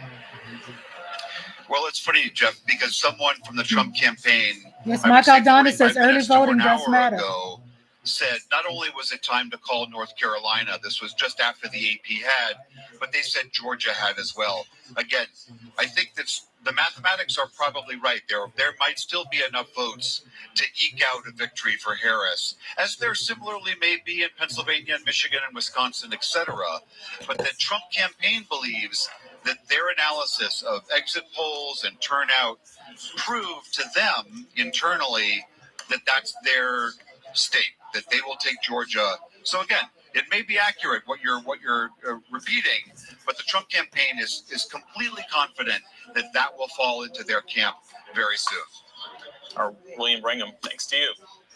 Let's go to Lisa Desjardins for a closer look at what we were just Mike. sharing there. Mail-in ballots the or Associated absentee Press. ballots Lisa, matter they too. Maintain Yes. there's a narrow, albeit, or rather a possible narrow potential there for Vice President Harris. Walk us through it. That's the key. As we've explained, if a state has not been called, it means the Associated Press thinks there is a way for either candidate to still win. And as they say, there's a narrow path for Kamala Harris. Let's explain what that is. Mainly the communities around Atlanta. Let's look at this. Fulton County, the largest vote total that Kamala Harris will probably get tonight in the state. 91% of the expected vote. So there's still almost 10% left. And this is a factor in the math that the AP is doing. It's not just that there's only 9% left. It's that she has such a huge margin there. So that 9%, that's thousands of votes right there. Now, how about all this other counties around here? DeKalb County, also 88%, another huge margin for Harris. We talked early in the night. Steve Kornacki was giving me a stroke. It's going to be a small payoff. Early in the night, we talked about this especially area when right McCaskill here, from Georgia Kansas City Lowcountry, says Steve Savannah, Kornacki is Chatham County. not that, Look at that. as This is the county that experienced when it actually comes has to the the least House amount and Senate. reported I'm right like, now, 80%. oh. Still 20% left to go, and Harris does have a very strong lead down there. She really has to get all of the remaining votes, a very large percentage of the remaining votes in these places. But this is why the Associated Press has not called this state yet. And just taking a quick look around other states that are out, the blue wall, if the Trump campaign is saying they can win it, let's see what's going on. We see here that we are getting more and more results around Philadelphia County. Look at that margin that Harris has, enormous margin, but we're now at 78% coming in here. And to give you a sense of Philadelphia County in the past, where Harris is compared to the past, hold on, let me get the right button. Look at this. So right now she is behind Daydream where Biden was, in and it's hated Philadelphia, on which was too. also behind where Clinton You was. That's saw not the where picture they of want to her, be. so She you needs know to do why she's better than hated. this with the That's so remaining sad. vote Just in Philadelphia. trust me, there's a in big order world to out there. do well here in Pennsylvania. I've also Nodulista, noticed that this swing county, Erie, we where pay a there's lot of more attention people there. like you With that thinks like 98% you, reporting Trump is that winning there. love He's managed to also at the and moment think with the way you do. 97% really run up You the total know, in Lancaster. And let's look what's going on in Chester not County even and giving compare the it to the energy to the past. naysayers, Important because you all are suburb beautiful. And county. basically, Here we what's go. going to Harris happen right in when you grow up, between well, you're grown, but when you go out into the Hillary world Clinton even and Joe more, Biden. And there's one as you get more. older, Our producer Matt you're Lawton going to has be their reminded me of boss. another good one to look at. Northampton County right here. This is a critical swing county, and right now the Trump campaign must be delighted to be winning here. This is a place where it has swung back and forth. Look at that. Joe Biden was able to flip it, and now Donald Trump is within reach of flipping it with 98%. So you can see some of these suburban eastern counties, the Trump campaign did well. I know you have been talking about what happened here, but from my reporting with the Trump campaign, Chris LaCivita took a risk with a turnout campaign plan, the Trump Force 47, that a lot of folks thought might not work. It was not a coordinated campaign, but they've gotten their voters out. Is that Trump himself, or is that their ground game? We're going to spend a lot of time talking about It's their effing lies. They're doing well in a lot of these counties, better than expected. Lisa Desjardins, thanks so much. Amy Walter, we have about 90 seconds. I'm going to interrupt you, and then we're going to pick up your thought on the other side. How about we do that? As William and Lisa were talking, you were squarely in their amen corner, shaking your head in agreement with what they were saying. What are you seeing that tracks with that? Well, if we can have time, I don't know if we do, to put up just to get to this point about, I think it was what William said that the Trump campaign was talking about, the contrast between the two administrations. And I think this is really another key element in this race. Biden's job. Donald Trump with a more than 216,000 vote lead there, with 92% of the estimated vote coming in from the great Commonwealth of Pennsylvania. Michigan now, the Wolverine state.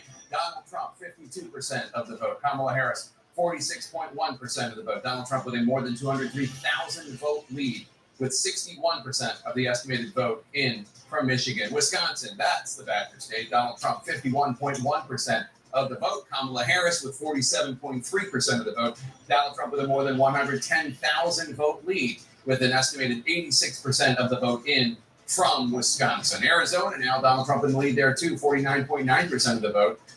Kamala Harris has 49.2% of the vote. Donald Trump with a 12,242 vote lead there, a little bit more narrow, with 52% of the estimated vote in from Arizona. We are awaiting more votes from the outstanding presidential. Do you remember that? Yes. We all thought he was the great next hope. We were a little off in that, but that's fine. Right, I know. Like he didn't exist. I'm returning him back. I'm sorry about that.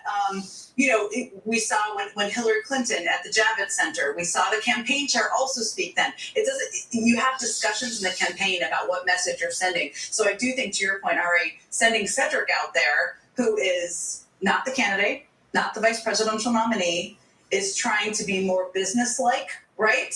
Than sending a message that, guys, we don't want to keep you up till 5 a.m. It's going to happen. And not the we don't know running what's gonna mate and happen not the still. campaign manager. Let me interject for a moment. We do have a call. NBC News can project that in the presidential race in New Mexico, there is a winner, and the winner is Democratic Vice President Kamala won New Mexico. Trump campaign. 5 electoral votes, New Mexico. Very cocky about how they were going to do tonight. They started talking about expanding the map, expanding to Virginia, which they lost tonight to Kamala Harris. They talked about expanding the map to New Mexico, where they sent Donald Trump in the closing days. Now NBC News projects they have lost New Mexico to Kamala Harris as well. We shall see. I think the Democrats were hoping they'd do so well, they'd expand the map to Texas and Iowa, and they didn't win either of those either. At this point, we've got 2 of the 7 swing states called. They are North Carolina and Georgia, both called for NBC News for Donald Trump. We're still watching the results come in. Shout out to Reese's Cup on Connecticut, voting for Kamala. In Alaska, that'll be our last poll closing of the night. Steve, as we're heading toward that, what are you watching? Yeah, I'm watching Pennsylvania because now we've inched over 90% of the vote in, and Trump's margin now has moved over 200,000 votes in Pennsylvania. That's a 3.5 almost. We can't lose Pennsylvania. Trump. What just happened and what's left? Well, we just got a big piece of the puzzle. York County. I just got through eating that South Central Pennsylvania region is a sleeper. We just got. Nigel, I just got through eating a couple of plums, but for dinner I had hot spicy chicken wings. They're called Wicked. I think it's called Wicked Wings. I had some potatoes and gravy and some green beans for dinner earlier. I ate before I went on live. And then tonight I had 2 plums, 2 small plums.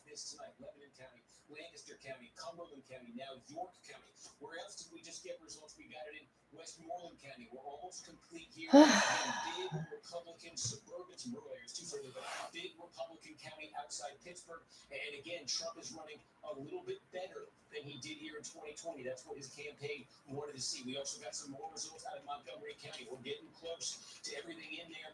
86%. Harris is winning in Montgomery County. Big suburban county right outside Philadelphia. It's a 22-point margin for her. What did you eat, Nigellista? 219 to 246. Has been ticking down ever so slightly with every update. Why? Because every update is the vote that was cast today. That is the most Republican-friendly vote. The vote by mail, the most Democratic-friendly, that was released early in Montgomery County. So what are we still waiting on in Pennsylvania? Well, again, Philadelphia, we've got about 80% of the vote in here right now. Harris's margin, 356,000. Again, Democrats want to get that somewhere around, need it, somewhere around north of, frankly, 500,000. We're at a level where we're close to statistical significance, but it's not quite there yet. And there are still. Tim Wall's in charge of that? Yeah. Well, we're headed. We have to let you go because you have some more data crunching to do. We appreciate you coming by. Thanks, Darren. See you guys. Thank you. Let's check in with Aisha Hassan at the Trump campaign headquarters. Aisha. Hey, you guys. Well, all signs here are pointing to perhaps imminent remarks from the former president shortly. The biggest step giveaway was a short while ago. Somebody went onto the stage right behind me and put up the glass for the teleprompter. So perhaps somebody will be speaking to the crowd here shortly, and that might be the former president. We've got eyes outside, our security details outside watching to see if the motorcade arrives from Mar-a-Lago. I did get a video from someone at the Mar-a-Lago party a short while ago, and folks there were jubilant and cheering and clapping, and they had Fox News on the screen and were watching as we were calling states and more races for the former president. The excitement here is climbing every minute, and people here are anxiously waiting to see if the former president shows up here tonight. And perhaps if unless you get Wisconsin or Michigan. I mean, he's doing very well, and it is very good. Let's put it this way. It's very competitive in Pennsylvania, Michigan, and Wisconsin. So it's not as if we're watching states here that we assume will go to Harris. We learned that lesson in 2016. If you're not winning where you need to be winning, It's not a good sign early, and it's not a good sign late. So Pennsylvania. Trump was at 55.2. He's almost matching where he was 4 years ago. Let's go over to Washington County, 68, overperforming there. Let's go down to Waukesha, slightly underperforming, still some of the votes out there. But these two counties just south of Milwaukee, they're still part of the Milwaukee media market. Racine, 51%. He's overperforming there, but still half the vote is out there. And then Kenosha, 95%. And overperforming there as well. These are counties that were blue under Obama. Trump was able to flip them over and then hold them as well. We can go to the Bow counties now. This is around Green Bay. 56% Trump overperforming there. We'll come back. We're here in Winnebago. 50 again, overperforming. And we go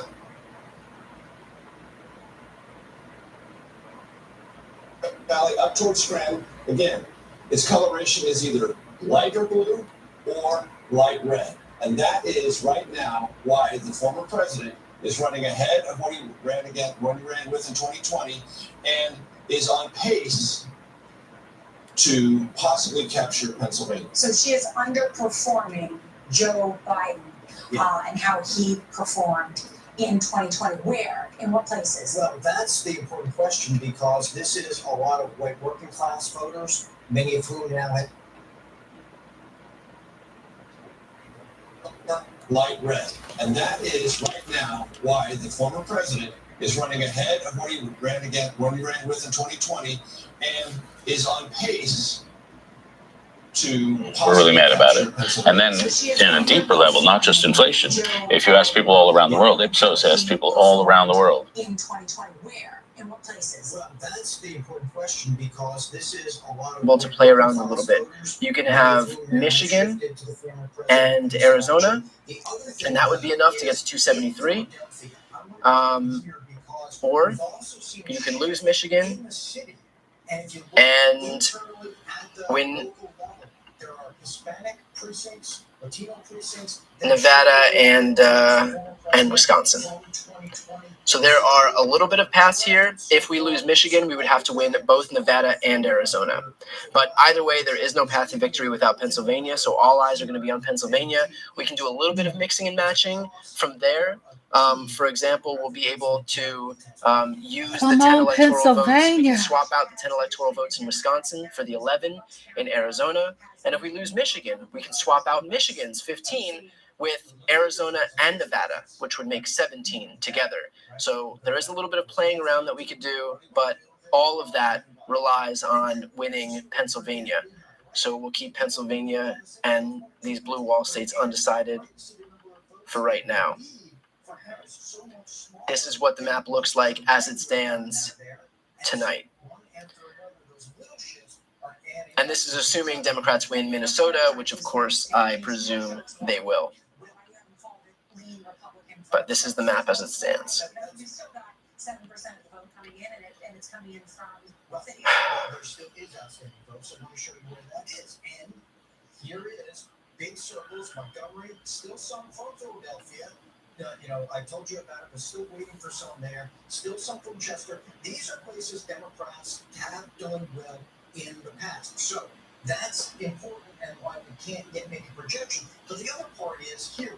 These dots may not be as small, but they represent Republican outstanding vote. So they could just as well go more for the former president, and then he would be able to hang on to what is now a narrow lead.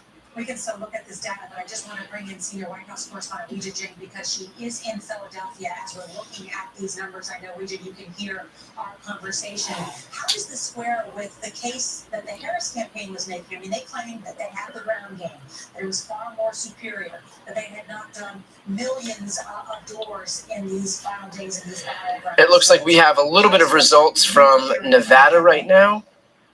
I believe about 53% reporting. The majority of this is from Clark County. I believe these are mail ballots. That might be wrong. Let me just confirm here.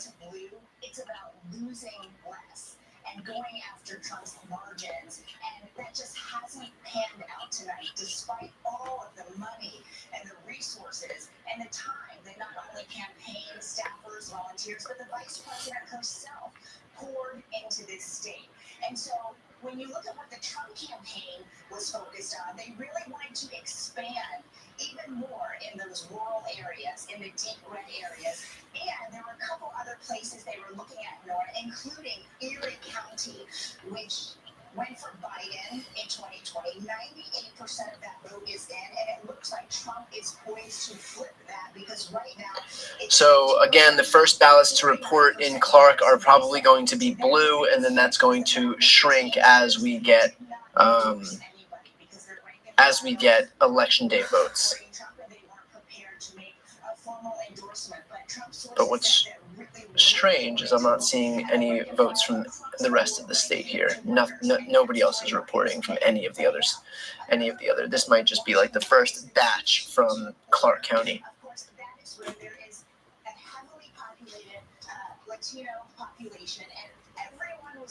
So about almost 200,000 ballots remain in Las Vegas. But we now know that in Berks County, for example, which is part of that corridor, 99% of the vote, 56% right now for Trump, 43% for Harris. And then he was also able to flip, it looks like he's on the path, Northampton, which is in that corridor as well, 92% of the vote is in. It looks like 51% for Trump so far and 48% Harris. So that did not pan out the way that the Harris folks had anticipated. And then you talk about Philadelphia. When I was talking to a Trump source a bit ago, they said, look, it just wasn't going to happen the way that the Harris team planned. So they are feeling very good. Okay, thank you, Mike. Mike Aldonis, I'm only listening to you because I've turned off my TV tonight. Okay. Arizona, pretty close race here, 56% reporting. We're waiting on more votes out It's really a nail biter. Arizona. The vast majority are in Maricopa County right here, where we are waiting for about 44%. It's very unfortunate how close, like too close for a person who is an racist ass. Pennsylvania, but the vast majority of votes are coming from Pittsburgh and Philadelphia. So a lot to keep an eye on in PA.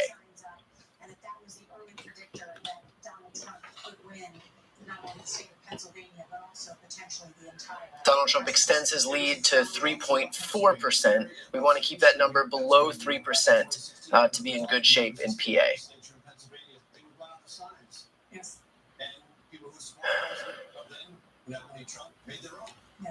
And that was sort of a bonfire that went all over eastern and northeastern Pennsylvania, and Erie was a classic representation of that. That's what the turnout was in 2016.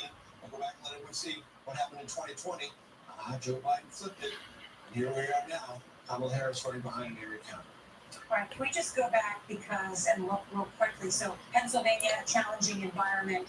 Yes. For the vice president, but still a number of votes to go. Oh, she's going to need 68% of the outstanding vote. She's going to need 68% of the outstanding vote according to our estimates. And we place her estimate at 58% of that 68. So there's a 10 percentage point gap. That is problematic for the Harris campaign, and that, Nora, is putting it mildly. Look at our model. Here's that range, but it is getting narrower by the hour. The range for Trump is moving up, and that is positive direction for the former president. Well, this is when we should go to Maurice Dubois at the Path to Victory and see if there's a path to victory for Kamala Harris that does not include Pennsylvania. Okay, Nora, thank you so much. Well, this map right here will bring it home for you. This is our expected votes per state. The red ones for Donald Trump and the blue ones for Kamala Harris. Of course, two states that we are projecting to go into the Trump column, Georgia and North Carolina. And so now you see how the path for Donald Trump is widened. It looks like we have some results from Nevada's abortion rights amendment. So let's check. It doesn't look like we have those final results here that are being reported by DDHQ yet. But I am seeing that I am seeing from MSNBC that Nevada has passed an amendment that protects access to abortion, but it doesn't look like we have those results right now. It says 0% reporting, which is a little bit strange because when we look at the presidential race in Nevada, we at least have 68% reporting. So I'm not sure why we're not getting these numbers yet for the abortion rights initiative, but as soon as we have those, I'll bring them to you. But again, MSNBC reporting that Nevada has passed an amendment protecting access to abortion. Decision Desk reports We gotta win that Donald Pennsylvania. Trump has won Alaska. So not a huge surprise there. This is a state that Trump has carried before. So this puts us at 213, 251. And slowly we are getting to the point where once Minnesota and Maine get wrapped up, then it'll all be up to the swing states here. Again, the only absolute necessity right now, as far as Kamala Harris is concerned, is Pennsylvania. There is no path to victory without Pennsylvania.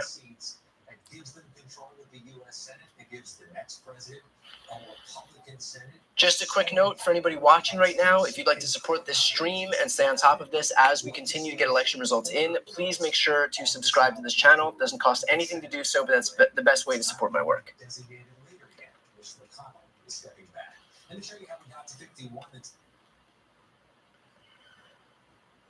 And they get on a big world, right? Because if you're talking about policies like mass deportations, if you're living in a red state, you're more exposed in a way than you would be if you're living in a state with a governor who intends to protect you. And so I think, these are the questions that we're not there yet. We haven't gotten to that yet, but those are the things that people would then have to think about is where you live then suddenly becomes very important to what actual rights you have as a citizen. Let me interject just for a moment. We have a change in a characterization. This is not a projection of a winner, but in Nevada, we had previously had word from NBC News that this race was too early to call. Now in Nevada, in the presidential race, it's too close to call. You see 70% of the Nevada vote in, a difference of just over 40,000 votes between the two candidates. Similarly, in the Nevada Senate race, the previous characterization by NBC News had been in this. Going back to Pennsylvania, still at 91% reporting. Let's head over to Michigan and see if we have any update there. 71% reporting is still very close. The win probability is 45 to 55. I would imagine it's anybody's game in Michigan. And of course, Wisconsin, 90% reporting. We've gone through these numbers. Kamala is not hitting the numbers she needs in Wisconsin. But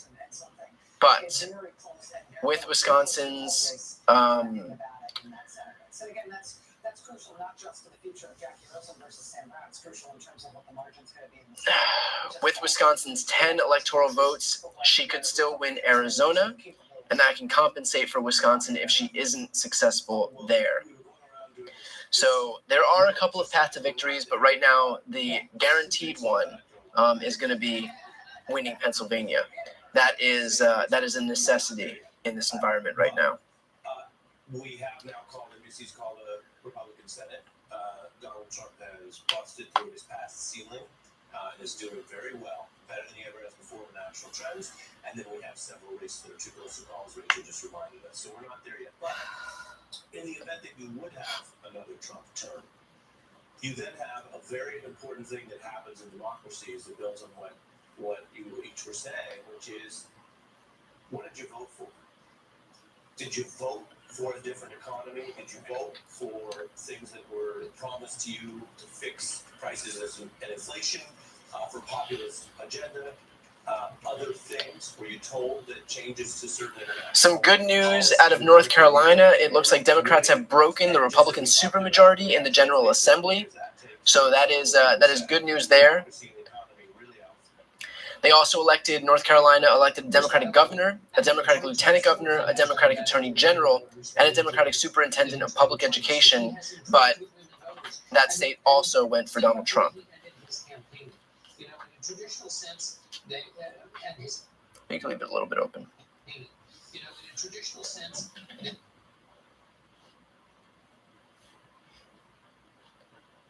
Percent of the female vote, so that's even 3 points better.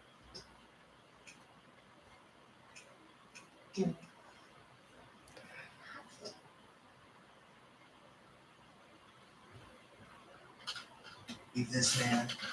Everyone's getting that new Simply Safe powder. Now they can help prevent crime or do that. Come here, buddy. Come here. Stop. This is Simply Safe. Come here. They're on the way. Come on.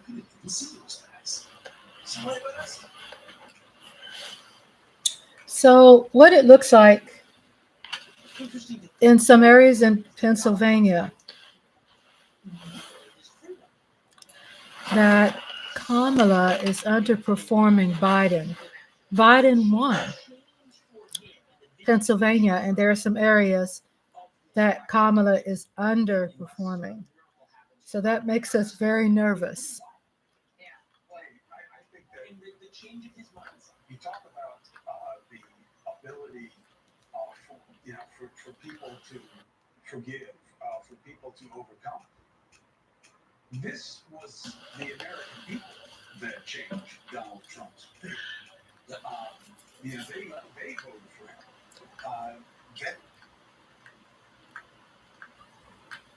In from Arizona, in Nevada, Donald Trump in the lead there, 51%.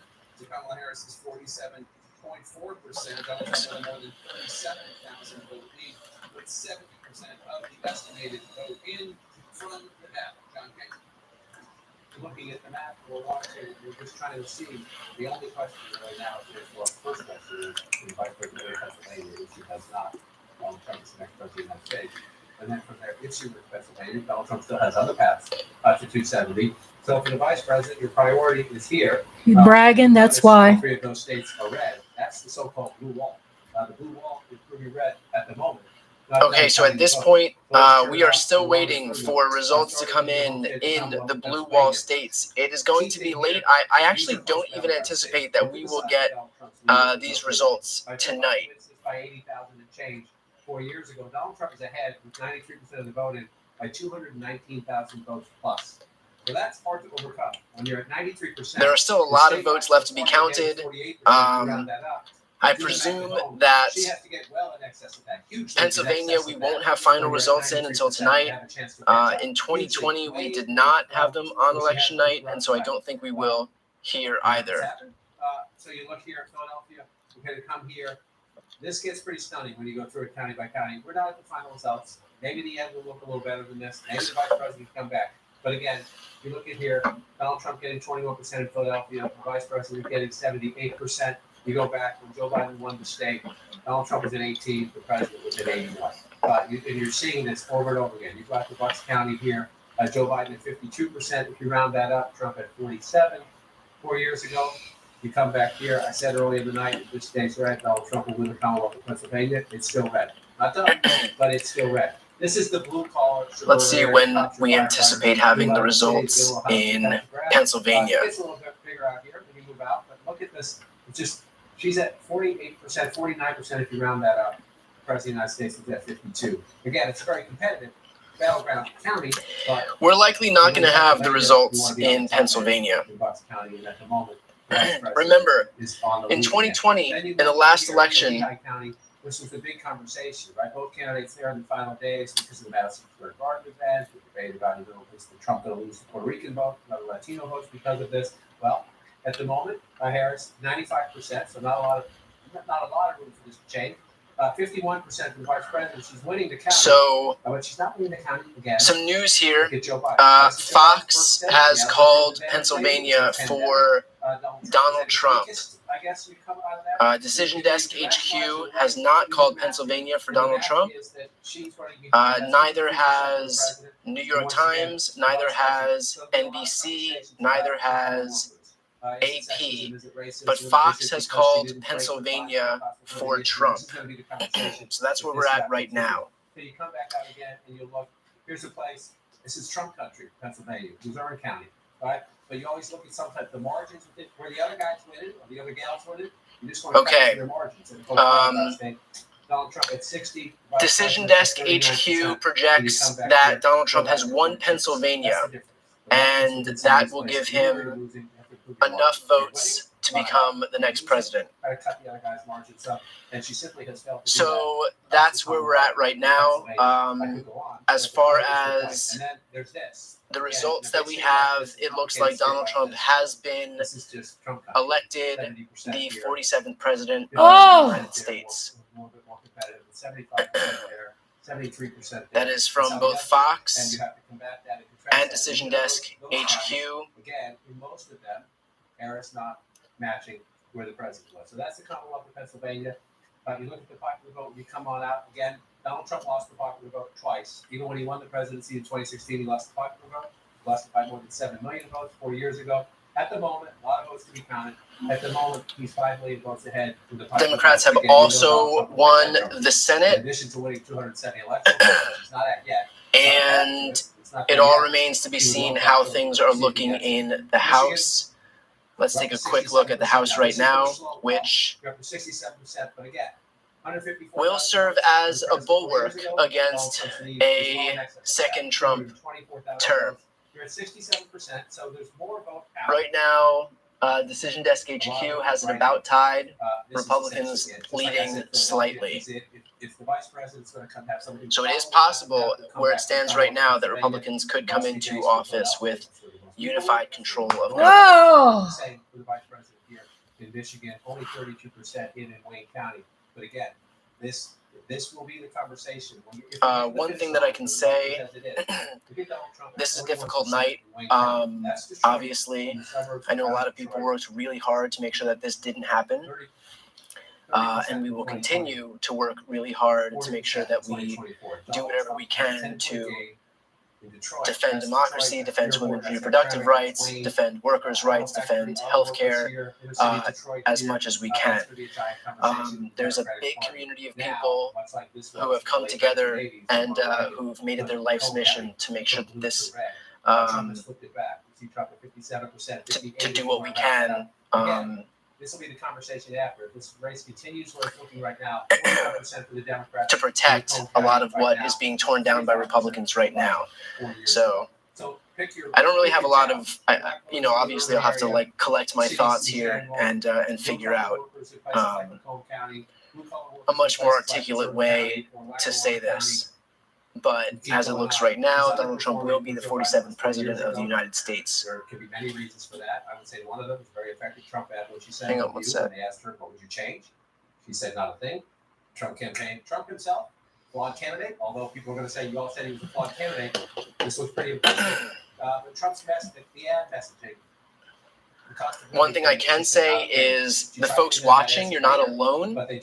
There are tens of millions of Americans who are with you, and you'll have a huge community, and we will continue to work and fight to protect what we can insofar as we can. Hopefully, again, we have some bulwark to an uninhibited Trump presidency by winning the House. That remains to be seen. We'll take that race by race.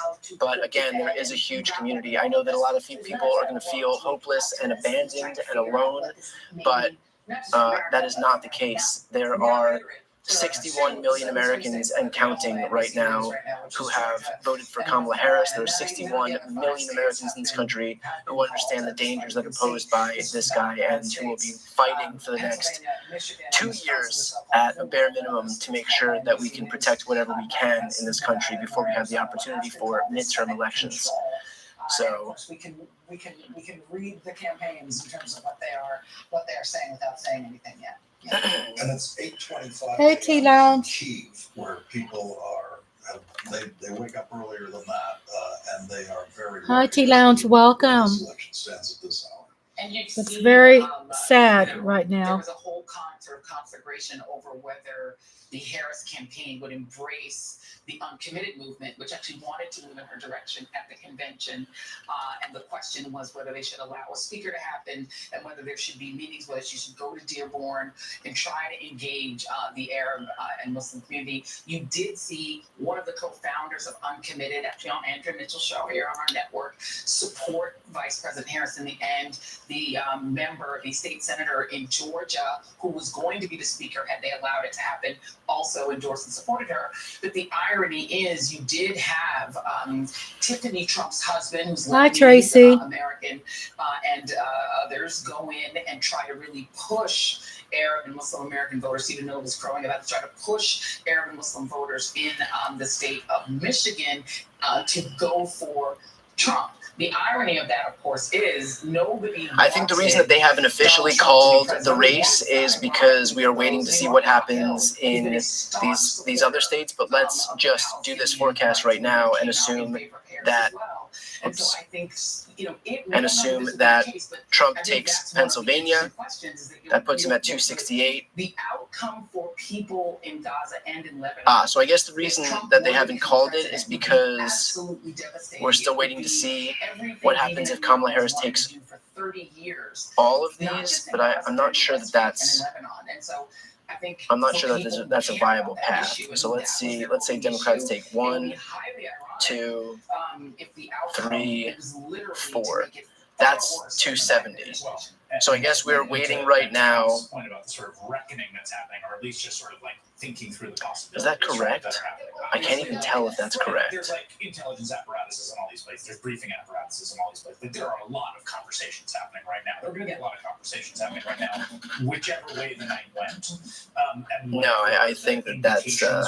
I don't think that that's a viable path. A lot of very different places at an incredibly high level, with enormous stakes at play. And right now, Decision Desk HQ, I'm reading right now, has called Donald Trump the winner of the election. Yeah, Decision Desk HQ has made that call. So that's where we're at right now. As I was saying before, if you've got ongoing secret communications, even out of government, between the Republican nominee and the person who funded his campaign, you can see here Pennsylvania is officially in Trump's column. Pretty much what this reminds me, which I didn't want to be reminded about, is that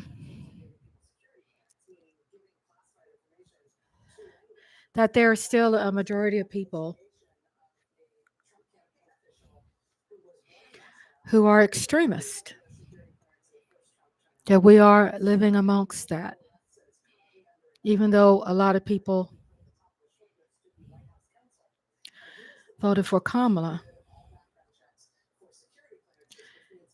It tells you that it's very dark and deep when it comes to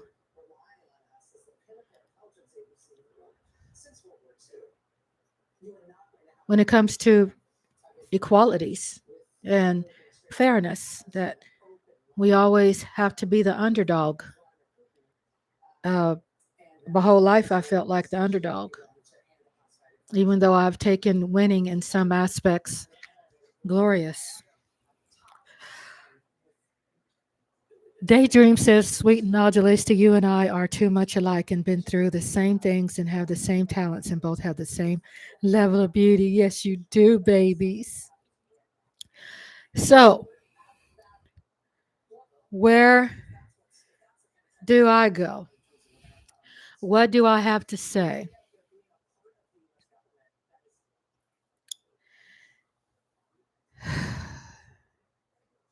I know, that's amazing, Daydream. I think what would be good for us is use those survival instincts that we use when we heard about our grandparents and how they lived.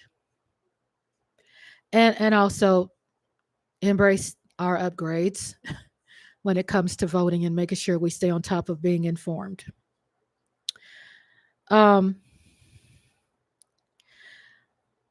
This does not tell me that Kamala is not great. It just reminds me that if someone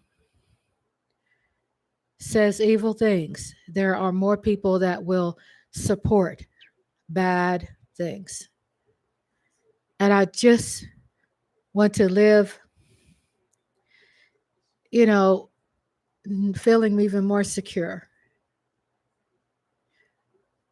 Um,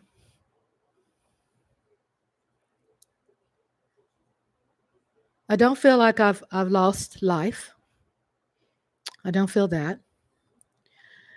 I feel that really my survival instincts have kicked in just now. I was homeless in the 90s. I was homeless for about a year and a half. And it has taught me how to survive disappointments. And I have to say that I do feel that people around the world understand our challenges, that they're not going to Reese's Cup. I understand what you're saying, but there are people overseas that are smarter about our politics than we are in a lot of ways. They're more informed, and they know that these things that take place, like Russia, like North Korea, have so much money that they know how to eat away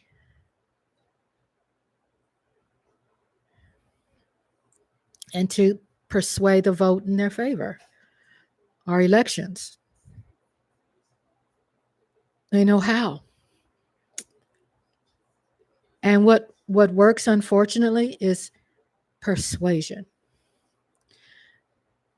I'm optimistic because I do have those survival instincts that kicks in, and to continue doing what I'm doing.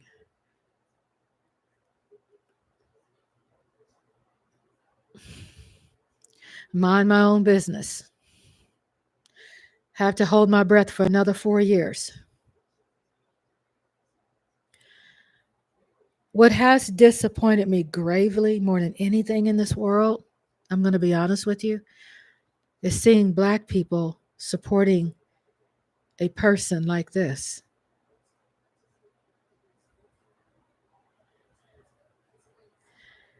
I understand that there's been a lot of gentrification and redistricting when it comes to manipulating the lines, when it comes to voting lines. And it's been eating away, and they've been doing this for many, many, many years. And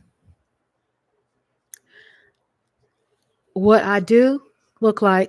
it does look like for me is understand that there's a lot of money that's in our favor. There's a lot of people that's in our favor. And we have a lot of politicians that's in office in our favor that has a bigger job, is to fight even more. And that's something that we have to do. We have to continue fighting. We can't give up.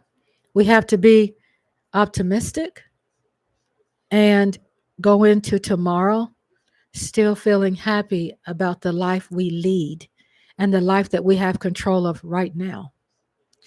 Because sometimes we can be so down about the fight outside of our homes that we have vulnerable people in our lives that need us, right? Things that we love, that's close, that we need to pay attention. Remember how they said, you're always paying attention to the ugly child? You're like looking way over, and you got the child right here tugging your shirt, trying to get attention, that's been by your side the whole time. But we're so gung-ho and looking so beyond something that is unreachable.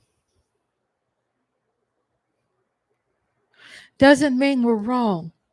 because an election didn't turn out the way you'd want it to doesn't mean we're wrong. What it means is that there are things that is put in place, like Tracy and all of you all have been saying, money greased the wheels.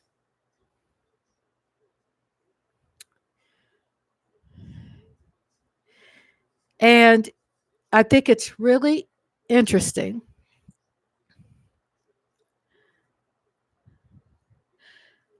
and let's say in our favor that maybe there are a lot of people out there that still did not take this serious. And maybe next election they will, because we gotta wait till four more years.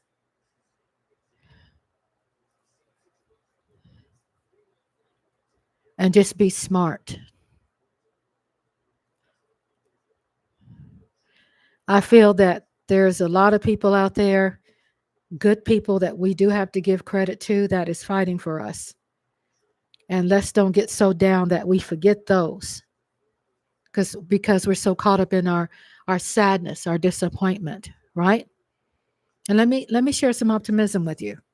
Because in my life, I've been a part of elections that have been lost. And I've been a part in an election where the opposition won and targeted me and tried to get me to go to prison. I'm just telling you like it is.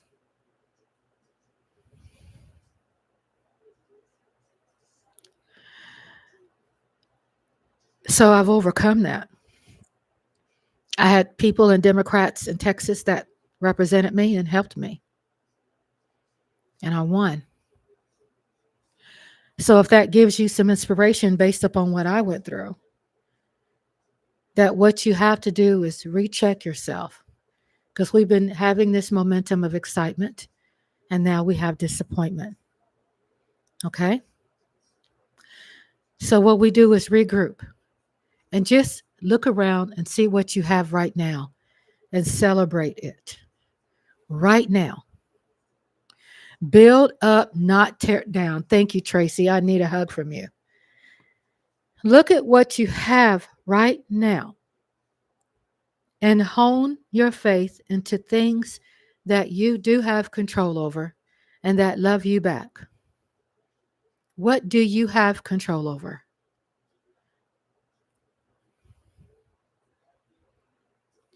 And just be ready for next election. And be ready for your local elections. And then look at yourself and be excited that you have become more educated about life. That life has its disappointments. Even when you feel you are right, even when you feel the majority is good. And when we in this chat room say money and cheating and lying, but understand that money and cheating and lying does not carry you far. Trust me. So with people out there thinking that they have the momentum because they feel they have won, they have not. They always have to live looking over their shoulder. They always have to be very scared. We don't have to live like that. We're positive in our skin. We're happy with the life we're in. We're striving to be better. We still got jobs. We can survive. We have our friendships. We have our relationships. We have our friendships. We have other things in life that's working for us. And ride this boat. It's going to be a long ride, everybody. I will be here. I don't know. I'm watching MSNBC. I don't know if I will be as outspoken as I was when Kamala was running for office, because I don't feel secure. And I have to be smart. Focus on my movies, focus on staying informed, and focus on building community here on my channel and sharing my support and friendship with others.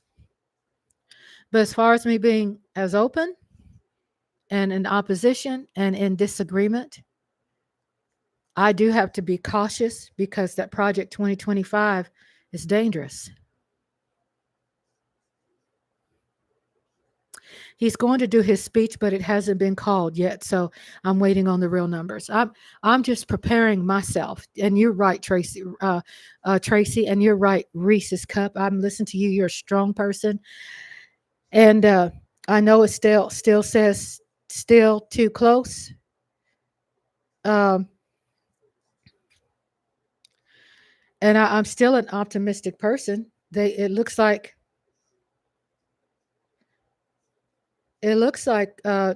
Kamala pulled ahead in one of the states. I'm just saying it's good to have this conversation right now. It's good to have this conversation because we have to prepare ourselves and we have to get in our head and remind ourselves that we're going to be all right. That we're going to be all right. And what we must do, what is the math? What is the science? What is the words of encouragement that I can give? Pay attention what's right in front of you and love that. Pay attention to what you have, that you have control over, and protect it. Go outside and notice some things that you haven't noticed before. So maybe the sun and the wind and the autumn air and people who are kind. Focus on giving to people respect and encouragement with people who are good people. Because just because whatever this turns out to be, it doesn't mean we are losers. It doesn't mean that this whole country's fucked up. It means that there are elements, bad elements in this country that's fucked up. It's not us. We have been reading and watching. The news has been really advising us about the threat. So we're prepared and still go to the store and get your collard greens and cornbread. Still love on your grandbabies, nieces, aunts, uncles, grandparents, yourself, and build. And don't fall to pieces because life doesn't end just because an election did not turn out the way we want it to. Now, I'm not writing Harris off.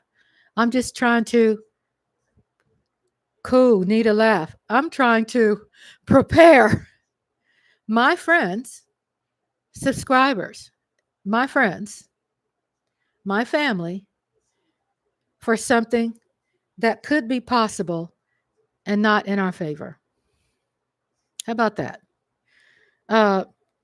Mike Aldana says, I'm going back to watching SNL again on a regular basis. Isn't that the Bible? Is SNL a Bible? I would say it is. And it just makes you laugh, right? You find something because it's not the end of our world just because you don't win things that you love, right? I told you all, shared with you all that I have been homeless and the bottom of my life fell out. And I guess that's my survival that has kicked in right now. That my go-to is quick. I have this snap back thing where I'm like, my husband's healthy. I'm healthy. I love my husband. I still have friends. And we're going to have still some movie watch parties. And we're going to come together and know that we share something so special that people out there who are selling their soul to the devil, good things don't come to them consistently, sweethearts. I'm just telling you. I'm not hoping for anything bad on anybody, even my enemy. But I can tell you how life works out. Good things don't come to people just because they feel they have won. It just doesn't work that way. You have Trump, who is facing a lot of court. Trump has a lot of things to face when it comes to court. Going back to court, he has. We have a trajectory of things that has a pulverizing person who's leading this country, and it just tells you how things overseas impact us over here in America, that we are not exempt, that if you study world politics in a way I do, I don't know everything, but England has had this trouble. Italy is having this trouble. The Mussolini loyalists are thriving today, and there are pockets of places all around the world that are nut busters. And I'm not saying that in a good way. Pissing in our Cheerios. I mean, I'm just being real. There's always that element. Minnesota has pulled out really well for Harris.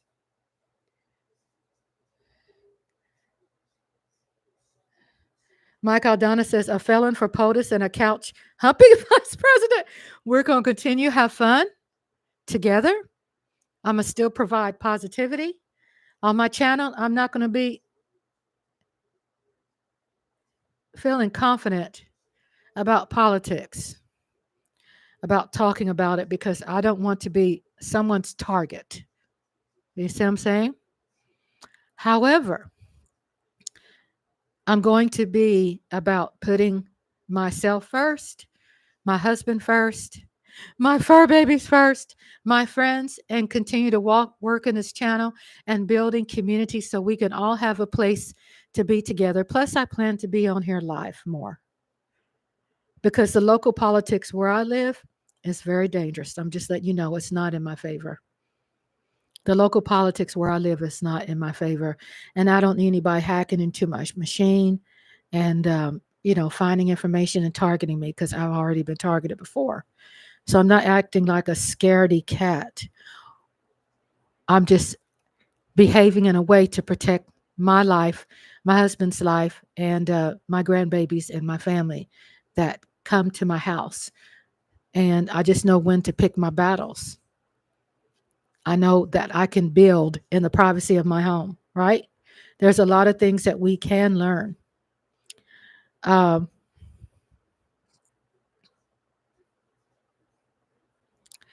When there are things that don't work in our favor, and this is a great thing to learn, perfect for my channel that circles around, which I built around anxiety. How do we deal with anxiety? Guess what? You have Nodulista, and you have two beautiful young ladies, Nodulista and Daydream 1990s, who found each other. They look a lot alike. They have the same birthday, month, and date, and they found each other through this channel. I found people like Reese's Cup, Tracy Lee Williamson showed up in my live, and it was, I wanted to cater, just roll out that red carpet for him every time I see him, because I do want to let him know seriously how important his presence is to me, his conversations. There's a lot of things about him I can relate to.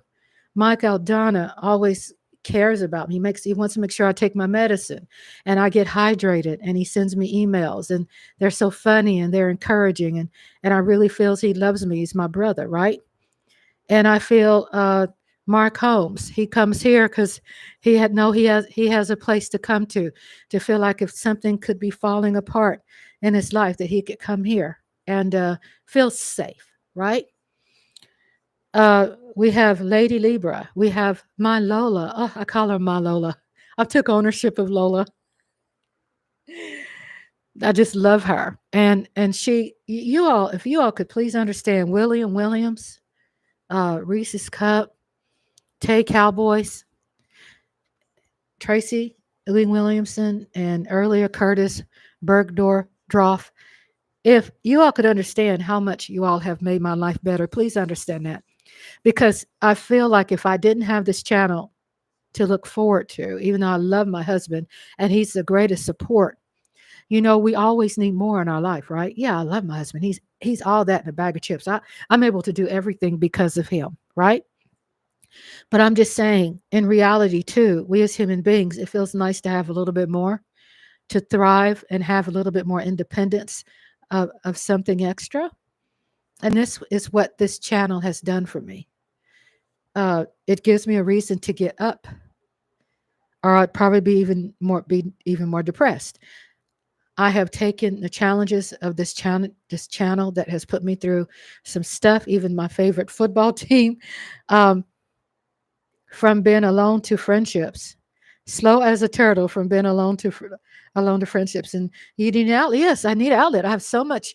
All these things I do, like my Galdana understands, is that I have so much things built inside, and this channel has helped me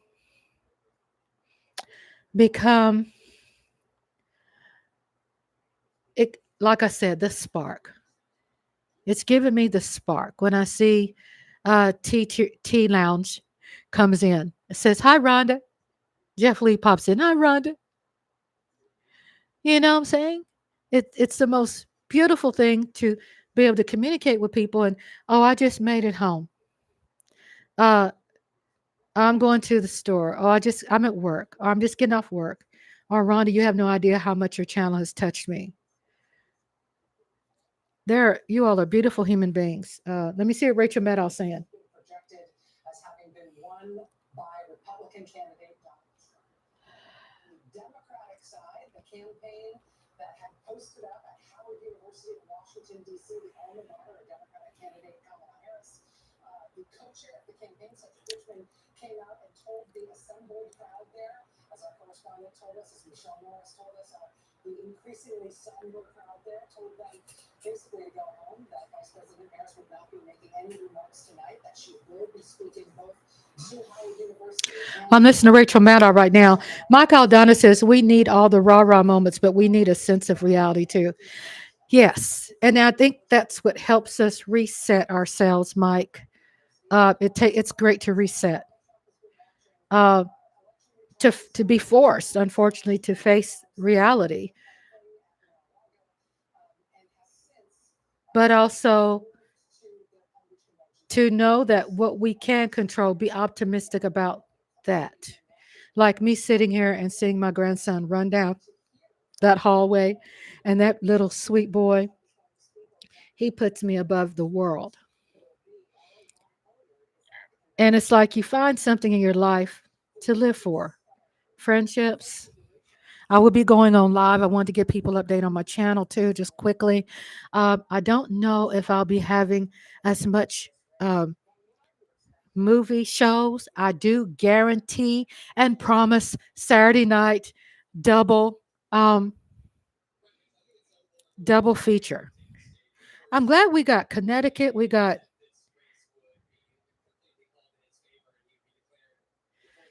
oh boy, this is like a headache. I don't, and you know it's so funny. I don't even have a headache.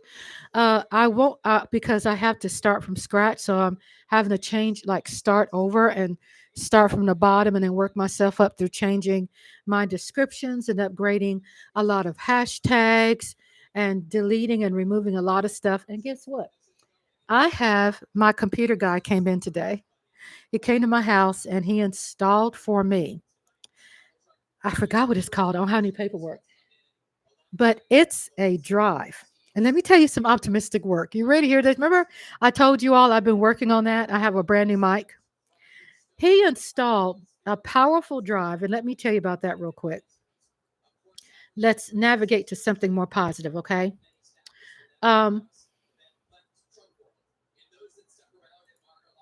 Okay, here it is. So it's called, I don't even know what the name is. I have to look at it. But it has 3.39 TB free that he had installed.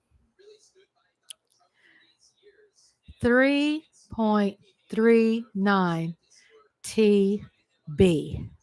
Now, for y'all, I'm trying to remember what that means, but TB means the probably the strongest power that a local computer could ever have.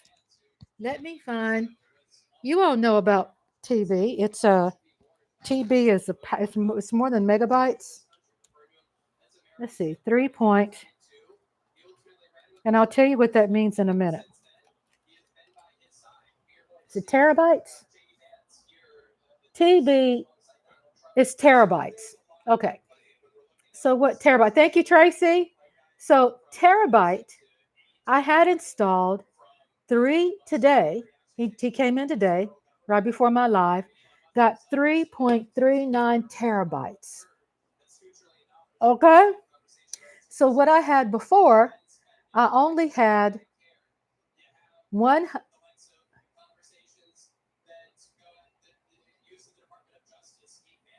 think I only had 1,000 gigabytes. And when I was doing movies, my computer was draining all its resources because that's what movies do. Movies drain its resources, right? Movies. So I had a 3.39 today. I had my 2 mics came in, terabytes. Yes, that came in. We're going to talk about something fun. And we could talk about and have, how we could survive this 4 years. But he installed that. My 2 brand new mics. I don't know if you can tell. I seem to hear myself more clear on the mic because obviously I needed new mics. So I bought 2 for the price of 1. So I'm just trying to. The optimistic part is that I'm working very hard on upgrading some things here locally.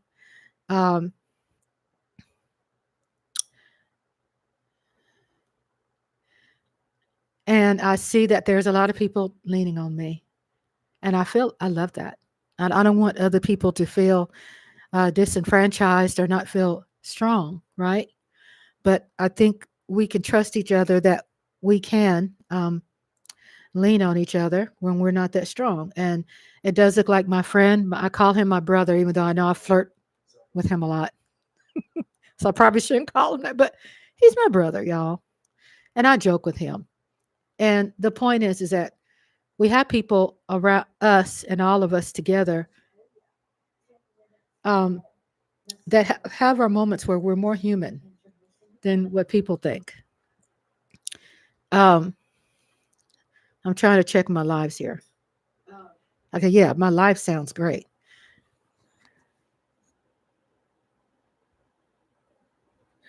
I think what I find amazing, yeah, that's some good storage space, right? 8 gigs to 16 gigs of memory. Thank you for helping me educate myself on that. Tracy Lee Williamson, yes, 3.39 terabytes, 8 gigs to 16 gigs of memory. And what is so perfect is all of those movies that you've seen that I have on my channel, that I've been trying my best as much as I can, saving them. That's cool, Tracy. I love that. Saving them on that 3.39 terabyte. Okay. So I have backup. So when I do these movies, you're going to see some reruns, what we've already seen, because I'm having to repurpose everything I've done, except the one I did last Saturday, right?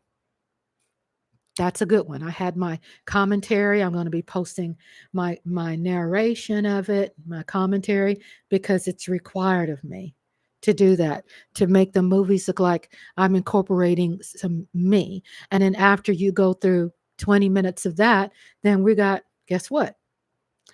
3 hours of great movies and a 10-minute intermission. So I've had to redo some things. I want to continue doing my book reading that will be available to everybody because I no longer have members because YouTube took that from me. So plan to start that back up at sometime this week because I've been so busy. But my reading keeps me grounded, my book readings. And I think what's positive about it is that there's a majority of the people on my YouTube has not been a part of my live book readings. So I want to see if I can do book readings like 11:15 at night on a Friday night. I'm kind of thinking about that Friday night book reading. Because not only am I able to tap into people in the country, I'm able to tap into people that are in India, who are in Serbia, who's all over the world, right? And they could pop in. I like the geeky, Tracy. So let's talk about some optimism and not going to just keep reminding us about this election right now. We're just going to continue planning our life and be optimistic about what we have ahead of us. I'm going to cut this off because we don't need to keep beating a dead horse.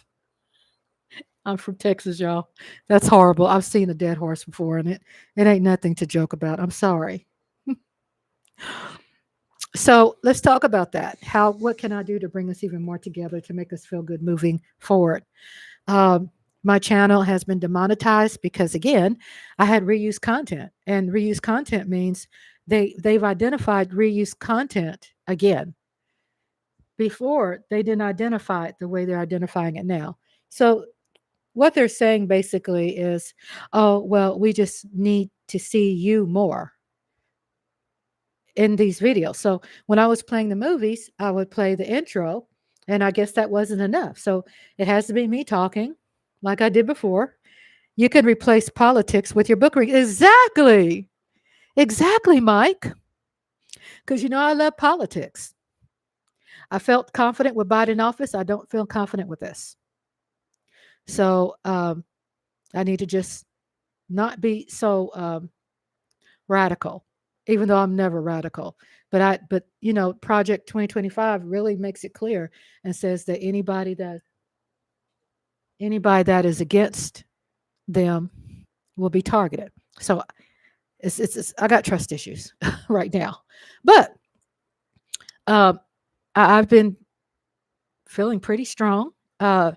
I know that other people, gosh darn AI. I got a lot of people love Tracy. I got a lot of people out there, that have fought for this election. And I could say that I'm in a better place because I could step my foot in and I could step my foot out. Right? You got people wake up in the morning and have to face their enemies. I don't have to face them. I'm in a safe place. I haven't put up any signs out here. I still love my Kamala. I still love my party, and I'm still faithful and loyal. But at the same time, we had renovations outside. They have taken down some lining and some gutters and some nice things, and cosmetically outside where I live, cosmetically have been painting them and have been really doing a facelift. And Michael Down says, curious to see how much of that shit will come in fruition. Oh, I know. Now, what could happen with the fruition? They've already put it, my opinion, it's already written. It's in writing, over 1,000 pages. Republicans have been doing what they've been doing forever, is building a Supreme Court, and they did. They've been building their Congress, and they did today. They've been building judges, placing judges all over this country, and they did. And what's going to happen, what I feel the positivity part about this is what's positive is that our country and leaders are learning how to do an upgrade. And that upgrade means that we have to upgrade, that there are still people in denial, that there are still some people think that nothing will change, that we're going to be cool and everything. And I've did some history. I did some studying about political history, how this happens. We always have a Republican. Then we have a Democrat. And Obama did, was fortunate to be voted in twice. Then we have a Democrat. Then we have a Republican election. It goes back and forth every time. And when we have a Democrat, then he has to deal with a Republican House and Senate. And then when there's a Republican, then sometimes he has to deal with a Democrat House and Senate. It's just always like that. Mike Aldana says, I was referring to a second Trump term going forward. Oh, yeah. I feel that he is going to put that in fruition. They've stacked the courts with judges. They've stacked the Supreme Court. They stacked local judges. They stacked local, cities, towns. They've been stacking, small and stacking. I know because Texas, that's what they've always been doing here in Texas. I mean, stacking. What the positive thing I think is going to come out of this is that this is going to, we have people out there that's voted in that's still representing us. That's what's so great about our democracy. They're still representing us. And what that means is that this will help them upgrade in their hearts and minds what to prepare for. That the bad stuff that's going on teaches you something. It teaches you something. It teaches you how to be more prepared. It teaches you that there are so many laws out there that people can use wording and language and laws that people have not been able to change, that need changing. There's laws in place that need changing, and they are in the books. They still have lynching legal here in Texas. And we have always had these Republicans that we have not had the momentum in our favor to get rid of that law. It's legal. Now, when I say legal, I'm not saying, like somebody just grab you and just do that. But I'm saying that is still, there's some fine-tuned writing that Trump has been able to dig up and use because he has the swamp that's benefited him. History will write itself in the end. I just love that. Oh my God, Mike, that's true. History will write itself in the end all the time. History does repeat itself. There are people, what's happened today has created another conversation. Every time things happen like this, it creates a new conversation.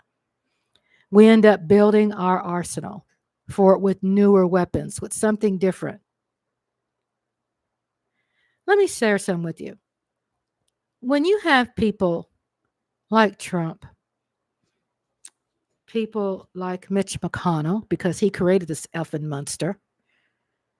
When you have people like that,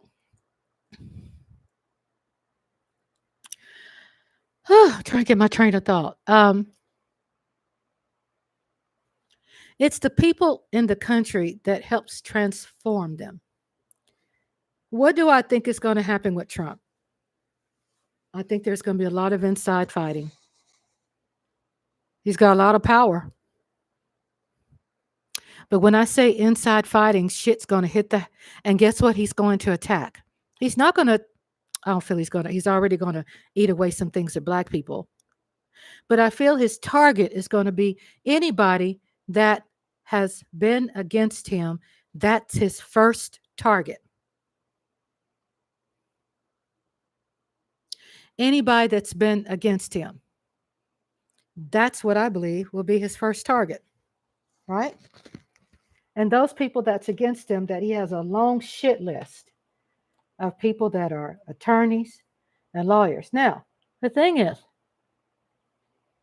the thing is that still there's some governing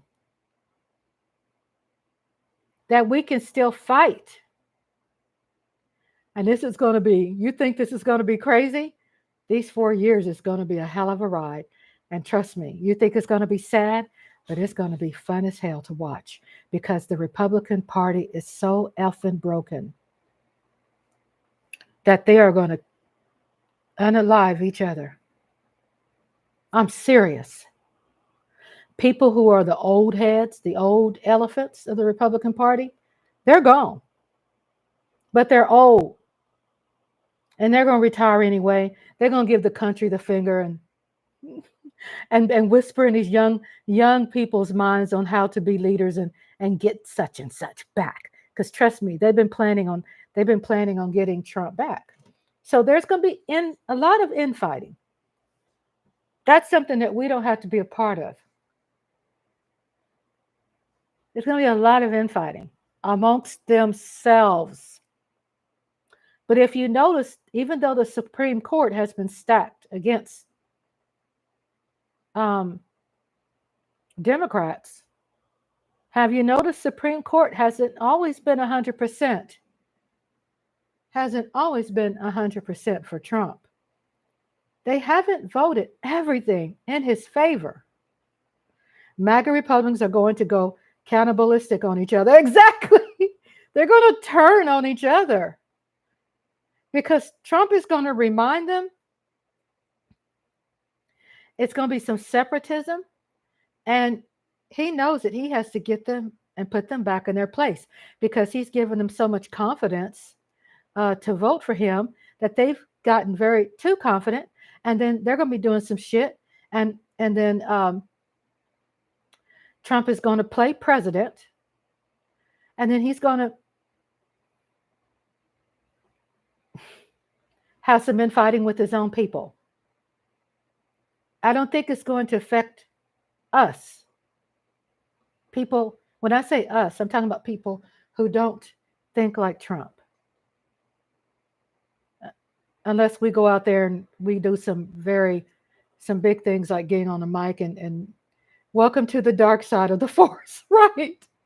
I feel that opportunity is going to open for women. Don't despair, be strong. Exactly, Williams. I feel that opportunity for women is going to open up somewhere else to getting better health care. Because if you noticed, I don't know if you all heard about on the ocean, that there is they call a hospital on the ocean, hospital at sea. I forgot their formal name for it. But they said because there is no jurisdiction on the water, that people can still get their women's health care or their men's private health care that they need on the ocean. And that a lot of people who have a lot of money has been supporting and investing money in helping women get to these places to get the medical help they need. So the opposition has inspired us to work together on the other end. So I am seeing some optimism that there are still laws put in place, that it's not going to be easy for Trump to put all those things that he's doing into place. Unless he has a Supreme Court, which he does. But if he has a Supreme Court that got a gun to their head and they just go all out, which they pretty much have already.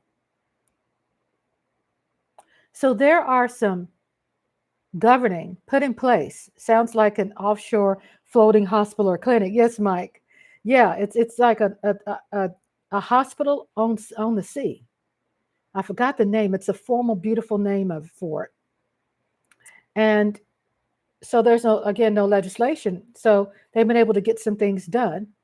The only thing is that just like every decade or so, we change our trajectory. Sometimes we have to move to better places. Sometimes we have to find better jobs. Sometimes we have to not be as outspoken on certain things like we used to be. And sometimes we just have to make sure that in our home that we can build and build alliances. Now, we can still build alliances, but still keep the security as far as not giving out our address and not giving, putting those safety precautions on your computers, virus protections and things like that. When Trump had Kim Jong-un and Russia on his side, that means this man has been proud to sell his soul to the devil to to have more hotels and properties and make more money in those disenfranchised countries. Those countries, South Korea and Russia, are so bored that they're mad because they don't have a Walt Disney World and things, and they go crazy about America because they want to steal America. Only thing that would be nerve-wracking is having a war. What's interesting is that you have people who used to work for Trump, who are anti-Trump, who have a lot of power and influence when it comes to, yes, it's been raining out here too a lot. Hope you all okay. Stay safe. It's been raining out here a lot. They stopped a lot of the construction out there because of the rain. The rain is beautiful. We're going to celebrate, have a wonderful Thanksgiving together. We're going to have a wonderful Christmas together. And the show must still go on. For right now, I will keep my promise and have the double watch party Saturday night. As far as having the time to do the cartoons Saturday during the day, I'm not sure if I'll have that time. I will strive for that because now I'm doing narration and I'm doing breakdown of analysis. Right? I'm having to put more time in it, which I'm good. I mean, I think I could do it since now I got all these terabytes over here because that was what's slowing me down. That was slowing me down. So we got some big plans to grow and continue growing. Okay. I do want to see what I could do realistically and still build myself up to where I was, but be better. Right. So where I could still have the Tuesday movies, where Mike Aldana gave me a good idea. I could watch parties on the nights instead of politics, have book readings, and come on more live and have my corner set up more where all I have to do is, like Mark, just sit down and just go live, right? Because I've been like having to tear things down and move them, and that just exhausts me. So if I can set me up a corner to go live, I could just jump on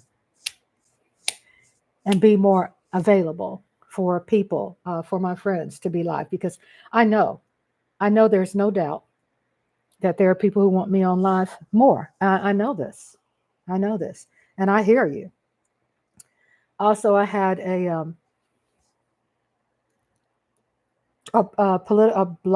call it a poll that came out. Even if it's not a lot of polls, but those minds that participated in the poll matter to me more than people who are not participating in the poll. And so looking at the poll on my channel, on my YouTube channel, the ones who answered matters. That Deanne has been around since I've had 5 subscribers. She likes ASMR. I'm going to definitely continue ASMRs and put me in them. I wanted to also remind people, just because we did not win, it doesn't mean that we are on the wrong side of history. Okay? I'm going to my poll to see what it looks like. But that just, even though I understand what I want to do and what my needs are for the people that matter more to me on my channel, but it says 60% wants me to cover NFL sports and football. That's cool. That's cool. I'm just proud of you. You all really like just a bump in the road. That's exactly, baby. It's just a bump in the road. We'll be good. We're good. I'm just excited to see Trump's politics and see, what's going to happen. So I'm looking at the poll. More people want me to do NFL football and or sports live streaming. That is funny. And then people still like second place is cartoons and watch parties. And then we have people says all of the above. Michael Donna says all of the above, and Deanne. So that gives me the temperature, to test the temperature of the test temperature of my channel, like what people want. The polls gives an opportunity for my subscribers, for my friends, family, to tell me what you think. And I'm watching and I'm letting you know I'm paying attention. You matter to me. I'm paying attention to what you want, what your needs are. I like to know what your individual opinions are too. because what matters to me, to be honest with you, it's not really, I mean, I have to study how YouTube works, but what matters to me is what you all want. Priority comes to ones who have been supporting me more. I mean, it makes sense. People who've been supporting me more, they deserve my ear more. They deserve my ear. I turned off the news. I'm turning it back on now because I just didn't want that redirect my feelings about how I want to move forward. That I can only control what, and then We all see the pictures of Abraham Lincoln and Barack Obama before and after. We all know the job agency. I think we've learned during this election who we could really look up to and who we could probably not have associations with anymore. This vote's changing the trajectory of the culture all over the world. I mean, it's elections teach people about who you really are. I'm not anti-Republican. I'm anti-MAGA. Okay? My family's been through that and hit directly. And I have on a YouTube video where I talk about sweet tea and a clean house. And I have my family pictures in it. And I'm talking about how both my grandmothers dealt with racism in the North and how the other one down South dealt with racism. And it's called Sweet Tea and a Clean House. And you all could check that out too. And it's a bio on a very small part of my life. And I have such a big life, we all do, that we have to like take small parts of it and focus on that. And it's hard to do that. I've been wanting to write a book forever, and it's been so hard to keep focused because it's overwhelming. And I know I'm going to need someone to help me write a book because I'm all over the place. I just get to a point where I start and I just get overwhelmed and I just can't do it because it's too much. Mike Aldana says, sometimes I wonder how my family has been civil, all these, despite our political differences. Yeah, I mean, because of fortitude, intestinal fortitude, that you can be different years. Yeah, you could still be different and feel the freedom of supporting what you believe in without going too far to harm others because they don't agree with you. There is a person on my channel called James B. And he came at me very strong in one of my community tabs. He's a Cowboy fan about Trump and was against what I said. I'm looking at Trump right now about to speak. It's going to be hard. I have to pay attention to Trump and what he says because I want to stay informed.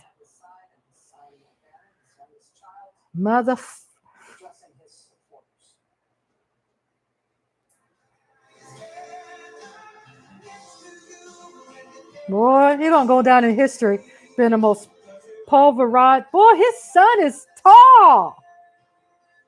Wow. His son is tall. Good looking son, too. I just hope you don't follow in his father's footsteps.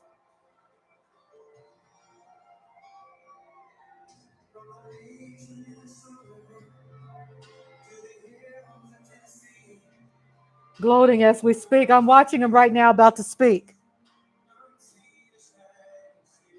I got to watch him. Got to stay informed. I don't like it, but I have to pay attention. We have to stay informed.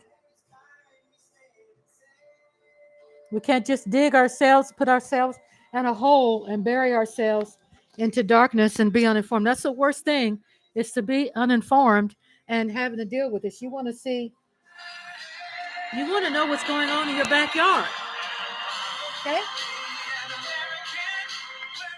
So you know how to fight it.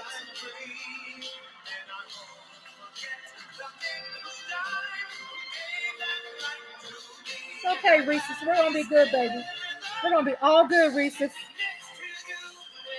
We still can do good work, Reese's. We have a lot of people that are governing in our favor. They're still working. So we still got to keep fighting. Man,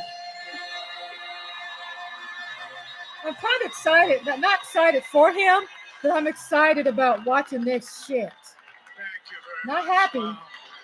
Just like, look at this effing shit.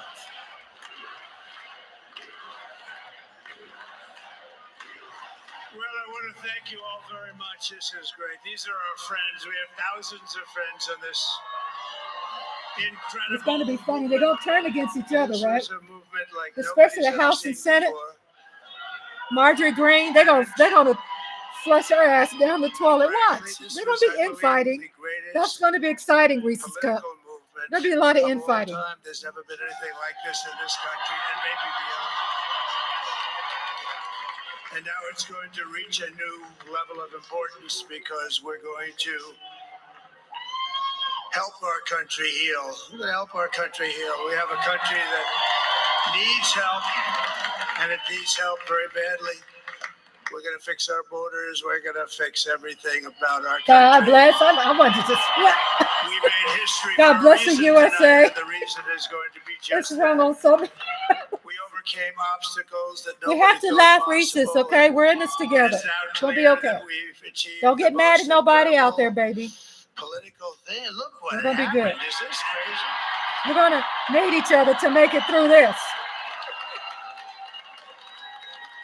But it's a political victory that our country has never seen before. Nothing like this. I want to thank the American people for the extraordinary honor of being elected your 47th president and your 45th president. And every citizen, I will fight for you, for your family. and your Every future. citizen? Every single day, I will be fighting for you, and with every breath in my body, I will not rest until we have delivered the strong, Right. safe, and prosperous America that our children deserve and that you deserve. This will truly be the golden age of America. That's what we have to. This is a magnificent victory for the American people that will allow us to make America great again. And in addition to having won the battleground states of North Carolina, I love these places. Georgia, Pennsylvania, and Wisconsin. We lost Pennsylvania to Trump. In Michigan, Arizona, Nevada, and Alaska, which would result in us carrying at least 315 electoral votes. But Harris has 194. Trump has 266 electoral votes. networks did, or whoever called it, because there was no other path. There was no So other he's path making a to victory. speech. I just had to do my speech to prepare us, right? The popular vote, that was great. Very proud of that.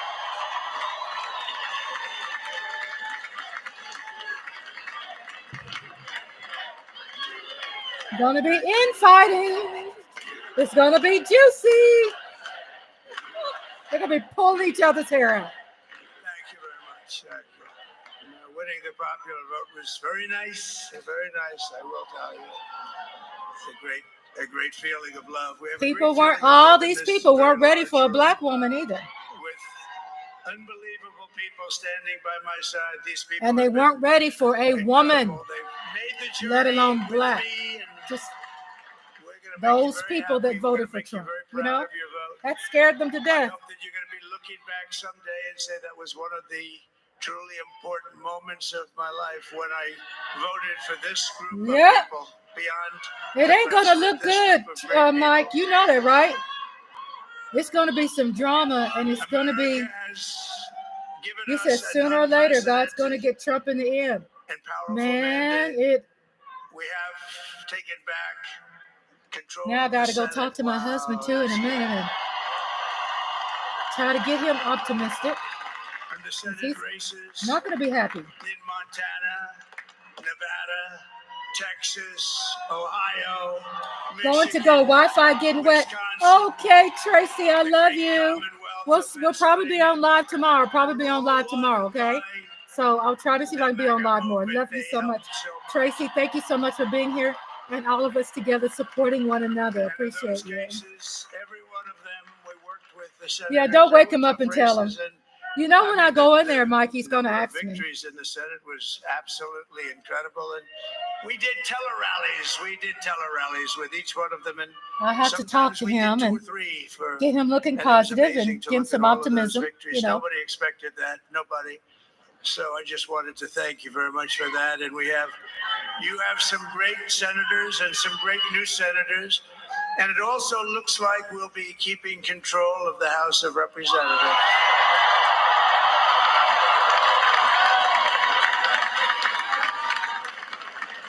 And I want to thank Mike Johnson. I think he's doing a terrific job. Good night, Tracy. Love you. Sweet dreams. I'll be on live tomorrow, okay?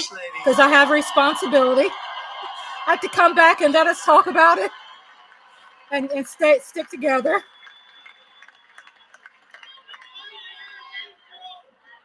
Who has the #1 best-selling book in the country? Can you believe that? I don't know. I just feel something dark about this. When I say dark, something. No, she's done a great job. Works very hard. Works very hard to help. I think there's going to be opportunities for us to improve and force us to improve in some things. This is going to be that opportunity now. And we all think our children are amazing. Everybody here thinks their children are amazing, but that's a good thing when you think they are. But Don, Eric, Ivanka, Tiffany, Barron, there's Laura, Jared, Kimberly, Michael, thank you all. What a help. What a great.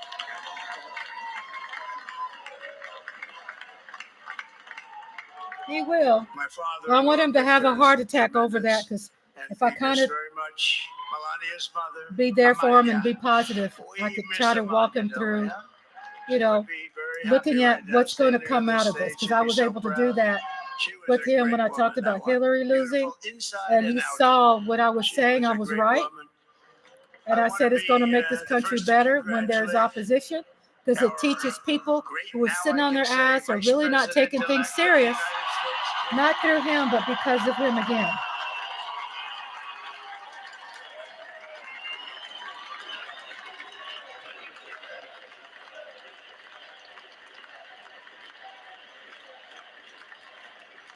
Is absolutely remarkable. Kamala's going to run again. Probably. We'll see. And he is a feisty guy, isn't he? You know, I've said, go into the enemy camp.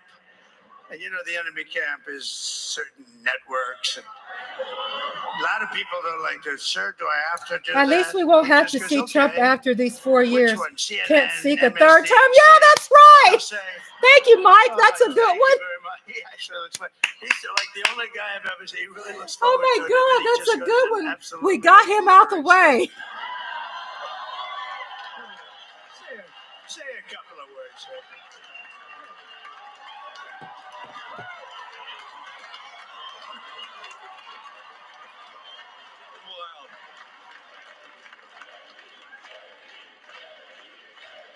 All these people that supported Trump, they think they have a free ride. They're going to be disappointed. There's no free ride. Allowing me to join you on this incredible journey. I thank you for the trust that you placed in me. And I think that we just witnessed the greatest political comeback in the history of the United States of America. Yeah, he flipped Georgia. What did he do with Arizona? And under President Trump's leadership, we're never going to stop fighting for you, for your dreams, for the future of your children. And after the greatest political comeback in American history, we're going to lead the greatest economic comeback in American history under Donald Trump's leadership. Right, exactly. Because we have governing put in place, but there's a lot of things that he will not be allowed to do, y'all. I took a little heat at the beginning, But he was, I knew the brain was a good one, about as good as it gets. And we love the family, and we're going to have a great 4 years, and we're going to turn our country around, make it something very special. He's going to be pardoning people like crazy. William said Saturday Night Live. Saturday Night Live is going to help us through this. Come on, Saturday Night Live. We're going to make this so great. It's the greatest country, and potentially the greatest country in the world by far. And right now, we're going to just work very hard to get all of that back. We're going to make it the best it's ever been. We can do that. If we had to wait longer. Guess what? People are going to hold Trump accountable for all these promises, too. Seal up those borders, and we're going to have to let people come into our country. For the Maya. Sorry for Maya Rudolph, though. We want people to come back in. She did great. But we have to let them come Kamala back won in. Illinois. They have to come in legally. They have to come in legally. Let me also express my This thing ain't easy, people. It ain't easy. appreciation for Susie and Chris, the job you did. Susie, come, Susie. Come. But we still have the ability to file civil lawsuits.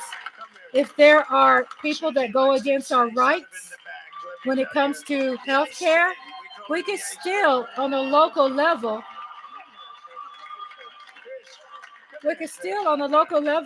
fight that. Susie likes to stay in the background. She's not in the background. This was unexpected, but I just want to thank, obviously, President Trump for this journey. It was a great one, and he's a hell of a candidate. And he's going to be a hell of a great 47th president. And this team that we had, the best team, and, of course, even my boss, Susie Wiles, the best. Thank you. Thank you. Blah, blah. Blah, blah, blah. I'm watching this to watch my enemies so I could be able to remember their asses. Everybody up here is very special. But the Trump, who did you say? Oh, let me tell you, we have a new star. A star is born, Elon. No, he is. Elon's the new star. We were sitting together tonight. He spent 2 weeks in Philadelphia and different parts of Pennsylvania campaigning.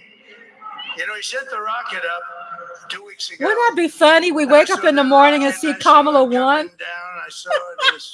When it left, it was beautiful, shiny white. When it came down, Mike, so Reese's Cup, Lola, all of you all. Wouldn't that be hilarious? We wake up and see Kamala won. Withstand that kind of heat. And but I saw it come down and turn around, and it was, it's like 22 stories tall. By the way, it looks a little smaller than that, but it's big. And it came down, and you saw that fire burning. Elon's just as weird as J.D. Vance. Elon can do this. You know, Elon and Trump is going to bump heads, right? Because Trump is going to fire Elon. We know that, right? That's coming. It's going to get the popcorn. We're going to have watch parties. Watch parties watching them fall apart. I'm telling you. Anything is possible. I'm serious. He fires everybody. He's going to fire Elon. Trust that. He already won the election. He doesn't need Elon anymore. He doesn't. Especially because you're going to be president again, they hold.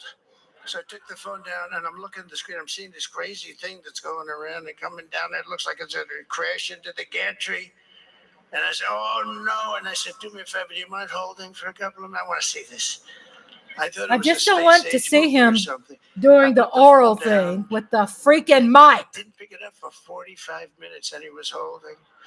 But this spaceship Kamala won Minnesota. Engines firing, and it looked like it was over. It was going to smash, and then I saw Kamala won Minnesota. The left side, and I put it straight, and it came down so gently, and then it wrapped those arms around it, and it held it, and just like you hold your baby at night, your little baby.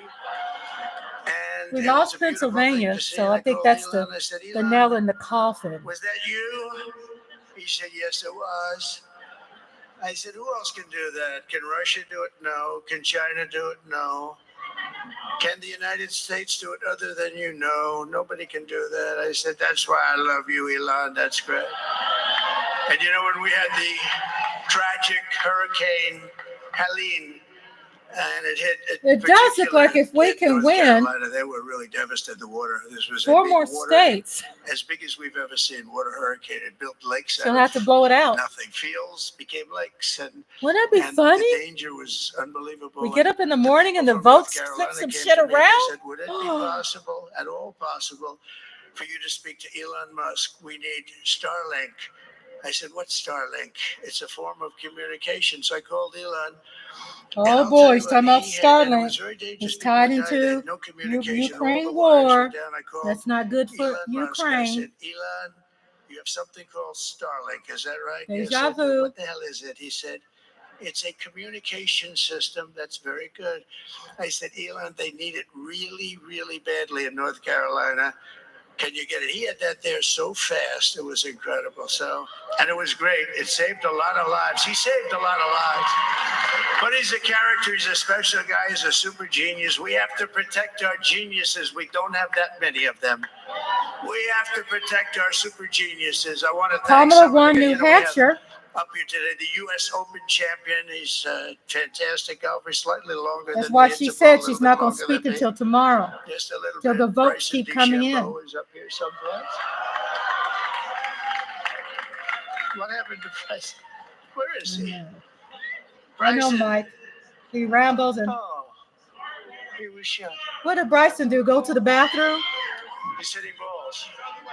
Oh, he's on the way. He's hitting balls. Bryson. Oh, look at him.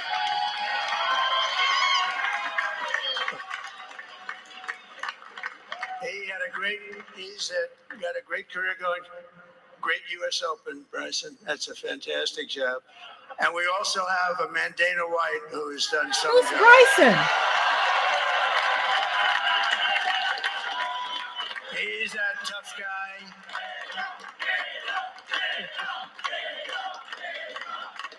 So Dana started UFC and came to me. Do you mind if I use your? Nobody wanted to give him Marines because they said it's a rough sport, a little rough. And I helped him out a little bit, and I went and I said, "This is the roughest sport I've ever seen." But I began to like it, and he loved it. And nobody's done a better job in sports. And you know, he's a very motivational kind of a guy. What he does, he gets these fighters. What's he going to do? Pardon all these really people in prison? It's become one of the most successful sports enterprises anywhere at any time. It's doing so well. I'd like to ask Danny just to say a couple of words because people love to hear from him.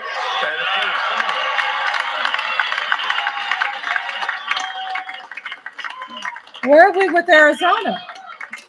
Nobody deserves this more than him, and nobody deserves this more than his family does.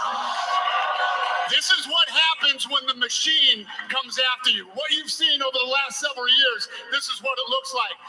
Couldn't stop him. He keeps going forward. He doesn't quit. He's the most resilient, hardworking man I've ever met in my life. His family are Mike said we just got Gemma for bringing back this Lucy grabbing 34 felon buffoon right now. I want to thank some people real quick. I want to thank the Nelt boys. They won Ohio, y'all.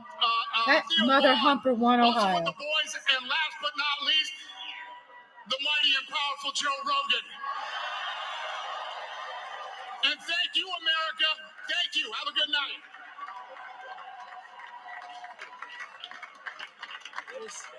That is a piece of work. Now he's really an amazing guy. But most of all, I want to thank the millions of hardworking Americans across the nation who have always been the heart and soul of this really great movement. We've been through so much together, and today you showed up in record numbers to deliver a victory. Like really, I probably like no other. This was something special, and we're gonna pay you back. We're gonna do the best job. He ain't gonna do diddly squat. Turn it around. It's got to be turned. He ain't gonna do diddly squat. He got to go to court. We're gonna do it in every way, so many ways. He got to go to court. Every way. This is stuff he still got to do. Remembered as the day the American people regained control of their country.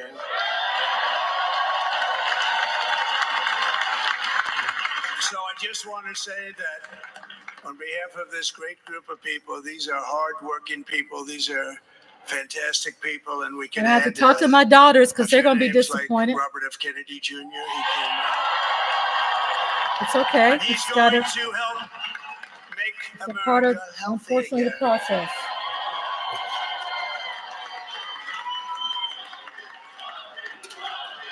He blamed the economy on Biden. Let's see what Trump is going to do with it. And now he's a great guy, and he really means it. He wants to do some things, and we're going to let him go to it. I just said, but Bobby, leave the oil to me. We have more liquid gold, oil and gas. We have more liquid gold than any country in the world, more than Saudi Arabia. We have more than Russia. There are reserves, you stupid idiot. Why are you going to mess with that? Why are you going to mess with the oil? We have to have reserves. And he's so stupid. He sees the oil as it being his and doing what he wants to do. I mean, we have reserves. It's for a reason. We don't want to be dependent on Russia, but now guess what? We're going to be dependent on Russia because he's friends with Russia. His campaign has been so historic in so many ways. I had to rant. Built the biggest, the broadest, the most unified coalition. Oh, shut the up! They've never seen anything like it in all God, of American history. They've never seen it. Terabytes. Young and old, men and women, rural and urban, and we had them all What'd you helping us say? tonight. When you think, I mean, William? I was looking at it, I was watching it. They had some great analysis. Yes, of the people so that voted for us. I had Nobody's ever seen anything 3.39 terabytes installed today. came from all corners, union, Yeah, non-union, yeah, I did. African American, Hispanic American, I can keep my Asian little American, busy little Arab mind busy. American, Muslim American. We had I've been waiting for that like everybody, 2 and it months to was get it put in here, you know, where I could afford it. So thank God for the paid memberships. I was able to pay for it of all backgrounds around and save those my money on core of YouTube common sense. and, You know, and we're buy the it. party So of thank common you, y'all. sense. We want to have borders.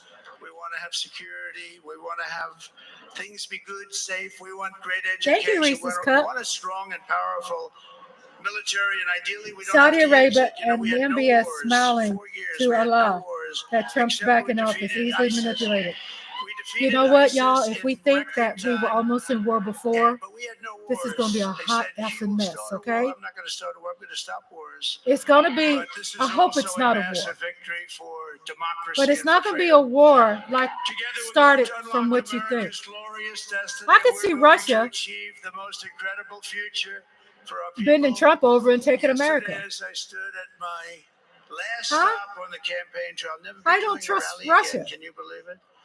Don't you know how badly Putin wants America? He's got effed up land. He can't do shit with it. He can't do nothing with that mess. That land, he can't. He's got to pay for everything imports there. A lot of rallies. He would love to have It this was country. sad. Everybody was sad. Many people, I said, this is our last rally. But now we're going on to something that's far more important, because the rallies were used for us to be put in this position where we can really help our country. That's what we're going Shut to do. the fuck up! I'm tired of hearing him. Shut up! Go home. I'm tired of looking at him. Many people have told Oh yeah, and unfortunately, he's probably going to get it now because he's going to pull all the troops out of Ukraine. That's what he said he was going to do. And that reason was to save our country and to He's so restore stupid that America's if we greatness. became friends with Ukraine, that we could have an ally, right? Some land, we could put a United States embassy there, right? Nope, he's giving that property up to Putin. So we ain't going to have any kind of strategic benefit by having some place for us to be there to keep Russia off of us. You know, I mean, so that was the reason. In the world.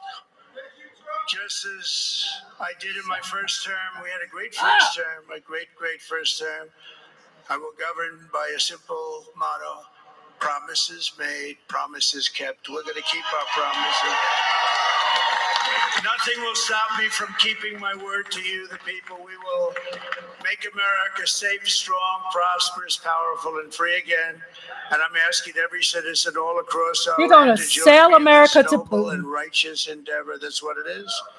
It's time to put the divisions of the past 4 years behind us. It's time to unite. And we're going to try. We're going to try. We have to try. And It's going to happen. Success will bring us together. I've seen that. Bring us together. I saw that in the first term when we became more and more successful. People started coming together. Success is going to bring us together, and we are going to start by all putting America first. We have to put our country first for at least a period of time. We have to fix it. Because together we can truly make America great again for all Americans. So Shut all the way up to tell you what a great honor mountain. this is. I want to thank you. I will not let you down. America's future will be bigger, better, bolder, richer, safer, and stronger than it has ever been before. God bless you, and God bless America. Thank you very much. Thank you very much. Over 1 million people vote for the Independent and Green Party. President Donald Trump addressing a room Well, of that supporters effed on us this over there. election night, and Independence we should and note Green declaring Party. himself the winner in The this votes were presidential there, race. not The Kamala. Associated Press has called Pennsylvania, which now brings Mr. Trump to 267 electoral votes, which is not yet over the threshold of 270 that he needs to win, but it is quite close. Just as a reminder, the race is still to be officially called. What if you wake up and Nevada, Kamala? Wisconsin, Michigan, and Alaska. If Mr. Trump wins any one of those, he will officially be the president-elect. And while Mr. Trump was speaking, the Associated Press called the state of Minnesota went to Kamala. And we should also note that Mr. Trump said in his speech that Republicans will win control of the House of Representatives, although we should note that the Associated Press has not yet called enough races to give either party the 218 votes needed to control the Speaker's gavel. As we wind our way to 3 a.m. Eastern here, Kevin Madden, we heard Donald Trump say that I'm going to the powder room. I'll be right back, okay? He says he's going to That help day, our I hate country that. heal. That man And made he me also hate said that he song has so an much. unprecedented and powerful mandate. Again, he was speaking before the results are final, but as he is closing in on victory, it would appear with the Associated Press calling the state of Pennsylvania for him. The I'll be question right now about back. this mandate, if he is declared the victor by the AP, is how does he use it? Well, I wouldn't call this much of a mandate still. I think we have to remember that the public opinion is a process, not an event, and that, 4 or 5 months from now, we're still going to have Donald Trump probably hovering around 45% approval rating, and still having the challenges with the margins that you have in the Congress to get very big things done. So I also think you're going to have the Democrats take lessons from this, and also have the long history and memory that they have with dealing with Donald Trump in his first presidency, and they're going to start to put together their own counter agenda. So those are the realities. We saw, a speech here, not yet an acceptance speech, but that was soaring in some of its aspirations. But the reality is going to set in very quickly, in my view. Shakir, how do you see it? Well, when you say mandate, he's on. It looks like he may have the Senate and possibly the House, and. One of the first things I was thinking of, whoever might get the trifecta first was thinking about abolishing a legislative filibuster, which is probably on the table for what they're thinking about. You look at the agenda that they would want to pursue, tax cut expiration of the Trump tax cuts comes at the end of 2025. There'll be a major tax debate coming up this year. And obviously he, with Elon, will probably have some great ideas about giving billionaires more benefits. I think in addition to that, we'll have to see more drilling. You mentioned immigration.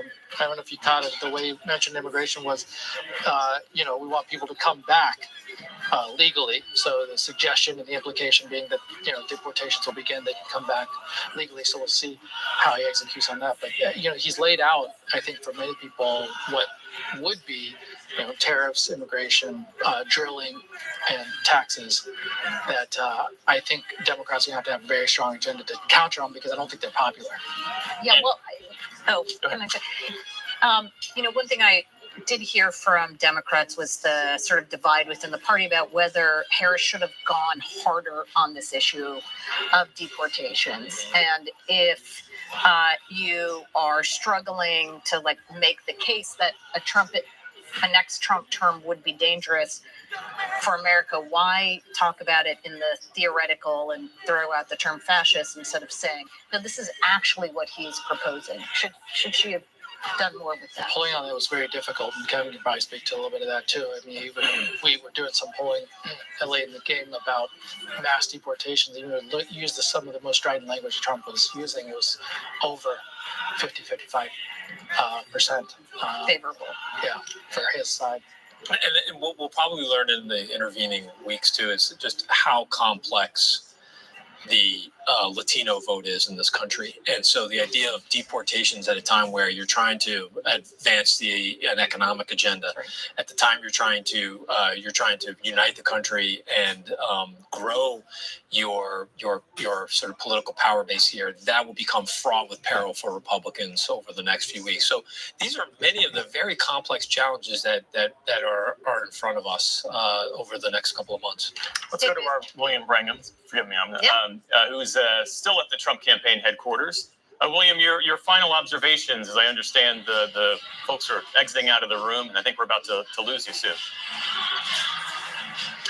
That's right. The people here, honestly, I think are still in a little bit of sense of shock that they came here expecting a long night, not really thinking that the race would be virtually decided by this evening. All arrows, as we've been reporting, pointing in that direction.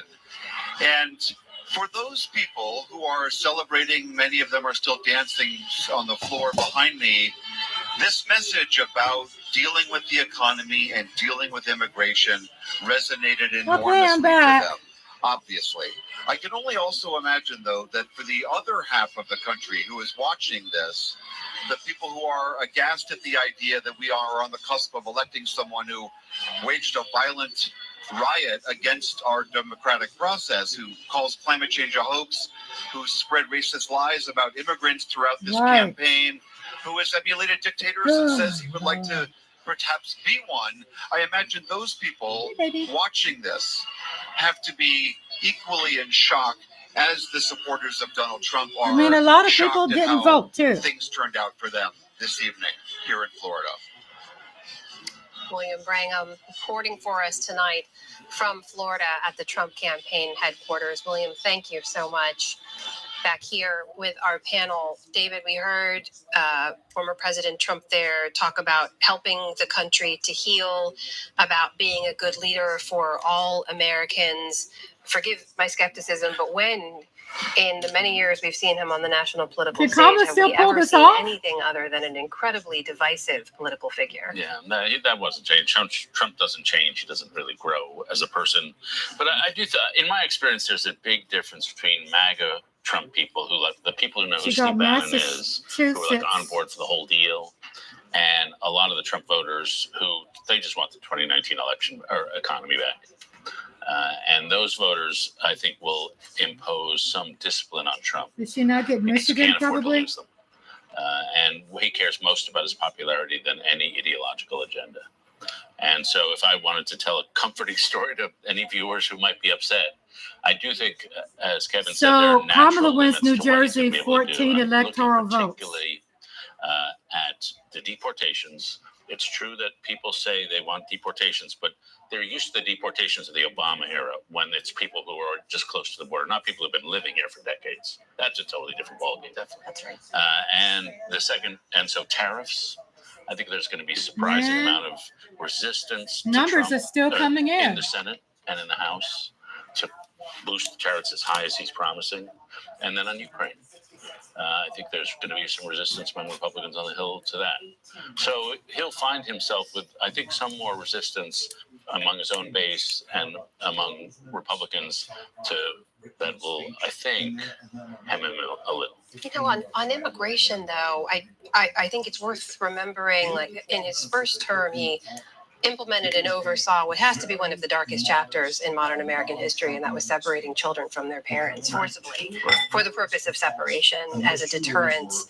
So I'm curious where you think a deterrence or a check would come into play, especially if Republicans control the Senate as well. And as we've heard, he will probably cannot do and will not do.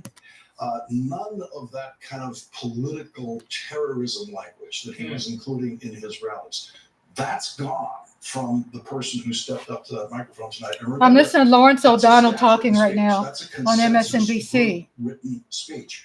And in the middle of it, there's the understanding you're going to talk about a golf guy, and you're going to talk about some guy who runs a fighting show, and then you're going to bring your campaign manager up to say something, and you let the vice president elect say about 3 words.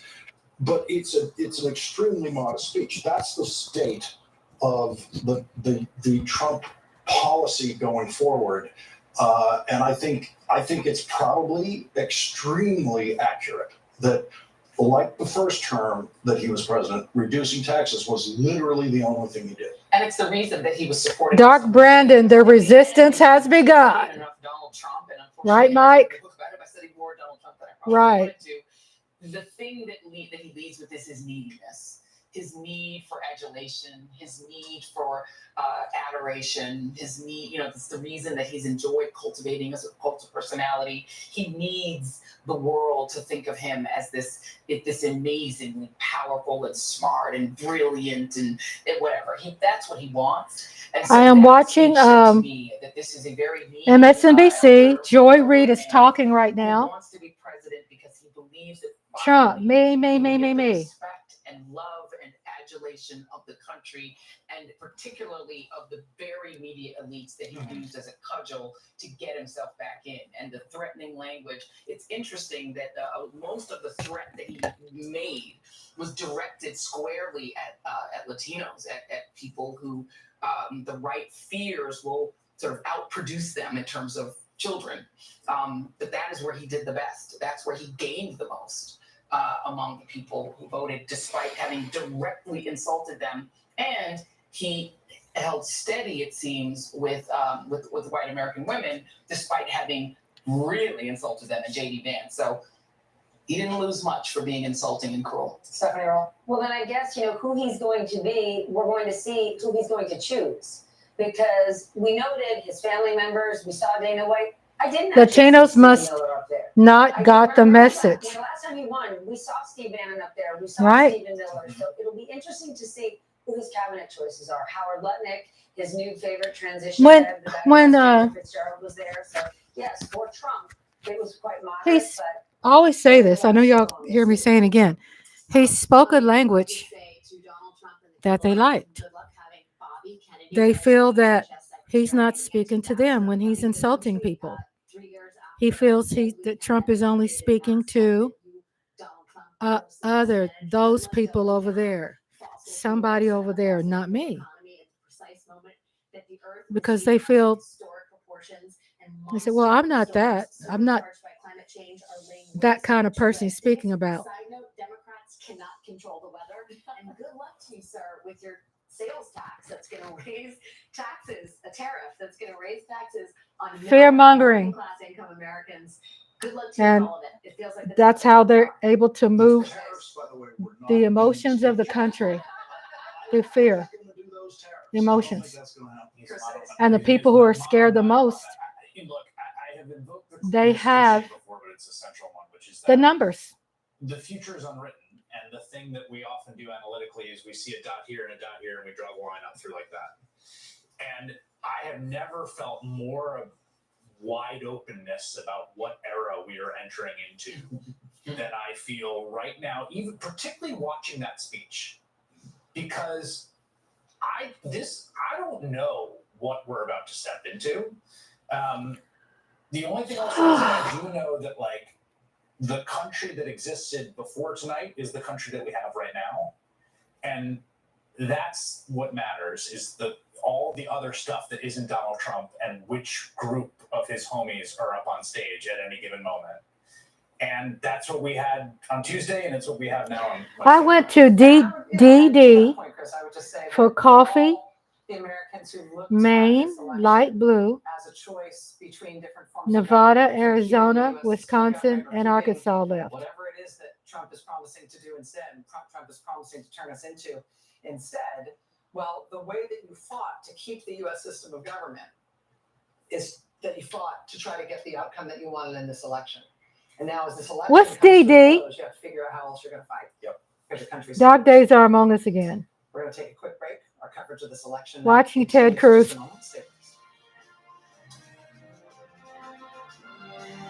Ted Cruz won. Oh, Dunkin' Donuts. Only my husband loved him some Dunkin' Donuts, honey. He loved him some Dunkin' Donuts. At night or on the weekend, you wouldn't expect them to wait until morning to call you. Yes. And we don't expect you to wait either. Call Morgan. We're here for you right now. And then you said Maine, light blue. For the people.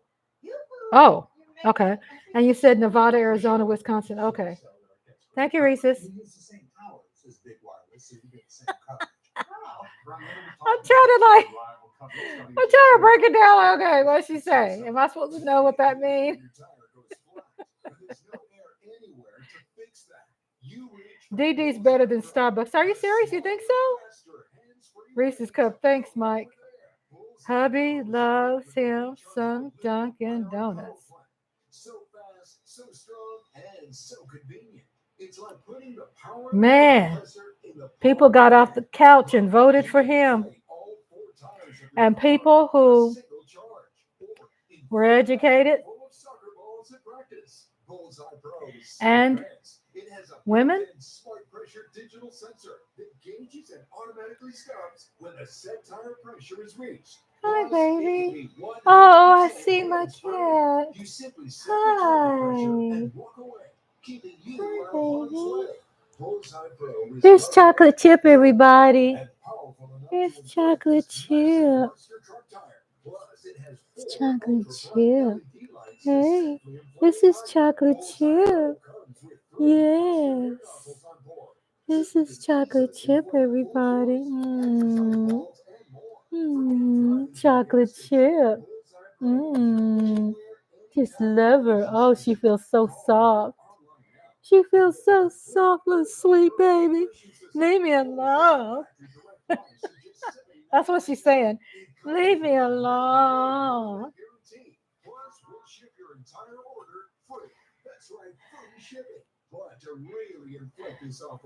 Hello.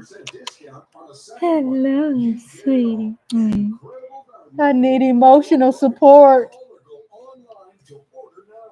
I'm not giving numbers because I want the final numbers, right? Me too. And then what golden age of America is Trump referring to, right? You know what that is. One thing, he sold a bunch of bullshit to his people to get the vote. So the thing is, what is he going to do? You think Trump is going to be working his ass off? The only reason why Trump is happy, because he has access to things. Like top secret. He has access to stuff he really has no business having access to. And he likes getting that information. Like call Russia on speed dial and Iran and a lot of these third world countries. Call them on speed dial and make deals he's not supposed to be making. Well, guess what? He's going to put himself up more in trouble. Right? Because people he might be the type of president that we're going to be kicking him out while he's in office. How about that? And then J.D. Vance's bitch ass will be, vice president. All of me. Why don't you take all of me? Can't you see I'm nothing without you? Oh my God, cat hair. Cat hair. And see how much you can save. Today, on the morning after the election, Joe, Mika, and Willie unpack. Come on, y'all, pull through for Harris. Trump is delaying the inevitable, going to prison. Yeah? What are you going to do? Like, put himself in a position where he ends up, what do you call it? When you exempt people from going to prison? I can't remember anything tonight. It starts with a P. I can't remember anything. I've been live 6 hours and 46 minutes. Supreme Court on his side, yeah. But you know, Supreme Court hasn't been on his side 100%, even though, yeah, they've been on his side. Not 100% though. Interesting, huh? Okay, it is just past 3 a.m. here in the East, and Donald Trump is poised to clinch the presidency. Thank you so much for staying up late with all of us. I'm Jen Psaki here at MSNBC headquarters in New York. With me here at the big table is Michael Steele, Tim Miller, Molly Jong Fast, and Jim Messina. Steve Kornacki is, of course, at the big board, still at the big board. We will be with Steve in just one moment. But first, let's get you all caught up very quickly on the state of the race at this hour. We just heard from Donald Trump moments ago in West Virginia, he claimed victory, but votes are still being counted, and we have not yet made a projection yet here at NBC News. So here's the big picture right now in the race to 270. Kamala Harris with 219 electoral votes, Donald Trump with 266. I'm watching MSNBC. When NBC News projected that Donald Trump won the state of Pennsylvania, that put him just 4 electoral votes shy of the presidency. Just one of the outstanding states would put him over the top. In Michigan, the race is too close to call at this hour. We'll bring you updates, of course, in Wisconsin once again. Michigan's too close to call. In Nevada, Damn. a state out west, They still got Donald Trump in Wisconsin ahead. too close to call there as well. And in Arizona, the race there is also too early to call. And as for Vice President Harris, Damn, they got Donald Trump ahead in Arizona? Oh, my Lord. co-chair Cedric Richmond had to say to her supporters gathered at Howard University earlier this evening. It's sour. It's sour. It's Warhead, sour. I need something to like keep me awake. So you won't hear from the vice president tonight, but you will hear from her tomorrow. She will be back here tomorrow to address not only the HU family, not only to address her supporters, but to address the nation. Okay, let's get right to Steve Kornacki at the big board. As I noted in my rundown there, Extreme sour. waiting for more numbers to come in on. So where do we stand now, Steve? What are we waiting for? Yes, I think the question is at what point can Trump get to 270 here officially? So take a look at what's left. Gray are the uncalled states. One thing to keep in mind, you see Maine is uncalled here. Remember, Maine is one of the 2 states where they give out the electoral votes by congressional district. And this one, the big Western Maine District 2, has been a Trump district the last 2 elections. We got a lot of the vote in here right now. Trump is leading by 8 points in the 2nd district. Again, this is that, a lot of rural areas, a lot of small, mid-sized cities, like a Bangor, Maine, that kind of thing. Large blue-collar population here. Trump, very plausibly, certainly right now, looking like he's going to get the 1 electoral vote out of the 2nd district of Maine. Maine as a whole, you can see Harris leading by 8 points. But if Trump gets that 1, that would put him at 267. Now, I say that 1 because look at this one, this geographically big population, small state of Alaska. We now have more than half the vote is in Alaska. It reports in a very unconventional way. But Trump, with his 15-point lead, Alaska is worth 3 electoral votes. And Trump has a sizable margin in what's been counted so far. If that is something that it continues, if that endures, and we get more vote, that could be a way Trump reaches 270. The 1 electoral vote in the 2nd district of Maine, plus the 3 electoral votes potentially out of Alaska. Need more vote to come in there to get clarity on exactly where that's going. But you can see it's been red for a long time. You see where it is right now. Might be just a question of when then. Or is something going to happen in Wisconsin or in Michigan? In Wisconsin, here's the story right now. Trump leads by 122,000 votes statewide. One of the big things we're waiting on is in Milwaukee County, specifically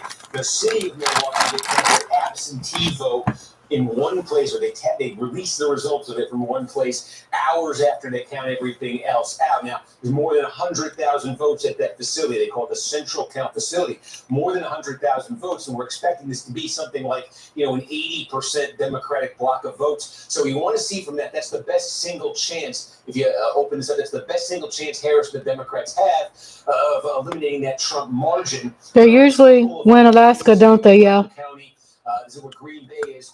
Trump is getting the number he wants here right now. They also have a central count facility with Democratic friendly. Can y'all hear that? Those have to come in. The background? Hope you can. Harris to, erase the I have it turned up. 122,000 vote margin that Trump has right there. If they aren't as big moments, big batches of votes, they will have clarity on Wisconsin. That's 10 electoral votes. That would certainly get Trump over that number officially. And then, look, Michigan, the big thing we're waiting on, the big single thing we're waiting on is just Wayne County here. Again, this is Detroit, but Detroit's actually not the biggest part of Wayne County. There's a lot outside Detroit, a lot of smaller cities. There's suburbs. There's a lot going on in Wayne County. It's massive, and there's still a lot to come here. And you want to get clarity on the exact shape of what is to come. But again, this is a 38-point Joe Biden county from 2020, where Harris is running now head by 16. Alaska's normally a red state. The questions in Wayne County Yeah. have been about the Arab American vote, has been about the Muslim American vote, the issue of the Gaza war. Was that going to take a toll on Harris's political standing? We're seeing from Dearborn, Michigan, some of the reports coming in there about what's happening. Oh, Mark. Harris Here's Mark. He says, I woke up to a nightmare. Otherwise, when you look at Michigan, again, this is just the story we've been seeing in Wisconsin, in Yes. Michigan, even in Minnesota, in Pennsylvania. All of Welcome these back, states Mark. down south earlier with North Carolina and with Georgia. You could just look at one county after another where we sort of set a benchmark at the start of the night and say it's a good. We have, I think, 4 or 5 more states. If this, and in almost every case we're finding, I can think We're waiting on counting absentee voting, but it looks like all he needs is 4 electoral votes. I had to pay like in the middle of the night. She's running up the score. She's not running up the score to the degree she wanted to. A good example of that is right here in Oakland County. She's winning it by 10 and won it by 15 points. The Democrats did. My husband gets up in the middle of the night a few times, sir. Monster right now for Trump. It may come down a bit here if the remaining vote comes in, but they only won it by 8 points. Massive county here. What have we done? For Trump, potentially, Trump is in, I'd say, position here to be winning back in a state that he lost. Pretty much you're saying, what have those other fools done? Me and Mike, Aldana, and Reese's Cup and all of them, we've been talking about how there's going to be a lot of infighting amongst themselves. And there's a lot of things, a lot of talk of fear that Trump has brought out. He's not going to be able to accomplish those things, right? Because how our jurisdictions and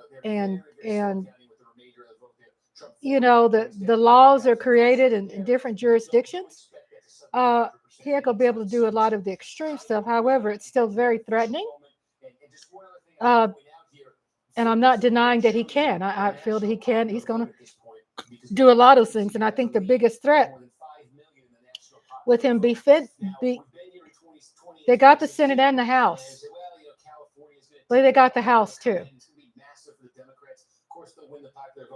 That is very much in doubt right now because we've had big changes outside of the battleground in some big states. I just want to highlight a few of these because they are dramatic. I'm watching MSNBC. We've set the county back to the Stone Age again. Well, Michael Dowd has some positives. He said, well, this will be the last time Trump will ever have to run unless he gets with Project 2025 and he's able to really become in office and be there forever. People are going to learn the hard way. Exactly, Mark. They're going to learn the hard way.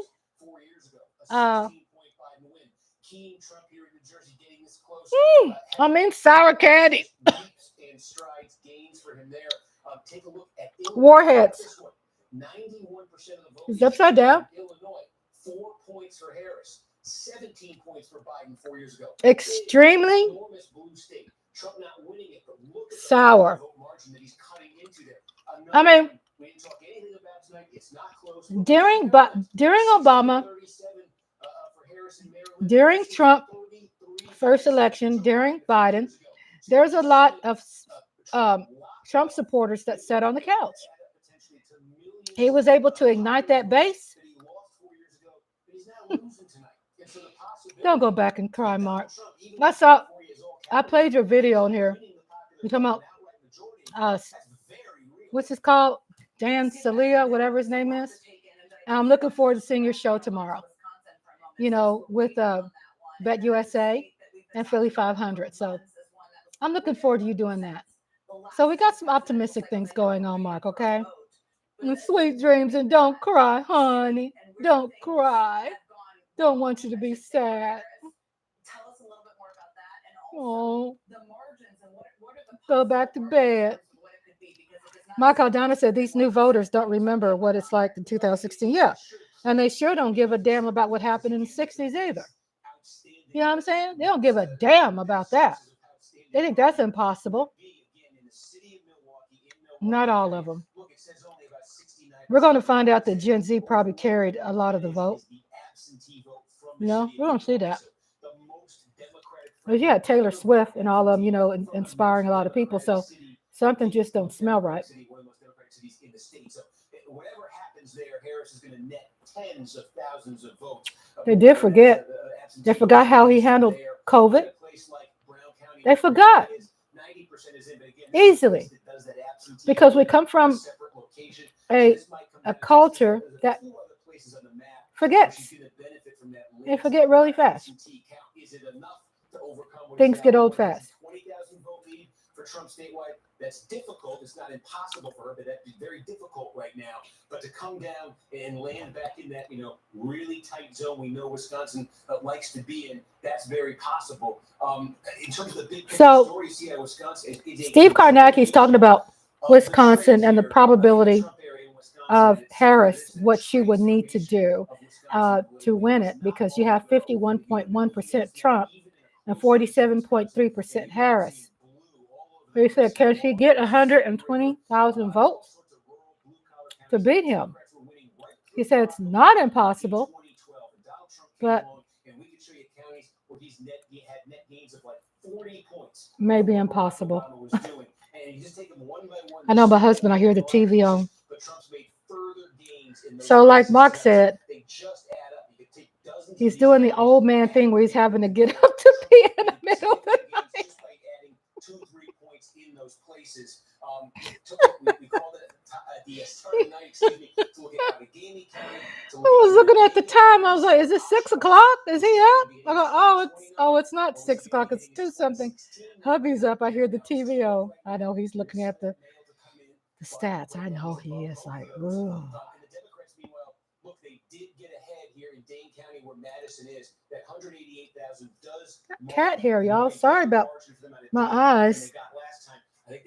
I haven't combed my cats in a couple of days, so. Marcy, I'm going back to bed and cry. It will be in that very close zone.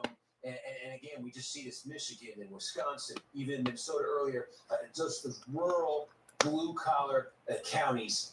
Rural, just squeezing more and more out of blue he turned them county, and he's held them, and now he's blue rural counties. That rural blue collar divide is just over and over again, as you said. I've been watching you all evening, so stark. Thank you so much, Steve. We'll be back with you in a moment too.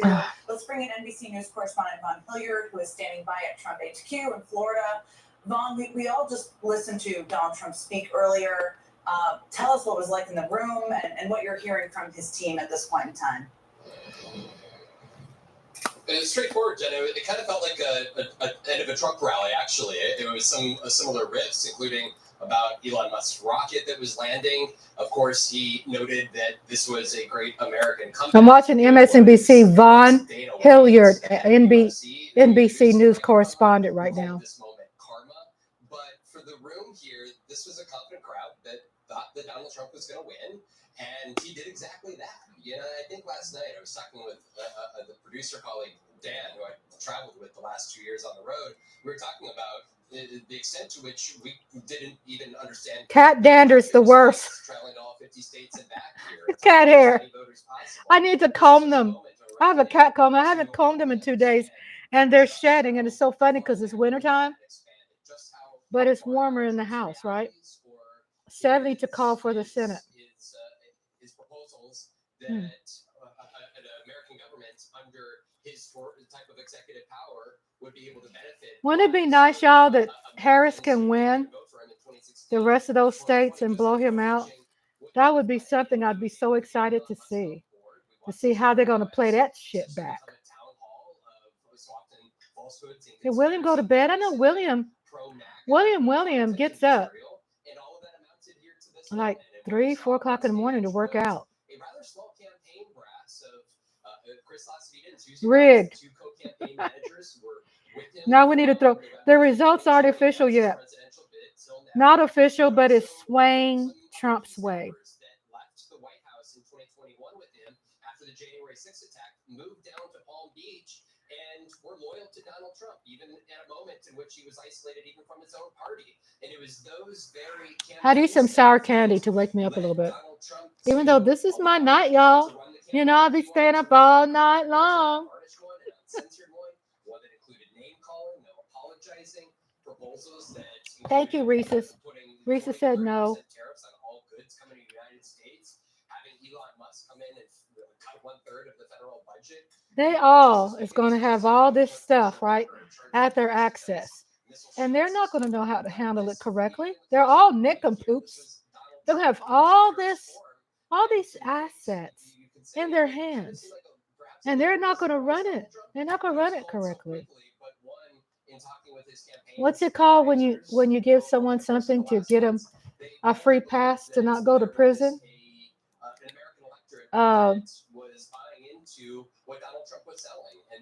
Pardon? It's called a pardon. I wonder how many pardons he's going to give out. Think about that. We have not yet called it here. I should just reiterate for people who are just tuning in. NBC News has not yet called it, but I want to ask you, Yvonne. I mean, one of the things I noticed is that Ivanka Trump was on the stage. We haven't seen her around the Trump campaign. Were there other Ivanka be hanging in there, don't she? Ivanka Trump was on stage. who reappeared tonight? Corey Lewandowski was up on stage. Stephen Miller was up on stage. Stephen Chung, who is that spokesman, who usually puts out derogatory statements on behalf of the former president. He was up on stage. You also had Tucker Carlson was in the room. Gave plenty of pardons during his first term. Yeah. Results come in. Robert F. Kennedy is here. He was at Mar-a-Lago watching the results come in. I'm dimming my lights a little bit because they're very bright. I'm kind of dimming them. I'm like, Members of Congress who were urging Donald Trump to so I kind of got it darker a little bit. status or not run again, right? Tim Scott wasn't here. There's So- Hutchinson. We could go through the list of those primary challengers. Of course, his own former Vice President Mike Pence was not here. This was Donald Trump. It is and what we've Howard Lutnick, who is one of the transition co-chairs. Sour candy. And I was talking to him just last week, and he said that they will make sure that I suffer, but I love them. members in his next cabinet administration. And I could never eat a whole candy. I had to break it in half, quarters, because it's too sour. James Mattis and John Kelly, they will do everything in their power. I know I'm frowning, but they're so good. The entities that are coming into the next administration, and I think that Cherries is out of season. here where those people lifted Donald Trump up to essentially the greatest resurrection in American political history, and now just in the last couple minutes, you see the If they could bring that Pennsylvania back, God dang it. What happened to Pennsylvania? I guess they'll be letting us know. a key recognition that this Obviously, people who been sitting on the couch repercussions that voted. well beyond American politics, but one that has direct impact on 2 active wars that are going on. Of course, Donald Trump, if he is elected president, wouldn't take office until January 20th. Yet that does not mean that there are not calculated decisions that are taking place. Can y'all hear overseas? on my mic? Can y'all hear them talk? There's a likelihood I'm wondering if you can, or if you're watching it on your end. candidate for president potentially taking the White House. Oh my God, it's Such an here. important point. The national security differences between these candidates are a very important part of what the impact could be here. For MSNBC, I know they're like, what the? Vaughn, I know you've been up. You know, the air came out the tire. 18 hours. Thank you for staying up with us, and really appreciate you bringing us your insights. You know the team, the Trump team, so well. Let me just turn to. I mean, Alaska. And there's so many things to discuss, but I want to start with you, Jim Messina. You and I have worked together a lot over the years. A lot of the Native Americans in Alaska are also very suppressed. I want to ask what surprised you. I want to ask you kind of what struck you as different from what maybe a lot of people out there thought would be where things stand right now. The fact that the Trump theory of the case on rural voters really was true. I freaked out a bunch of Dems on Sunday on your show when I said, look at the early vote numbers, the enthusiasm for Trump in rural. is real.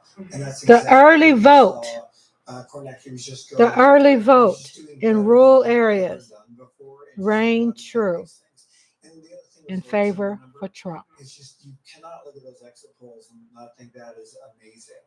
Going forward, the Democrats have a real rural problem, and they have real communication challenges to a whole bunch of groups, including young voters and Latinos, that we thought we had a better message to and just didn't at all. Those are the two things that really struck me so far.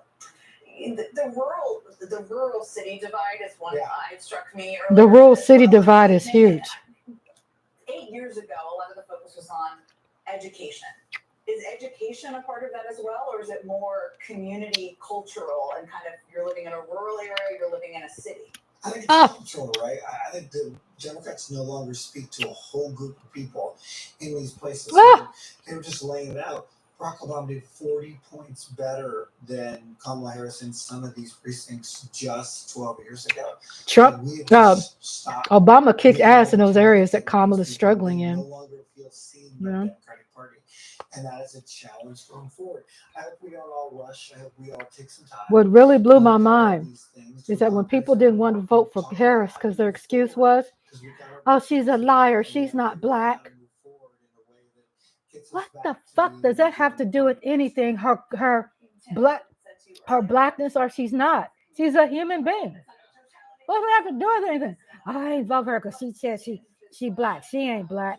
I just want to like bitch slap people like that. I mean, how ignorant.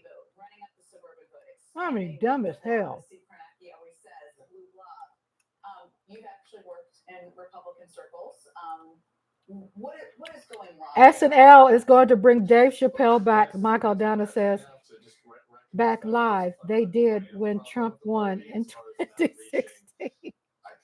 Huge swaths of the country. Jim listed a couple of them. It's gonna be fun. If you look at the exit polls, they're gonna have so much material. Saturday Night Live is gonna have so much material. They're gonna be overwhelmed. Black men, and Hispanic women, non-college women. So it wasn't really even a race and gender thing in particular. It was widespread, and there's brain to your reference about my kind of time with the Republican Party. I look back at 2012. Reese's Cup said exactly. Shout out to Reese's Cup.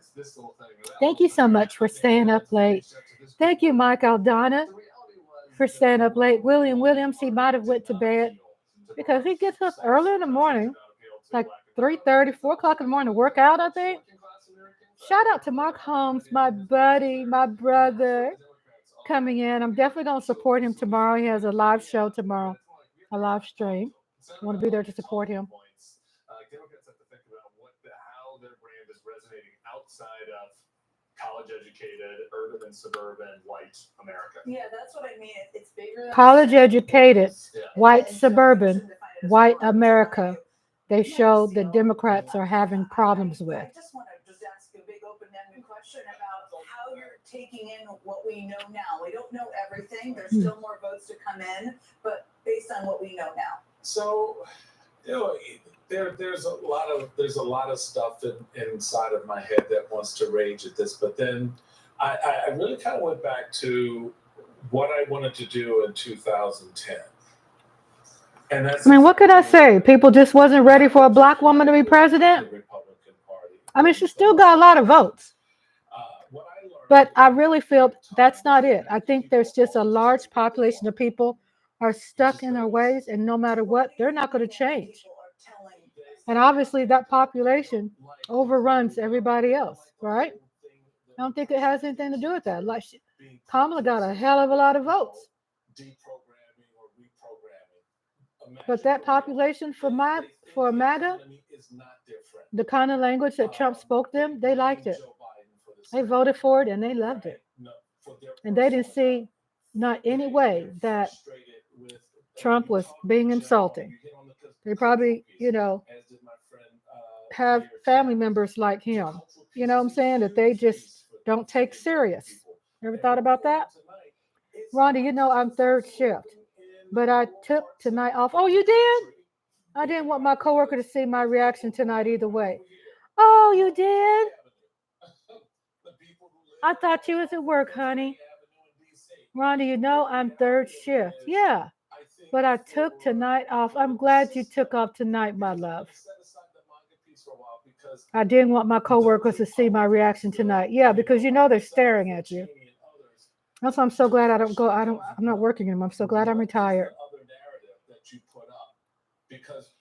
That's good. MAGA begins to do its thing, which it will. I mean, tonight was Donald Trump standing there basically reading everything that was on the I'm glad you took off, my love. looking like, okay, we got this. But you can see and you know that there's going to be a slide into something else. Well, we've seen this movie a thousand times. But here's the thing. The American people are okay with that. So what's the countermeasure? What's the countermeasure to what we see Donald Trump do every day? Because clearly it's not enough to say democracy. That's what he's saying. Obviously, America is okay with that. I don't think that. He's saying America. I'm American. I'm not okay with that. But he's saying the majority of the vote is okay with how Trump does things. Yes, but majority say they're not percent or threat, 75%, but among voters who believe that half went for Harris and half went for Right? There you are. He broke that down. Michael, what's his name? Michael Steele? That's all I was saying. There's a lot of people that liked his language. That's what I was saying. Learns what it needs to learn and deal with what's going to come beginning on January. Reese's, what time do you go into work again? Deconstruction of all the administrative states that we think hold. You get to rest? You get to go what? Today is Wednesday? So what time you going? Like 7 p.m.? People on that stage and a lot of people who are going to be in that oval with him, that's what they want to do. And as much as they want to lie about Project 2025, I know you feel good after calling in. I'm proud you did. Just 900 pages of nothing. That's not And mental health is important. So you're going to see two competing moments that the country's going to confront, one of which they won't care. Oh, Trump is going to probably win Alaska. It looks like it, don't it? Because they think Trump is good. So they're not going to be concerned about that. The Democrats are going to have to worry about that. Plus, to Jim's point, how do you begin to level up a message to turn around? Michael Steele is saying, how can you level up a message to appeal? None of them respect this country, though, and I have to say that part. Yeah. How can we, Michael Steele is saying, how can we level up to appeal to those people who vote for Trump? I don't think there's no more leveling up that we could do. The other thing that struck me is that these ballot initiatives on abortion. It doesn't mean Kamala failed. She had a perfect campaign managed with perfection. The only thing that we could do to win is go at a low level. And we're not willing to do that. We're willing to stay where we are and keep reaching higher. We're not going to go. And what's happening, we see our culture today, obviously a majority of them who voted, are very distasteful. They're very vulgar. And that population dominates. It doesn't mean we have failed ourselves at all. It means that the numbers are not there when it comes to when there is a divide. The numbers are in their favor. But I also feel a lot of people did not vote. I do. Because those counties, we lowered our standards to Trumpian levels, yeah. And then Reese's Cup said, Saturday night, no, I took it off in August. I know me very well. Some of the reasons why newspapers aren't endorsing are complicated. Yay! You got to do what's good for you, my love. That's right. A decade ago, 2 decades ago, A majority, Mike Aldana was saying, the majority have lowered the standards. Thank God we still have a larger number of people like they did, vote for a Kamala. So you have that fight. But what's interesting, the MAGA supporters are very confident in their numbers. Owns Twitter, X, whatever we're calling it these days, X. They're confident. Disinformation When propaganda. Trump had all those rallies, he was confident that he was tapping into places that felt disenfranchised.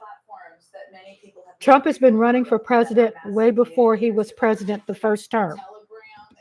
He's been preparing this his whole life. During the acceptance speech, they shouted out the Nelk Boys, Theo Vaughn, Joe Rogan. There was one other one. I'm sure folks have heard about Joe Rogan, but a couple of those other ones that Trump, Aiden Ross, that Trump did interviews with, niche outlets, but have huge audiences. But again, it doesn't mean that we are failures because we did not win an election. It doesn't mean that. We just have a new culture of people who are not as ambitious as we are. Probably a large percentage just didn't vote. We're going to find that out. No respect for whoever they hurt or denigrate in the process that Michael Downer says. It's a very trashy culture. Very trashy. But I do want to bring in right now Democratic Congressman Rhonda of California. Congressman, let me just start by... So Trump closes in on White House win. What we know at this point tonight. Well, obviously I'm disappointed, but look, the rebuilding starts today. No political party in modern times is out in the wilderness for more than a few years. I remember... This guy said no political party is in the wilderness no more than a few years. Man, get your popcorn, enjoy this. It's going to be a lot of infighting. They're going to be firing each other. There's going to be some crazy stuff going down. Man, I'm just saying, not trying to wish anything bad.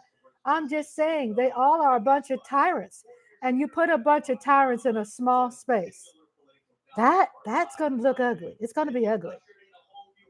Reese's Cup said, who's taking responsibility for this? Not me. I'm hoping they get what they got. High five, Reese's. High five, my love. Reese's Cup, I just want to tell you, and I hope you don't get tired of me saying this. Thank you so much for helping.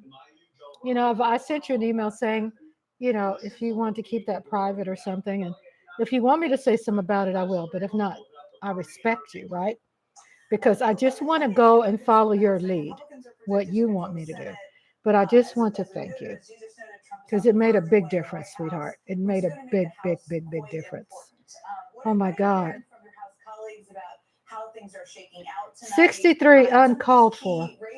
Some of which have been called, but some of which we're still waiting for, including a number in your state of California. Oh, I'm just sad about Missouri going Republican. I mean, it blows my mind. That's the place where artists grow. And Daydream says, watching childhood movies and shows while watching this to keep me calm. I'm glad, sweetheart. Hi, Daydream. We're in this together. We're going to be good. It's just how life is. And, you know, to have problems that we have wasn't just built overnight. It's been going, it's the, you know, the enemies has been building this for a very long time. They've been working on tearing things down. And unfortunately, that's how things work. And then Daydream, and then we got high five and a thumbs up from Reese's. And then Daydream 90 says, I'm watching old Nickelodeon programs and I'm going to watch the Goofy movie. Those are positive things to watch, honey. Yay, Daydream. I'm glad you're here. Thank you for being here. Trump got his highest share of young men that he's ever gotten in his 3 presidential runs. My God, that's actually this masks the turmoil that's going on with our Dallas Cowboys. Yeah.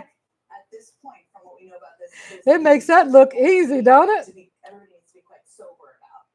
What I feel so good that how Mark peeps his head in and go, oh my God. Oh my God, I have to get up like an old man. I got to pee like an old man. He's been struggling with getting older, hadn't he? I'm like, my husband is almost 10 years older than me. And that man of mine, he's like a young sprout. He's younger. He acts younger than I do. I'm just telling y'all. He's like, acts younger than I do. Daydream says, I need to check up on my soul sister from another Mr. and Miss. Oh, my soul sister. She's my soul sister. Soul sister. She's my soul sister.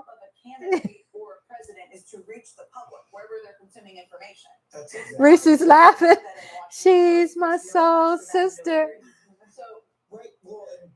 That's right. You know, I was going to go to bed when you all are ready to go to bed. So y'all let me know, okay? When y'all ready. I mean, I'm still up. But when y'all ready to go to bed, let me know. I'm a pleaser. Oregon, Harris won. The thing is, we got Alaska. I'm not trying to be a Debbie Downer. I mean, I want to be optimistic. I usually am the chosen one when I'm to be optimistic. Nodulus, the 90s. Hey, baby, you're still there. I just saw that, sister. I am just absorbing twin sister. Daydream 1990s and Nodulus the 90s. Hello, babies. Hello, my babies. Those my babies. Y'all, they're like 23. Just introduce y'all to them. And I have 20 for this month, 20-something% people of their age who are subscribed to my channel. And I'm blushing. You know, I'm proud about that because obviously I'm a cool grandma. I'm a cool mama. My daughter's coming. Condition U.S. economy. I'm looking at stats. We could lose Alaska and not a big deal, right? Alaska has 3 electoral votes. That means we'll have to win all the others, right? I'm going to talk to you like a normal person, right? And I'm going to demonstrate that I care what you think about it. And I can say, okay, well, here's what Trump's saying. It's BS, actually. The sweet little cats just cleaning each other. Hey, babies. Hi, honey. The sweet little babies over there. Very talking point friendly way.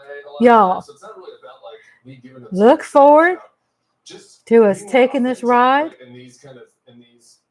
and watching the ish hit the fan. Being more authentic. And I obviously think that there are actual economic policy issues. It is going to be, if you get a bunch of tacky people together in a small space, like I said earlier, it ain't going to be pretty. The culture war is. Michael still said culture war. Culture war really is.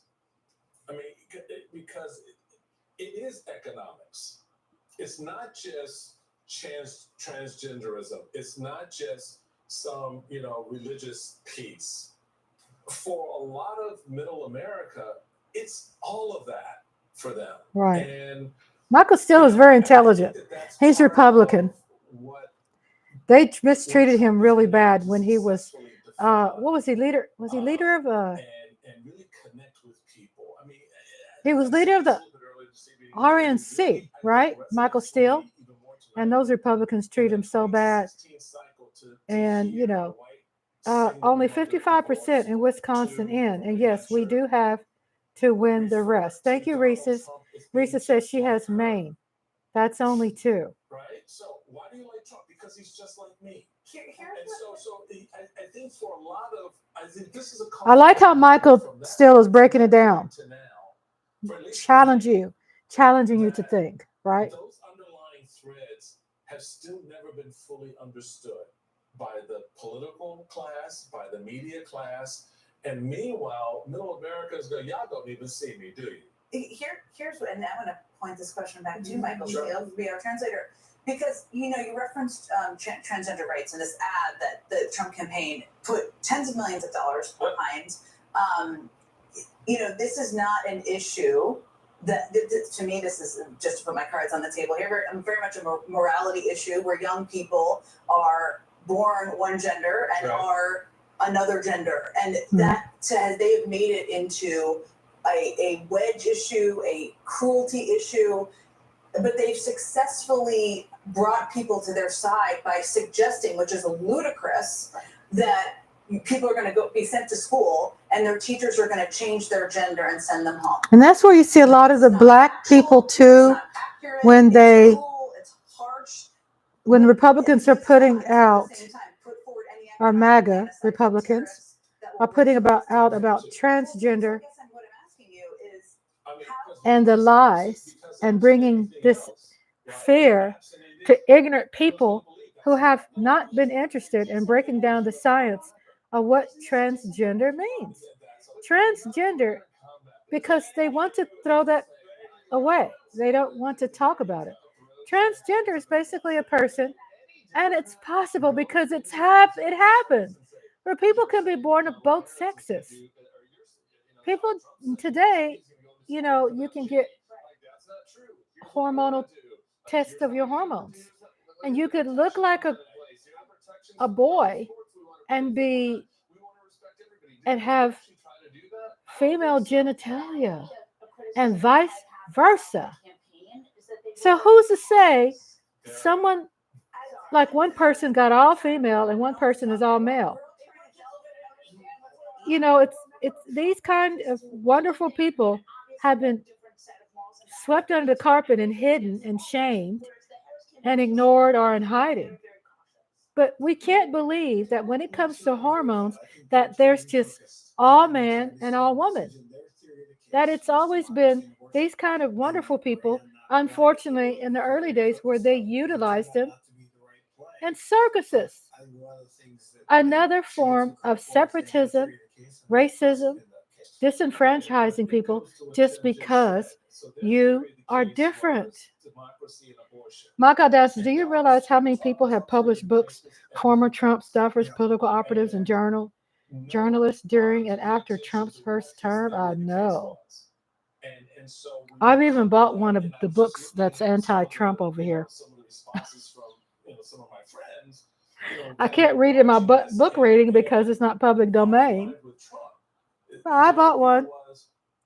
I haven't read not one freaking page, but I like the author. And the country was saying, yeah, you know what? We're not about forgiving student debt because a lot of hardworking people out there spent a lot There's that student debt too. and Didn't go across too well, did it? pay your bills. I mean, it's so you've got to be able to have It didn't ring. that mindset that believes that if you go and incur a debt, right, I don't have to pay for it. Because that's what it boils down to. You incurred $100,000. Nobody told you to go to Harvard. Everybody on that panel is listening to Michael Steele. So now you're asking me and him to pay yours? So that's part of the culture piece. Right. That oftentimes I hate to agree with Michael Steele, but it's true. Into something else. I mean, when you're right, you're right. There's just a visceral reaction to it. And meanwhile, Trump goes, see, they still don't get who you are, do. Meanwhile, he's marching on down the road with folks. And tonight is what you see. Right. America will always tell you what they want. You just need to listen to what they're telling you. He did. And apparently the Dems, Kamala's campaign, however you want to fashion it, over the course of time, and the shift to Kamala and all of that, and Joe Biden waiting to I think there's some things too. I just don't agree with Michael Steele on all things. I think there's just a large part of the MAGA supporters, to be honest with you, it's plain and simple. No one's hitting this point that they did not want to vote for a woman, especially a black woman. That's MAGA supporters. I mean, come on. They're racist. Does that make sense? How come people skipping over that? They don't want to talk about it? They don't want to say the word? How are you missing this? We can't fix that group of people. They're going to always be like that. And they're going to always be somebody that's not going to like a black woman, a woman, period, to have that much power, but add color to it. They're not going to want that. Michael Dan says, Bob Woodward's Tell All Books and Interviews gives you the best insights of who Trump is. Really, I've heard about Bob Woodward, and I wonder, I can't remember who that book is written by. I got to show off all my books one day and just have a live where I'm showing all my books off. I have a great collection, just hadn't read any of them. I got a great collection, I just hadn't read any of them. Woo, Lord. I just see this because I've been through elections where I've been disappointed. Okay. And to people who is probably first time experiencing this. And you could say, well, how, Rhonda, you survive? Well, one thing, you can't do anything to change it. And I gave that advice earlier, those list of things. But you just have to always be well grounded and make sure that your backyard is clean. And I don't know if everybody knows what that means. I'm from Texas, so backyard means a lot, right? Make sure your house is clean, right? That means make sure things are in order as far as your bills, and get your credit together, and your relationships and your habits. Oh, okay, got it. Okay, yeah, Watergate journalist Fred O. Nixon, thank you. Since you said that, I go, yeah, oh yeah. It's just so it's there, and what you got to do is be your best you, and live your best life, and be ready for the next election. That's all you can do. There is no way that you and I can fix things that's been effed up by people. You know what I'm saying? For years. I mean, we can't control that. We can't. We have nothing to do with that, to be honest with you. We have nothing to do with it. So we can't blame ourselves. It's much bigger than us. But what we can do to make us feel better is vote. Voting doesn't necessarily mean we're going to always win, right? But it is the process that makes you feel that's liberating, that you contributed to solving the problem, not just making excuses, that you contributed to helping trying to solve the problem. And you are on the right side of history. I'm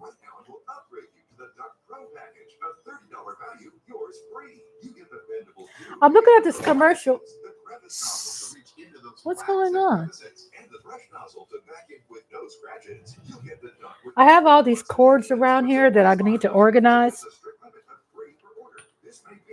because this guy installed a bunch of new cords. And I don't want these cats supposed to have been asleep a long time ago, and I haven't put them to sleep. Usually Andre is out here, he puts them to sleep every night, and since he's not out here, I haven't done it.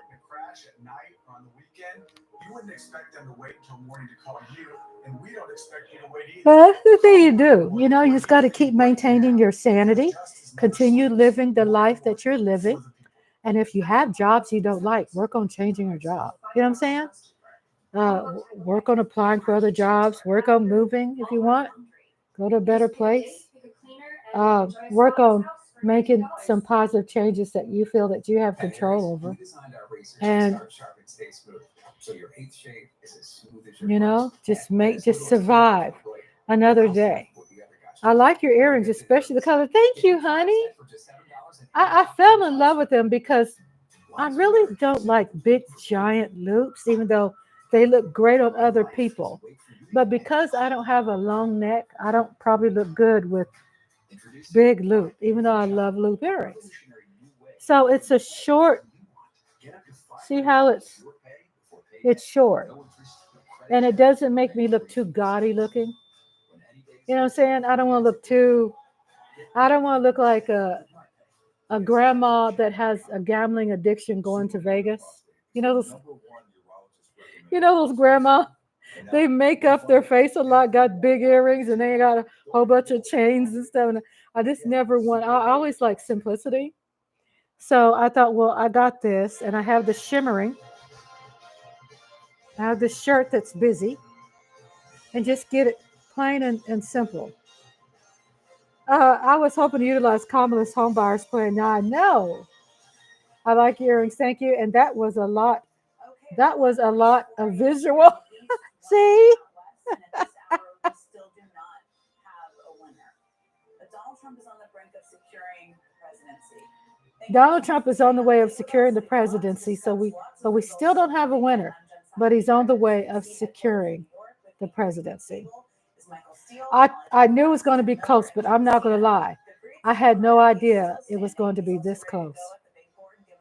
I had no idea. Okay, I'm looking at Steve Karnacki when it comes to Wisconsin. Let's just get you caught up on where the race stands. So here's the very big picture right now in the race to 270. You can see this right on the screen. Kamala Harris with 219 electoral votes. Donald Trump currently with 266, which is, of course, just 4 electoral votes away from winning the White House. And that means just one of these outstanding states could put him over the top. Just one state will put him way over the top. Nevada and Arizona in terms of battleground states, but other states still have not come in yet either. Would that be a great upset to see Kamala win? West Palm Beach, he claimed victory, but again, NBC News has not yet made a projection, and votes are still being counted. Let's get right to Steve Karnacki at the big board. Okay, I think I'm gonna try to put the kittens to sleep now. They're supposed to have been in bed at 8:30. This is not their norm. What's left in Wisconsin, 96% of the votes. Still. Trump leading by 108,000. Looks very imposing with that little left, but what is left is largely, but not entirely, we'll get to that Democratic friendly vote. So I just want to take you through. They said what's largely left is the Democrat votes. About 140,000 total votes remain to be counted. Now, the bulk of those votes are in, but I just want to see this updated actually, so this is real time. I'm just checking in on something here. Yes, this just updated. Let me just look county by county. That's going to be the easier way to do this. Sorry for this. Just adjusting on the fly. Okay. We think the biggest source of outstanding vote in Wisconsin is in Milwaukee County. Most of that 120,000, probably about 105,000 of it, is absentee vote from the city of Milwaukee. This typically breaks like 80 to 20 for the Democrats, maybe even more than that. They count that, they tally it up, they report it out from one place. So we're awaiting that hopefully very soon. And basically, if the Democrats get what they normally get, out of that vote, maybe they would net 75, let's say 75,000 votes, be maybe a little generous with that, 75,000. The rest of Milwaukee County, there's some absentee ballots, left there. Probably about Absentee ballots is what they're counting. More Democratic. So look, maybe the Democrats get 80,000 out of it. They need a very, very big number if they're going to flip this in Wisconsin. The other big places, Racine County, we have the same thing. We have that central count for the city of Racine. What do we think we got there? We think we got about 30,000. If those were to break, let's give them optimistic. I'm about to read my Bible for the second time. Oh, that's good, sweetie. The Bible has a lot. I haven't memorized the Bible like a lot of people do, but I do remember when I was reading it, there was a lot of inspiration that I got from it. A lot of wonderful stories and a lot of inspiration. I was so inspired.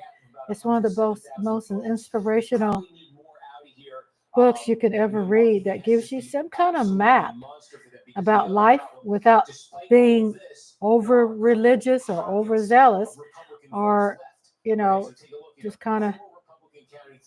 But I think it's a beautiful piece of work. Still votes to come here. So there are other places. The Democrats, you could give them very, very generous assumptions on that absentee vote in those places, and maybe just get them up to that. Absentee votes we're waiting for.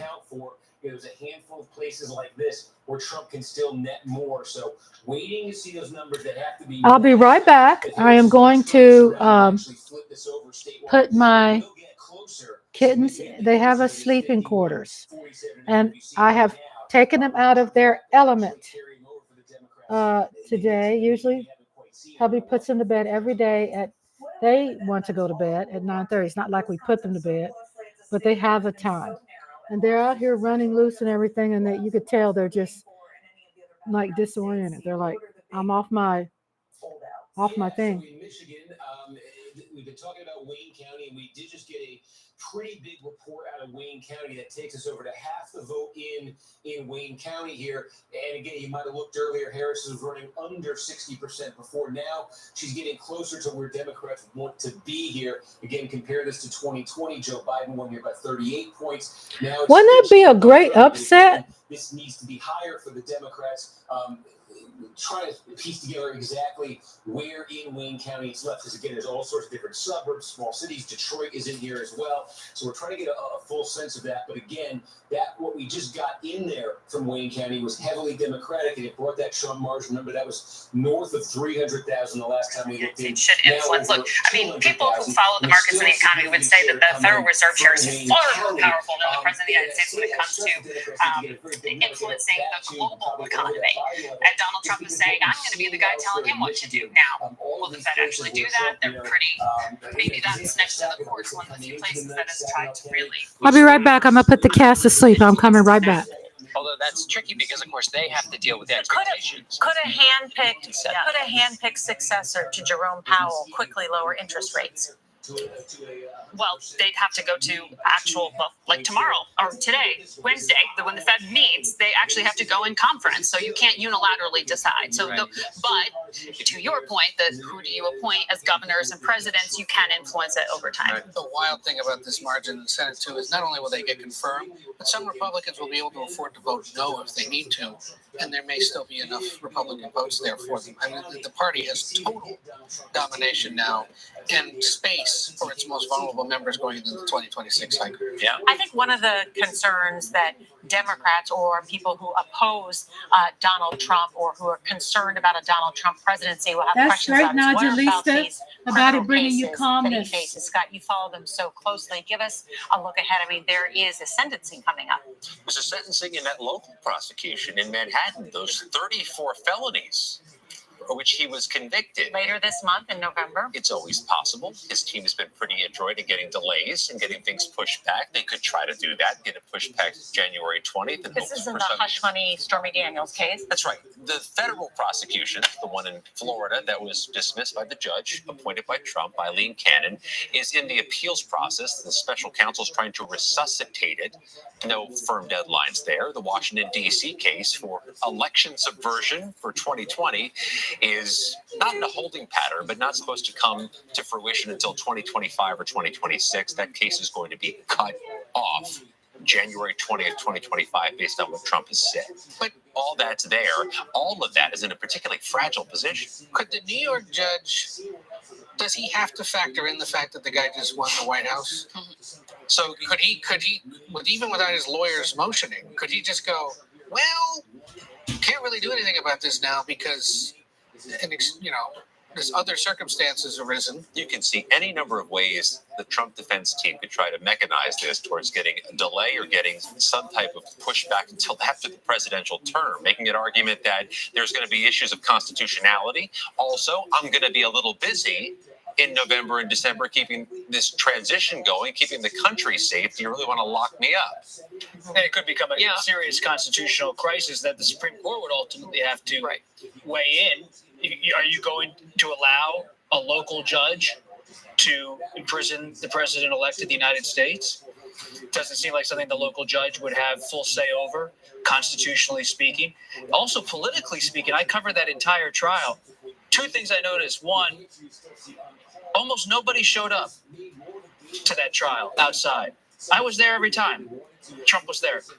No one came to protest, maybe a few scattered protests. No one came really in support in a mass way. It was like there was indifference across the political spectrum. No, who did show up? The Speaker of the House of Representatives, Mike Johnson, and others to show solidarity with Donald Trump. And now they have all of this power in Washington. So, yes, it's a major legal crossroads for Trump. But ultimately, I've spoken to his lawyers. They believe this judge will do whatever he's going to do, but they don't believe Trump will ever serve a day in prison. Because the judge will do what he'll do, and then when Trump is in office, he'll have his Justice Department issue a Office of Legal Counsel ruling that says you can't put a president in jail or whatever, and then it'll go to the Supreme Court. And speaking of the Supreme Court, with this kind of Senate majority that's possible here, if there is a vacancy on the high court, this court could move even further to the right. One of the other interesting things that we're talking about is when Donald Trump and that vote is certified, the person in Congress is the Vice President of the United States, Kamala Harris. Yeah. What a scene that will be. I've spoken to Dan Quayle about, people close to Quayle say that's a tough moment when you oversee your own laws. Mike Pence consulted with Quayle in the run-up to January 6th. Not easy to oversee your own laws. Vice President Harris will have to be the one to oversee the process. Al Gore did it, and this is the other thing we haven't talked about. She is the vice president. Vice presidents don't normally win presidential elections, right? And she had an opportunity to distance herself, never did, and is paying the price for it. But you're right. The image of her standing there with probably Speaker Johnson or Speaker Jeffries, who knows? We have to entertain this conversation of what check or balances are going to be on the 47th president. We don't know. Who's going to win the U.S. House? The United States military is one of the few sort of pillars of our democracy that has tried, to remain out of the political fray, but we have seen even that start to get crossed. There was a lot of worry among some of the retired military leaders who came back to serve. I'm thinking of Secretary Mattis, formerly General Mattis, agreeing to serve as a political appointee in the Trump administration. Others since then, John Kelly, who came out recently in a very vocal way against Donald Trump, the four-star who served as the Homeland Security Secretary and Chief of Staff. They worried a lot about wading into that political space, but at the time, some took those jobs saying, I need to be there to stand up for the country and to teach this person who hasn't been through politics what this is all about.